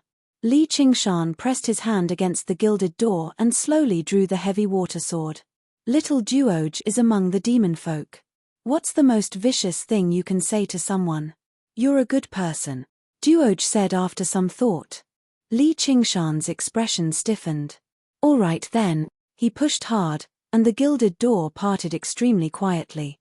The first thing Li Qingshan saw was a pair of widened eyes, glaring at him furiously. He glared at him angrily. His heart skipped a beat and the hairs on his body stood on end. He actually felt frightened. There was actually such a dangerous enemy here. But when he calmed himself down, he realized that it was not a living person, but a statue of a male devil cultivator in his prime that was several meters tall. He was bare-chested, revealing his lean body, and his lower body was wearing a calf-nose skirt. The statue was not looking at him either. Instead, it brushed past his head, gazing at the horizon. However, it was far too lifelike, and the emotions it contained were extremely intense, almost on the verge of erupting, which was why he was mistaken. The demon spread his arms as hard as he could. His face was twisted, his veins bulging, and his fangs protruded. Sharp claws extended from his fingers as if he was undergoing demonification, about to engage in a great battle against an invisible enemy. "Who are you?" "Not a demon, but a human." Li Qingshan stared at the statue for a very long time. Only when he heard the sounds in the surroundings did he return to his senses just now. All he saw was a huge, circular square around the statue. Including the one behind him, there were a total of 9 gilded doors around the square. As it seemed, this was the very center of this maze. Looking at the square again, there were over a dozen demon folk scattered around. Every single one of their auras were even more powerful than the bull demon folk just now. They maintained their distance from one another, all staring at the demon statue closely. For once, a female demon folk had appeared among them. Clearly, it did not matter whether they were male or female. The strong were revered. There was no food here, so the only way to survive was to devour one another. Little Anne's appearance caused another disturbance. Pairs of greedy and hungry gazes looked over. However, compared to regular demon folk, they were clearly better at controlling their desires. They studied Li Qingshan, estimating his strength. If Li Qingshan were a weakling, then what awaited him would be a hellish sight. Li Qingshan glanced around, but it was like he was looking at dead people. He sucked in a deep breath and stressed each word. "You are all good people." The demon folk fell into an uproar. They all stood up as if they had been greatly insulted.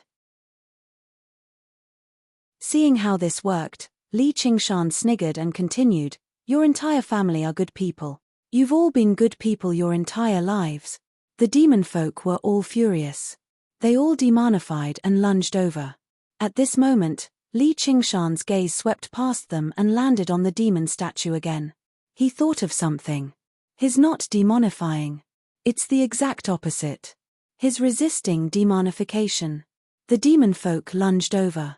The heavy water sword extended to 30 meters, the Siegebreaker sword.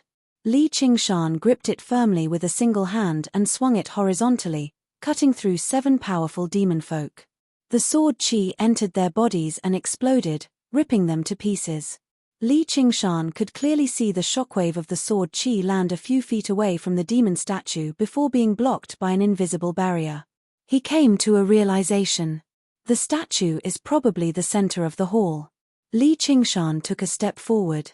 With a twist of his wrist, the huge heavy water sword whistled back. As if a curtain of blood had been pulled back, flowers of blood bloomed before him.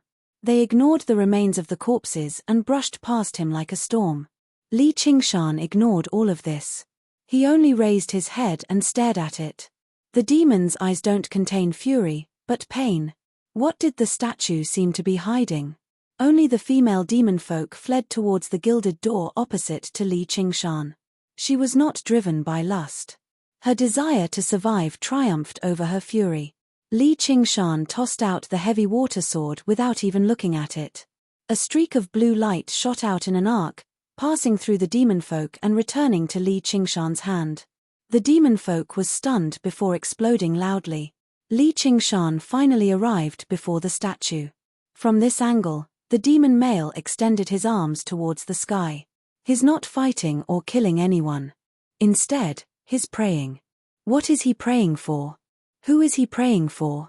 I heard that as long as you can understand the secret within the statue, you can escape from here, Duoj suddenly said. The statue is passing on some kind of cultivation method. Little An arrived behind Li Qingshan and said with certainty. Li Qingshan rubbed his chin and nodded. He was not a supreme prodigy like Little An, but the feeling the statue gave him was far too familiar. When Brother Ox passed on the 9 transformations of the demonic and divine to him, he had used a similar method. The 8 figures of the demonic and divine still remained in his sea of consciousness, and they were definitely of a much higher level than the statue before him. He had already comprehended the true meaning of the ox demon and tiger demon from the figures. When he looked at the statue again, he felt like it was not that difficult to understand. Impressive. You actually managed to see the demon suppression statuary with a single glance. The unraging monk chuckled. When regular people saw the statue, they would only think it was a relatively more realistic statue. Who would have thought there would actually be other mysteries within it? Seeing it is one thing. Whether you can comprehend it or not is another. The dauntless monk said disapprovingly, but he was rather confused inside. Li Qingshan did not seem like a person with exceptional ability to comprehend, so how did he manage to see the mysteries hidden within the statue with a single glance? The existence of the demon suppression statuary was not a secret in the Chan monastery of Nga. There had been plenty of talented and clever disciples who had entered the demon suppression hall for training, and they had sensed the existence of the demon suppression statuary. However, no one had managed to comprehend this cultivation method. They could not even comprehend the simplest first layer. Even with the dauntless monk's current knowledge and cultivation, he could only discover some of its mysteries. He could not truly comprehend it. It was rumored that this cultivation method was not prepared for the monks of the Chan monastery of Nga. Instead, it was for the demonic prisoners who had once been imprisoned here. It required people with extremely powerful demonic natures to cast aside their weapons, repent, and become a Buddha. However, this was clearly anything but simple. Over the past several millennia, not a single demon folk had managed to comprehend it. The unraging monk asked, if he really does comprehend the demon suppression statuary, what should we do? Speaking of which, the demon suppression statuary was the greatest cultivation method of the Chan monastery of Nga. Even the chant of Nga paled in comparison. However, because no one had managed to practice it over the past several millennia, it was not renowned. That's impossible, the dauntless monk said firmly. Over the past several millennia, whether it was the monks of the monastery or the demon folk imprisoned here, there had been countless people with extraordinary intelligence, but none of them had managed to comprehend the demon suppression statuary. How was it possible for him, a measly foundation establishment cultivator, to do it?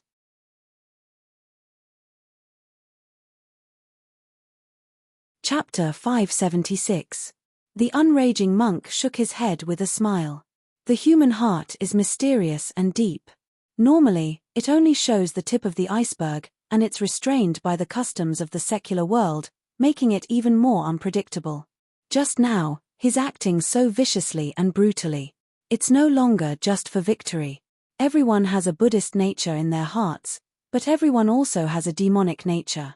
You can't deny that, can you, senior brother? I won't deny it, but if his demonic nature really is unbearable, why would he be so lenient to that cannibalistic little demon folk? The dauntless monk pointed out.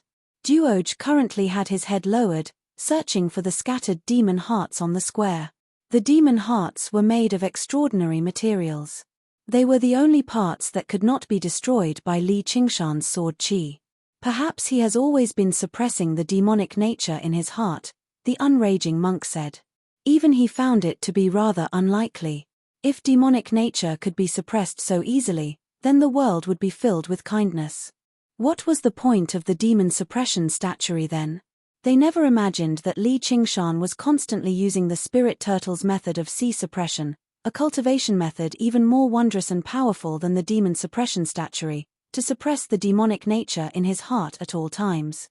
Otherwise, he would have become a demon a long time ago.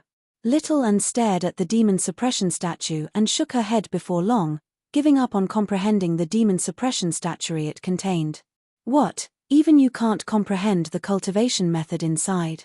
Li Qingshan asked curiously.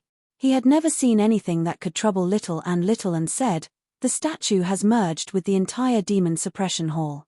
It's called demon suppression, not demon purging, which only demonstrates that the creator of the demon suppression hall did not do it for the sake of slaughter and torture, but for the sake of benevolence. The cultivation method inside should be for the demonic cultivators and descendants of demon folk imprisoned here to suppress the demonic nature in their hearts, allowing them to return after they've lost their way. However, I don't have any demonic nature in my heart, so I can't cultivate it. Outside the demon suppression hall, the dauntless monk and the unraging monk exchanged glances. They were both surprised. In just a moment, she had understood the purpose of the demon suppression hall, including the function of the demon suppression statuary. It was truly unbelievable. All those years ago, all the cultivators of the Devil Tao that were imprisoned in the Devil Suppression Hall were formidable figures that ran amok through an area. Because they possessed an extremely strong devilish nature in their hearts, they had the opportunity to comprehend the path of repentance from the Devil Suppression statuary. However, they did not believe her when she said, "I don't have any demonic nature in my heart," but she was clearly speaking to them. "I understand why you're so cautious, senior brother." The unraging monk shook his head gently. The smile on his face vanished for the first time. At such a young age, with such intelligence, the Chan monastery of Devarengye obtaining a disciple like her was either a great blessing or a great disaster. Chen, demon saint, she, demon. Chen,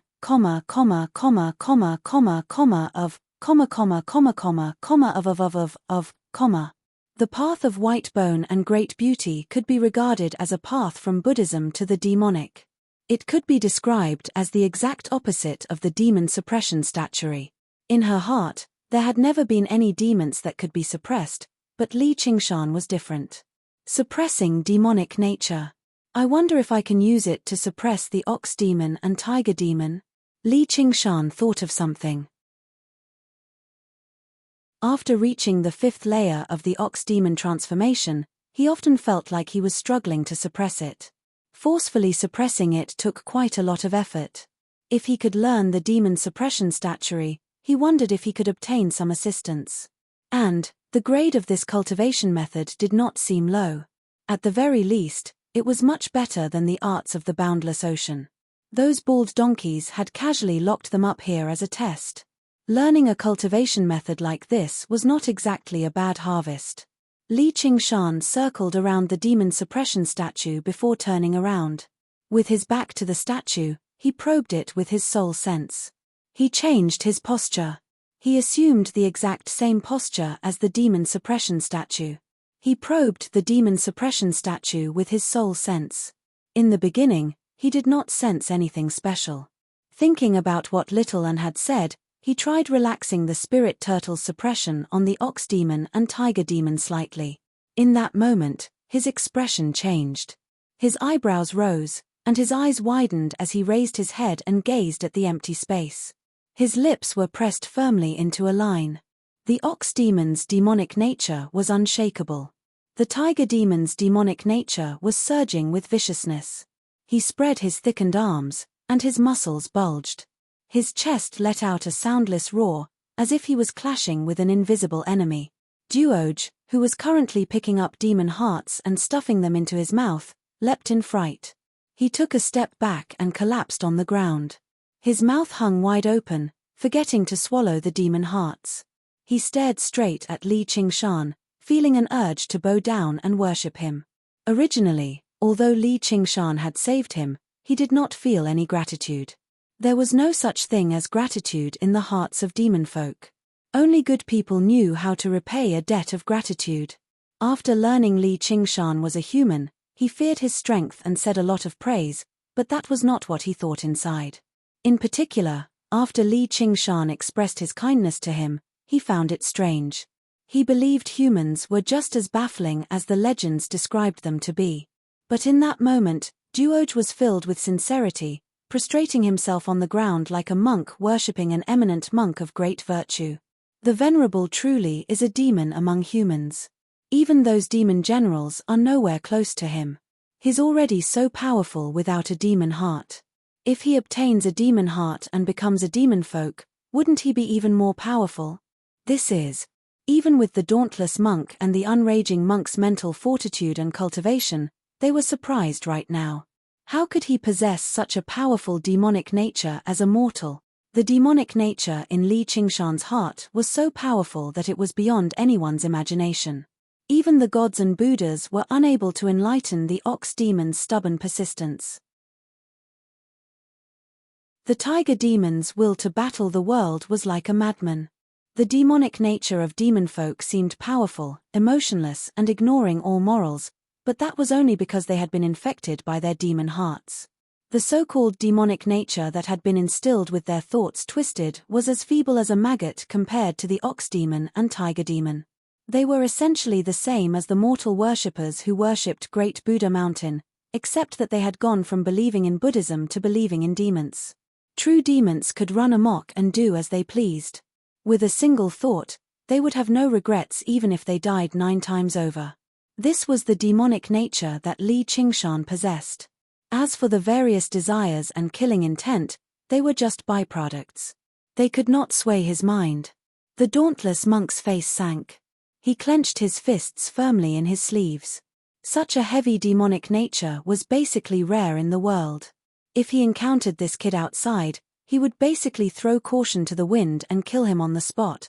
He turned around and said to the unraging monk, "Junior brother, if he doesn't comprehend the demon suppression statuary, we can't let him leave the Chan monastery of Devaranga, no, the demon suppression hall." The unraging monk shook his head. "Senior brother, I know you abhor evil and have sworn to purge the world of evil for the sake of the Buddha. However, even if our Chan school emphasizes seeing one's true nature, since he hasn't committed any sins, how can we punish him because of the demonic nature in his heart?" The dauntless monk frowned. "You want to protect him?" The unraging monk dodged the question. All he said was, since he has such a demonic nature in his heart, yet he can keep it to himself, it's impossible unless he possesses supreme willpower. Perhaps he's the best person to practice the demon suppression statuary, the fated person the demon suppression hall has been waiting for. That's not necessarily the case. The dauntless monk said that going from the path of kindness to the path of evil only took a single thought, but if he wanted to realize his error and repent, it was easier said than done. So many demon folk and demonic cultivators had entered the demon suppression hall, yet not a single one of them had emerged with the demon suppression statuary. It could be said that the demon suppression hall had never been able to unleash the function that its benevolent creator hoped it could unleash. In the end, it was just a prison, a trial ground. Can he become the first person to practice the demon suppression statuary in the Chan monastery of Devaranga for the first time? Li Qingshan carefully controlled the delicate balance between the spirit turtle and the ox demon and tiger demon, just in case he accidentally released demon chi. The dauntless monk did not seem like a soft-hearted person, but little did he know that just the demonic nature he gave off had made the dauntless monk make up his mind to kill him. At this moment, the demon suppression statue lit up slightly, shining with an unprecedented faint, golden light. The entire demon suppression hall trembled gently. It was exactly within this struggle and hesitation, between suppression and release, that the will hidden within the demon suppression statue coincided with it. The unraging monk's eyes lit up. That's right. Sure enough. The dauntless monk eased up slightly. Li Qingshan locked onto the demon suppression statue firmly with his soul sense. He could vaguely sense the existence of something inside, like a form of comprehension, but also like a scripture. However, a barrier remained. A while later, the demon suppression statue dimmed, and Li Qingshan's body eased up. A mitba. Sure enough, it still ended in failure. The dauntless monk brought his palms together and chanted the Buddha's name softly.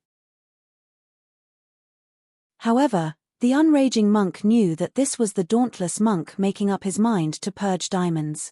Li Qingshan asked little Anne, "What do you think?" "Doesn't really seem like it." "Really? I also feel like something's missing." The will in Li Qingshan's heart did not completely match with the will in the statue. Instead, it deviated slightly, which was why he was unable to obtain the demon suppression statuary from the demon suppression statue.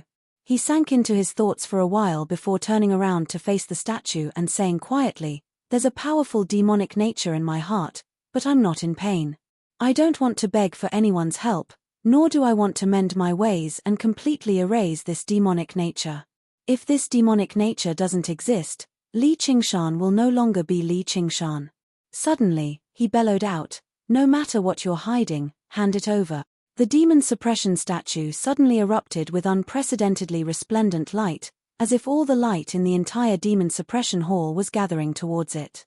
The light reached the limit, and its eyes shone with 2 streaks of golden light, landing in Li Qingshan's eyes. Li Qingshan shuddered all over as if he had been struck by a powerful blow. He took a step back, and an image suddenly appeared in his head, constantly spinning around. It was the demon suppression statue before him. The first form of the demon suppression statuary, initial repentance of the demon heart. Although he was born a demon folk, he had tasted the taste of love. He felt regret for his past actions.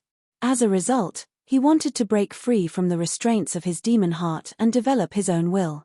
However, gradually, the image of a male demon folk transformed into the image of Li Qingshan. There was no pain in his expression, nor was there pleading. There was only pride and determination. He did not feel regret for anything he had done in the past.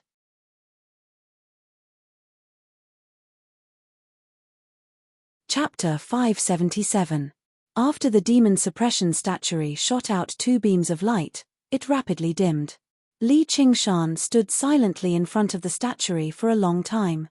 After completely mastering the first form of the demon suppression statuary, he opened his eyes just now, a hint of surprise on his face. Although he had guessed that the cultivation technique hidden within the demon suppression statuary would definitely be extraordinary, he had not expected the demon suppression statuary to be so miraculous. Furthermore, it did not clash with the arts of the boundless ocean. The demon suppression statuary could also be considered a cultivation technique that could greatly strengthen one's strength and physique. However, the cultivation method was something Li Qingshan had never heard of before. It actually required one to use the demonic nature in one's heart to transform it into one's own strength through endless suppression and battle. In other words, if a demonic cultivator cultivated the demon suppression statuary, they did not need to give up on their original cultivation technique. They still had to use their own cultivation as the foundation. However, on top of this, there was an additional cultivation method. It was equivalent to adding wings to a tiger, and there was even a chance to obtain great power that surpassed their current realm. Just based on this point alone, this cultivation technique was rare in the world. The 9 transformations of demons and gods that Li Qingshan cultivated had a similar function. However, not only was this cultivation technique extremely difficult to learn, cultivating it was also fraught with difficulties. It was definitely not something that could be comprehended in one go. In the process of cultivation, if one's demonic nature was too weak, it could easily be completely suppressed. Then, they would no longer have the chance to learn the remaining cultivation techniques. At most, they would be able to cultivate the demon suppression statuary to the 3rd or 4th layer. Ordinary evil people would repent, and at most, they would become ordinary good people. Only great Evilders could repent and be saved. Only then could they become benevolent and virtuous people. In other words, those with insufficient demonic nature. Even if they comprehended this cultivation technique, they would not be able to unleash its full power. However, if the demonic nature was too strong and could not be suppressed, they would suffer from chi deviation and die from the explosion of their bodies. There would definitely not be any demonic cultivators who could use the demon suppression statuary to commit crimes after cultivating it. Once they failed, only death awaited them. It could be imagined that in this cultivation process that was like walking a tightrope, there were probably not many people who could cultivate the demon suppression statuary to the 9th layer. Li Qingshan clenched his fists, the corners of his lips curling up into a smile. He thought to himself, "This cultivation method is basically tailor-made for me. My demonic nature is definitely enough, and it will become stronger and stronger as I cultivate. The most important resource for practicing the demon suppression statuary is almost endless, and with the spirit turtle's method of sea suppression, I won't face the so-called danger of chi deviation at all." Whether it was Demon Heart's first repentance or Demon Heart without regrets, they both required a demon heart first. This first demon suppression statuary also contained the method to condense a demon heart. Li Qingshan thought of the things Duoj had eaten. He wanted to form something like that in his body. He felt disgusted, but for the sake of cultivation, he couldn't care less. He sat down cross-legged and began to gather his demonic nature to form this regretless demon heart. "What does senior brother think?" The unraging monk stared at Li Qingshan. His eyes shone brightly, and his face brimmed with a smile, like a Maitreya Buddha. Only now did he demonstrate his great power equivalent to a monk king. Amitabha. He'll have to take care of himself from now on. The dauntless monk brought his palms together and closed his eyes, chanting. He could not practice the demon suppression statuary, but he did understand a few things about it. He knew that once he practiced this cultivation method, it was equivalent to wearing invisible shackles. All he could do was constantly suppress his demon heart and demonic nature, preventing him from deviating from the correct path. Otherwise, he would be reduced to ashes. The senior who created the demon suppression hall had a benevolent heart and a meticulous mind. It was truly astonishing. It had only been a few thousand years, yet a successor like this had arrived. I've been waiting for a successor like this. Don't tell me Li Qingshan really is fated with the Buddha? Then the unraging monk asked, if I want to accept him as my disciple, will you agree to it, senior brother? If he were willing to join the Chan monastery of Devarengye, there would be no need for him to pay a visit to the demon suppression hall. The dauntless monk was implying that he recognized Li Qingshan's qualifications. Reaching mid-foundation establishment in his 20s was already proof of his talent, and he had comprehended the demon suppression statuary that no one had been able to comprehend for several millennia. He was fated with the Buddha, so he would definitely be extraordinary in the future. And, in comparison, the dauntless monk instead trusted Li Qingshan more than little Anne. Although Li Qingshan said he liked killing and arson, he clearly drew a clear line between his likes and dislikes. And, with the demon suppression statuary as a restraint, there was even less need to worry about him harming the Chan monastery of Devarengye. The unraging monk smiled. But he has practiced a true secret technique of our Chan monastery of Devarengye now. Even if he doesn't want to join the Chan monastery of Devarengye, senior brother probably won't agree to it. The dauntless monk pondered for a moment. Do you really want to accept him as your disciple? There's always room for negotiation. Let's just keep watching for now. Li Qingshan used the demon suppression statuary and released the spirit turtle suppression bit by bit at the same time, allowing the ox demon and tiger demon to stretch out their muscles. Extremely dense demonic nature gathered in his chest, condensing without dispersing. Demonic nature was originally an invisible will that could only be sensed. However, under the power of the demon suppression statuary, it was converted into a visible aura that gushed out. A dark red aura coiled around Li Qingshan. As it surged and danced about, it turned into hideous faces, filled with greed, anger, stupidity, anger, and resentment. At a closer glance, they all resembled Li Qingshan, while his face was sunken like water, sitting in meditation like an old monk. The demon chi was like a wisp of smoke, rushing towards the ceiling of the demon suppression hall. The cries and roars of fury and the cold sounds of slaughter could be vaguely heard. They became louder and louder, like the cries of an army. Duoj lay firmly on the ground, afraid to move at all. He constantly said, "Please calm down, Venerable. Please calm down, Venerable." Li Qingshan no longer dared to allow the ox demon and tiger demon to unleash their demonic nature. He was afraid that the demon suppression statuary would not be able to suppress it and expose him. As a result, with a thought, the surging demon chi began to revolve, worming into Li Qingshan's head like a tornado, dispersing in the blink of an eye. Li Qingshan's eyes flickered with dark red light. His chest puffed up high as the surging demon chi gathered towards a single point, constantly condensing and condensing. There was a great rumble in his head, and all the demon chi dispersed. Li Qingshan could not help but stand up. He calmed himself down and looked into his body. He discovered that a dark red crystal had appeared in his head. It had many facets, roughly shaped like a rhombus. So this is a demon heart. It seems a little different from the ones Duoj ate. It's like Buddhist arrows. He did not know that only the demon hearts of the weakest demon folk would look like this, filled with filth and repulsiveness. As for the powerful of the demon race, the demon hearts they possessed were all condensed like stone. It was extremely rare even among the demon race to be able to crystallize with such clarity and sharpness, and most of them were powerful demon race cultivators with powerful wills. If Li Qingshan possessed a demon heart like this with his strength, he could be regarded as a supreme genius among the demon race. However, as long as he possessed a demon heart, he would be able to use the methods within the demon suppression statuary. The method of vanquishing enemies with the demon suppression statuary was far too interesting. Li Qingshan was eager to try it out. The demon suppression statuary had a total of 9 floors. There should have been a demon suppression statue on each floor. Together, they would form the complete demon suppression statuary.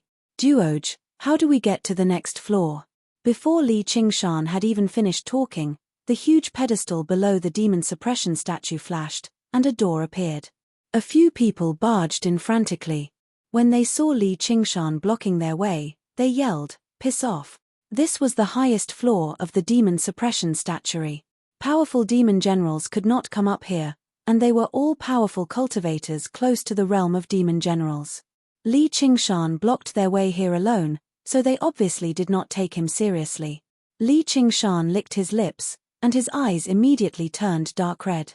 The figures of the demon folk were reflected in them. Demon suppression. Spurt. Spurt. Spurt. Spurt.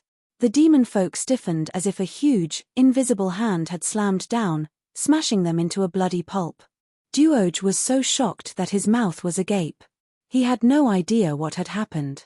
The demon suppression statuary did not just suppress the demonic nature in one's heart. It suppressed the demonic nature of others too. The method of attack was extremely special. Not only did its destructive power depend on the strength of Li Qingshan's own demonic nature, but it also depended on the demonic nature in the enemy's heart. The stronger the enemy's demonic nature was, the greater its destructive power would be. If he used this move on an infant, it would not even be able to harm a single hair on them. If he used it on these regular demon folk, it basically possessed overwhelming power. Originally, he was afraid of using demonic techniques in the demon suppression hall, so his strength was greatly limited. However, with the demon suppression statuary in hand, he just happened to be able to suppress these demon folk. Let's go. Li Qingshan made his way towards the open door. Duoj hesitated and said to Li Qingshan, "Venerable, you better hide your woman. There are many very powerful demon generals down there." Because little and had never fought, Duoj also believed she was just Li Qingshan's woman. With the great strength that Li Qingshan had demonstrated, he would not be in any danger even if he reached the next floor. However, walking among demon folk with a woman like that was basically like walking into a pack of wolves with fresh meat. He would definitely be attacked by the entire group. "My woman?" Li Qingshan was taken aback. He rubbed Little An's head and smiled. "She's not my woman." Little An lowered her head and avoided Li Qingshan's hand. Her lips pouted slightly, seeming unhappy. It left little Duoj, who had no idea about the relationship between a man and a woman, dumbfounded. Li Qingshan was taken aback too. It was extremely rare for her to show an expression like that. He extended his hand and wrapped it around her shoulder and smiled. "I'm her man. Can't you tell? Her."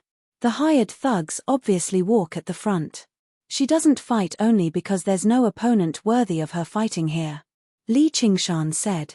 If it were not for the demon suppression statuary, Little An's battle prowess would indeed be greater than his when he could not unleash his powers as a demon. However, against these demon folk, even if she fought, it would not prove anything. It was better to find some more powerful fellows down there and kill them.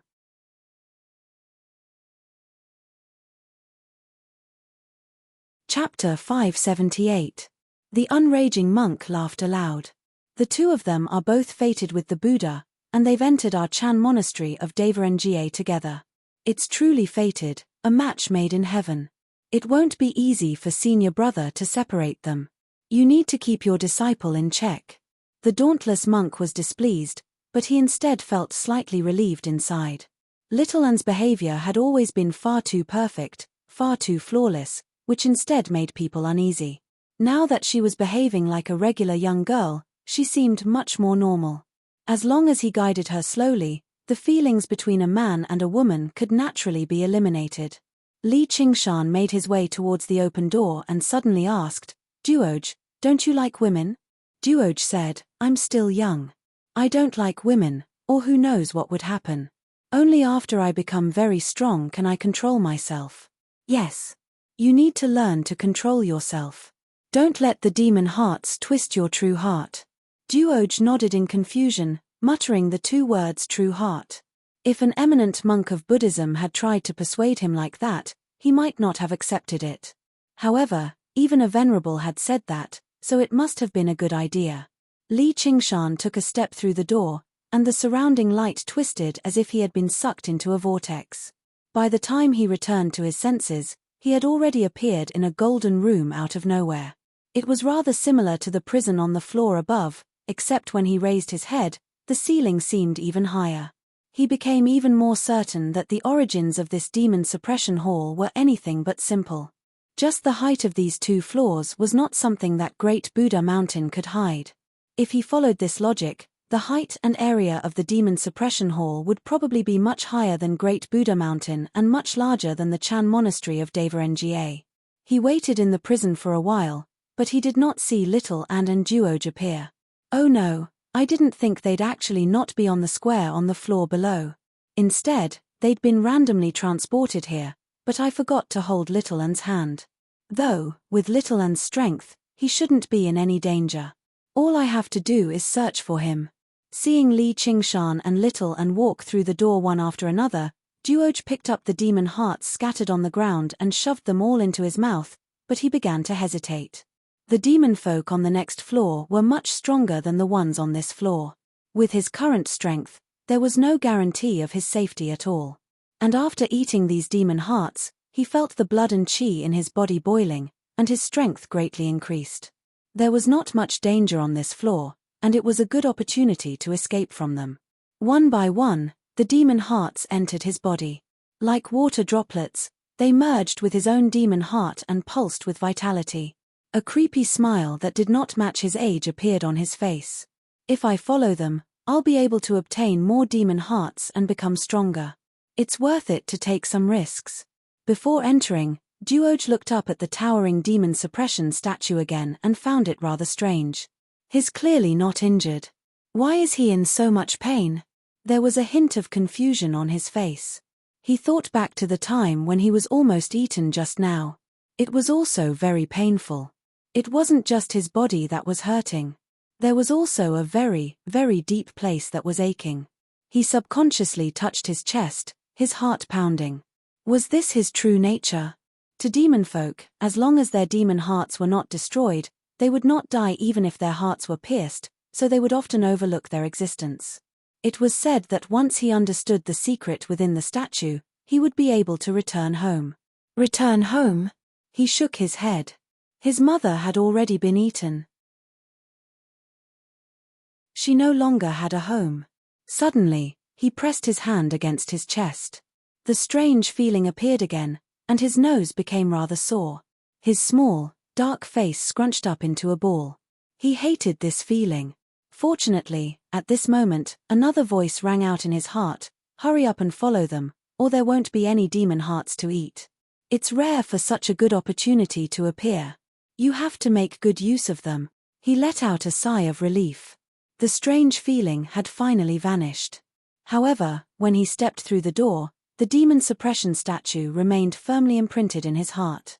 A pair of pained eyes stared right at him. As soon as Duoj touched the ground, he felt his body weigh down, and he was pushed to the ground viciously. "Look what I've caught. Heh, it's a little guy. He seems to have come down from above. How courageous. He's just enough for me to eat." A fierce-looking fatty stepped on Duoj. He held a bloody butcher's knife in his hand, showing it off to his companions. He waved it around on Duoj's body, and as he laughed, he revealed his mouthful of sharp teeth. "Venerable, venerable, save me," Duoj cried out in fright, but no one paid any attention to Duoj's cries. That was only the wail of food. "What do you mean enough for you to eat? Everyone who sees it gets a share.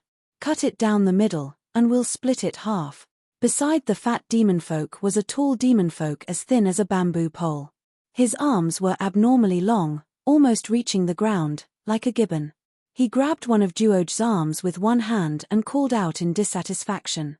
"What are you doing? Let go. I was the one who caught him, so why should I split it? I'll give you an arm at most to have a taste." "An arm?" You wish. No, I'll give you half at most. The fat demon folk stepped on Duoj firmly, while the thin demon folk extended his other hand and grabbed Duoj's other arm, tugging it firmly and refusing to let go. Duoj felt like his body was about to be ripped apart. He let out a painful howl. Swish. There was a flash of the blade, and blood splattered. The thin demon folk staggered backwards. His two abnormally long arms had been cut off. His face was filled with surprise and fury. How dare you? The fat demon folk raised the butcher's knife and pointed it at him. Since you're unwilling, I'll eat you too. Let's see who'll eat who. The thin demon folk's waist suddenly elongated, lunging towards the fat demon folk like a snake. Two long tentacles grew from his severed arm, wrapping around the fat demon folk's neck. Duoj's body crackled. Who knew how many bones in his body had been broken? He was in excruciating pain. However, his body became unbearably hot. His demon heart thumped violently like a drum. Duoj had devoured many demon hearts consecutively. The demonic power in each one was several times greater than his own. It should have erupted a long time ago. However, just now, he was beside the demon suppression statue, constantly radiating with the power of demon suppression. Now that he was far away from the statue, this power immediately erupted. And, he was far too young. He did not understand the dangers of recklessly devouring demon hearts. Filthy demon chi surged out, coiling around his body. His small, thin hands completely turned into pitch-black claws, clawing at the golden ground and producing a sharp, ear-piercing screech as sparks flew. Bone spikes burst out of his body as his joints extended backwards. His eyes completely turned violet as he roared out, "I'm going to eat you." In the end, it completely turned into a wild beast's roar as he struggled violently. His completely demonified. Kill him.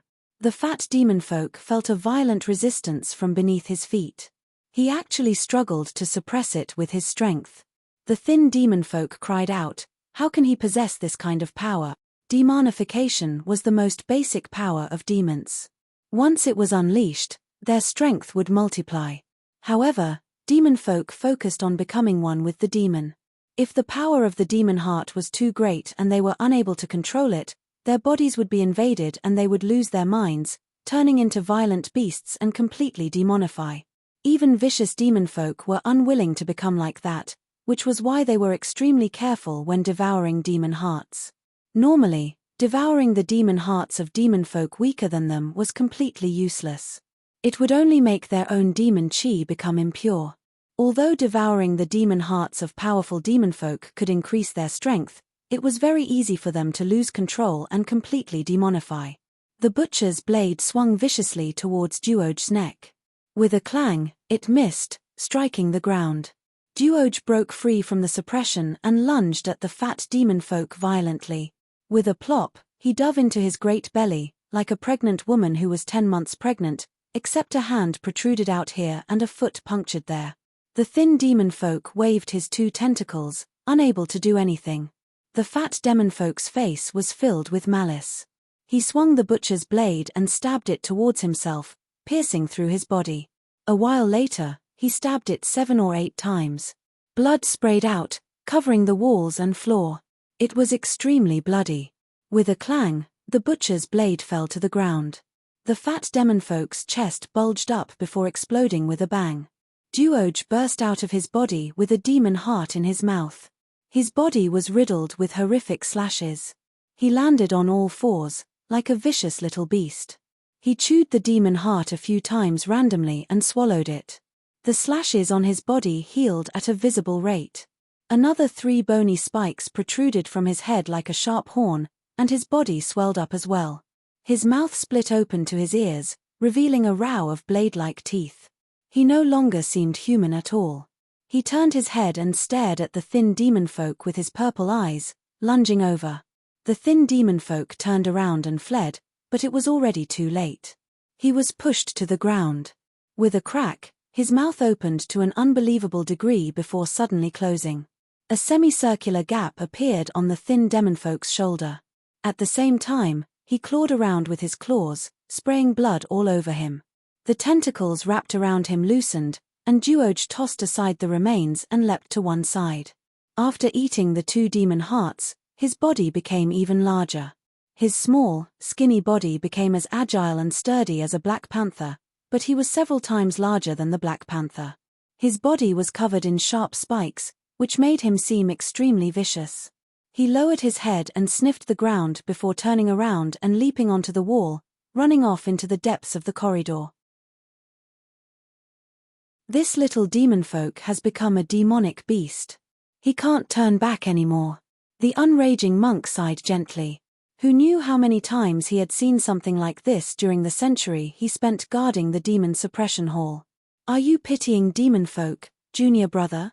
He might be young, but his demonic nature runs deep. They only have themselves to blame for this. They can't blame anyone else, the dauntless monk said coldly. You're right, senior brother. Let's take a look at your precious disciple. Her situation doesn't seem too good. When Li Qingshan stepped through the door, Little An's heart skipped a beat. She extended her hand in an attempt to grab him, but she was a step too late. Her vision dimmed and lit up. She looked around, but she did not see any traces of Li Qingshan. She thought to herself, have we been separated? This was a relatively large prison cell, equivalent to a spacious hall. It was still resplendent, with several dozen demons either sitting or standing. There were a few females among them. This was probably a nest of demon folk, and as long as they could form a colony, there would definitely be a leader present. To the east of the hall, a demon folk with a tumor on his head sat on a platform constructed from white bones. He gave off a powerful aura. The female demon folk all sat around him. Clearly, he was the master of this nest, the leader of the demon folk, a powerful demon general.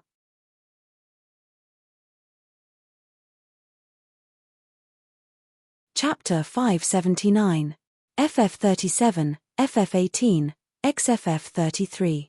FF23, OMU 85C0F, 8BF4, 66F4, 65B0, 6700, 5 February, 5C0F, 8BF4, 9605, 8BFB, 7F51, the dauntless monk became cautious.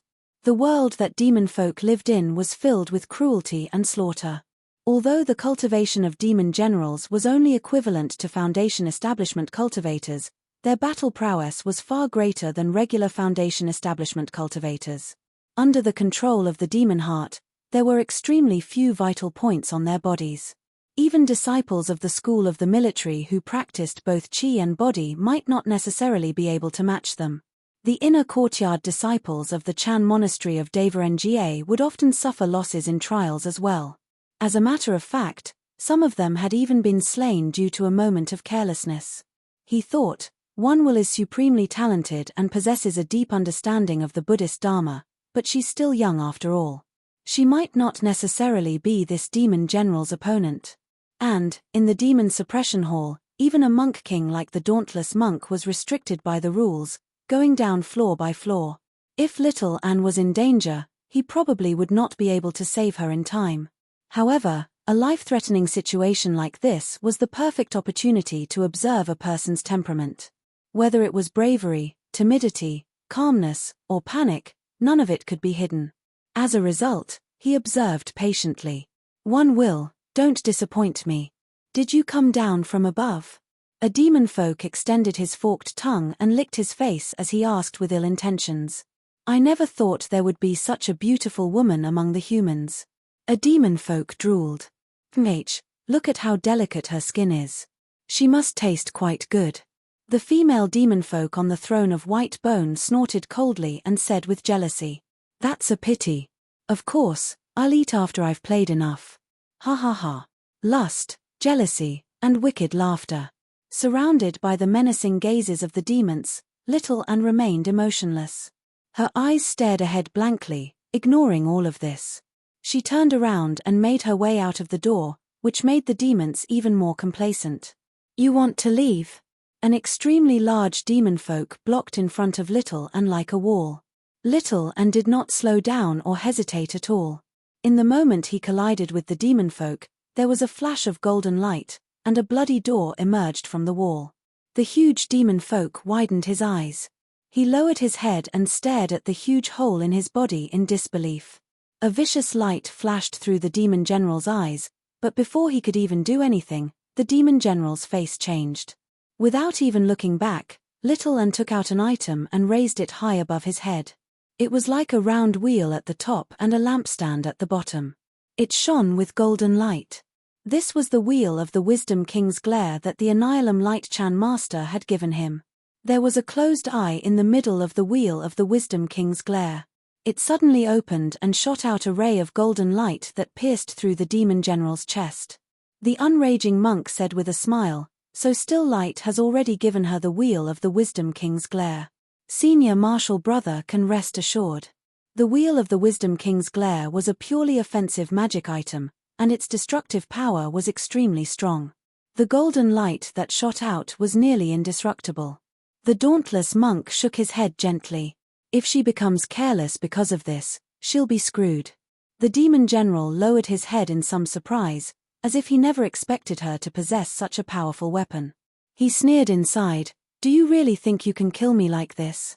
I've seen plenty of idiotic monks like you."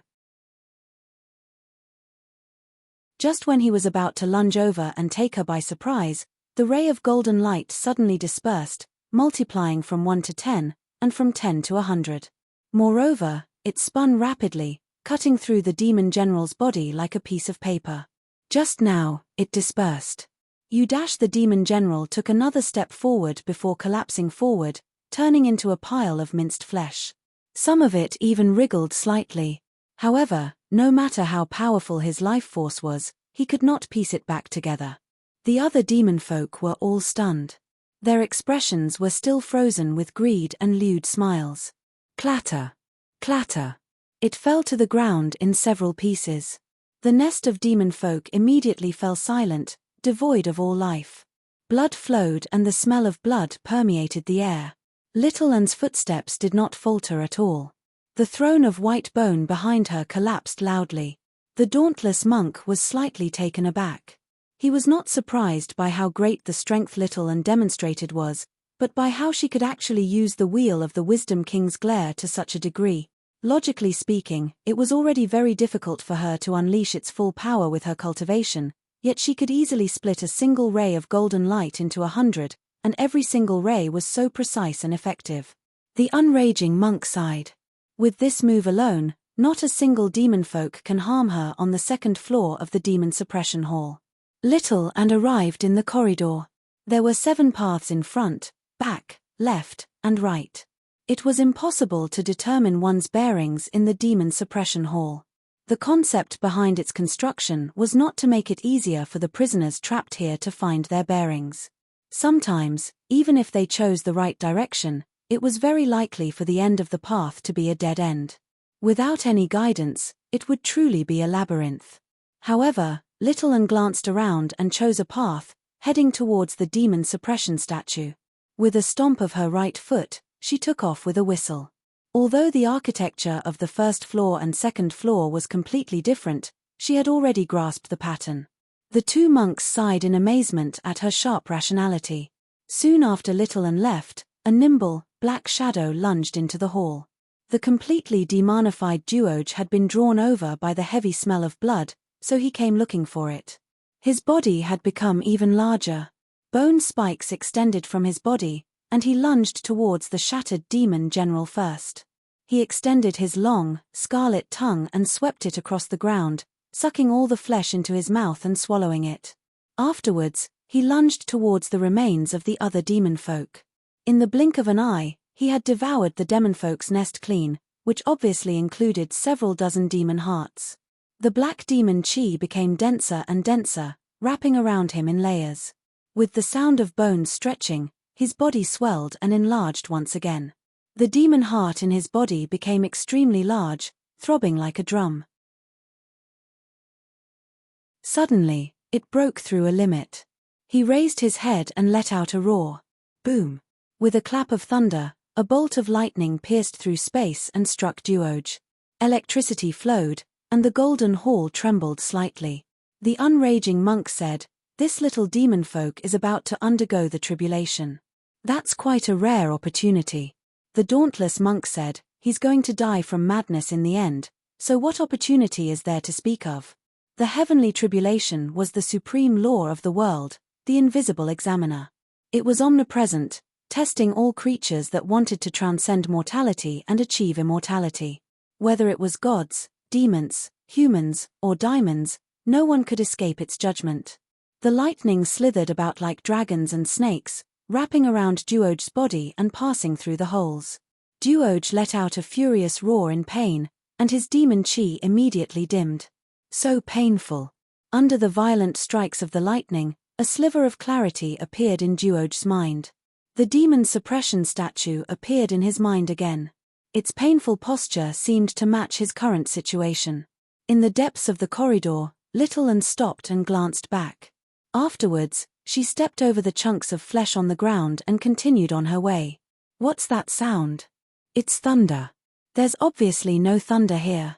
"Don't tell me someone is undergoing the tribulation." Li Qingshan listened carefully before turning around and saying to the demon folk before him, "When demon folk undergo the tribulation, they become demon generals like you, right? What clan's demon general are you? Why haven't I seen you before?" The demon general carried 2 blades on his waist and on his back as he studied Li Qingshan cautiously. "I never answer the questions of the dead." Li Qingshan answered with a classic line.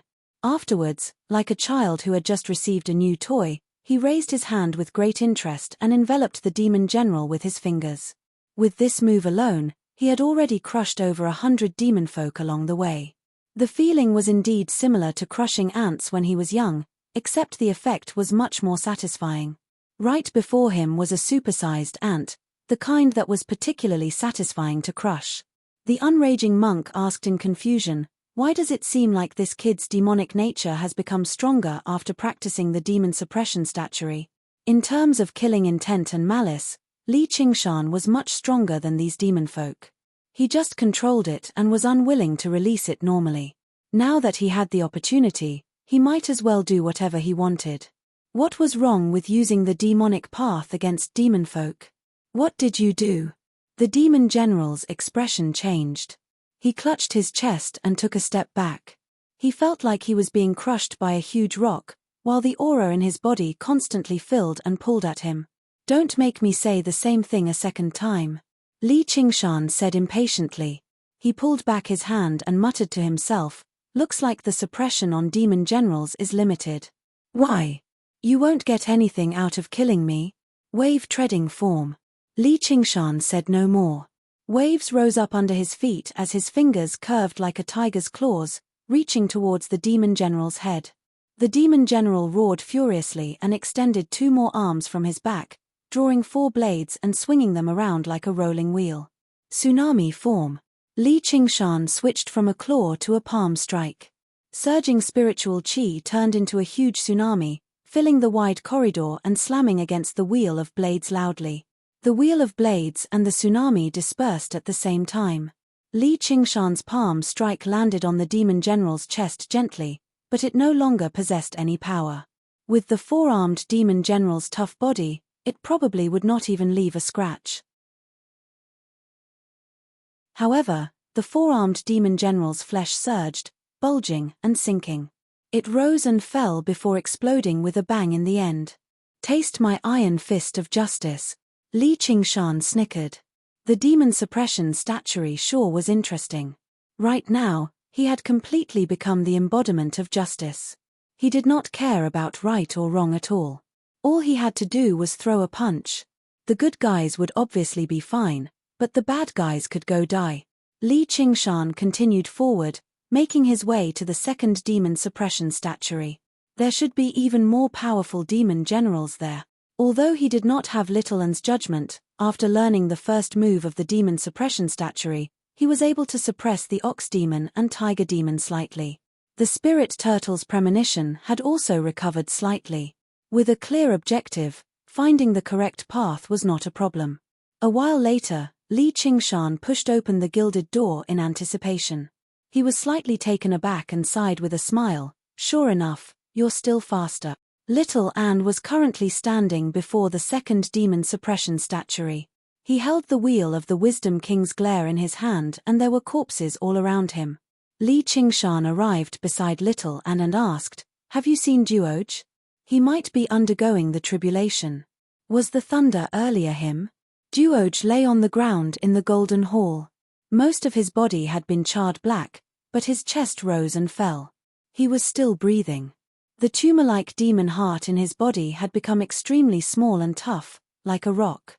It constantly radiated with demonic qi. The charred patches on his body receded one by one, and his wounds gradually healed. Suddenly, he leapt up, becoming 10 times more agile as he transformed into a demon general. FF37, W03C9, 30FB, off 4D. You're tuning in to the Celestial War YouTube channel. Don't forget to subscribe and join us on this journey to catch the most captivating stories.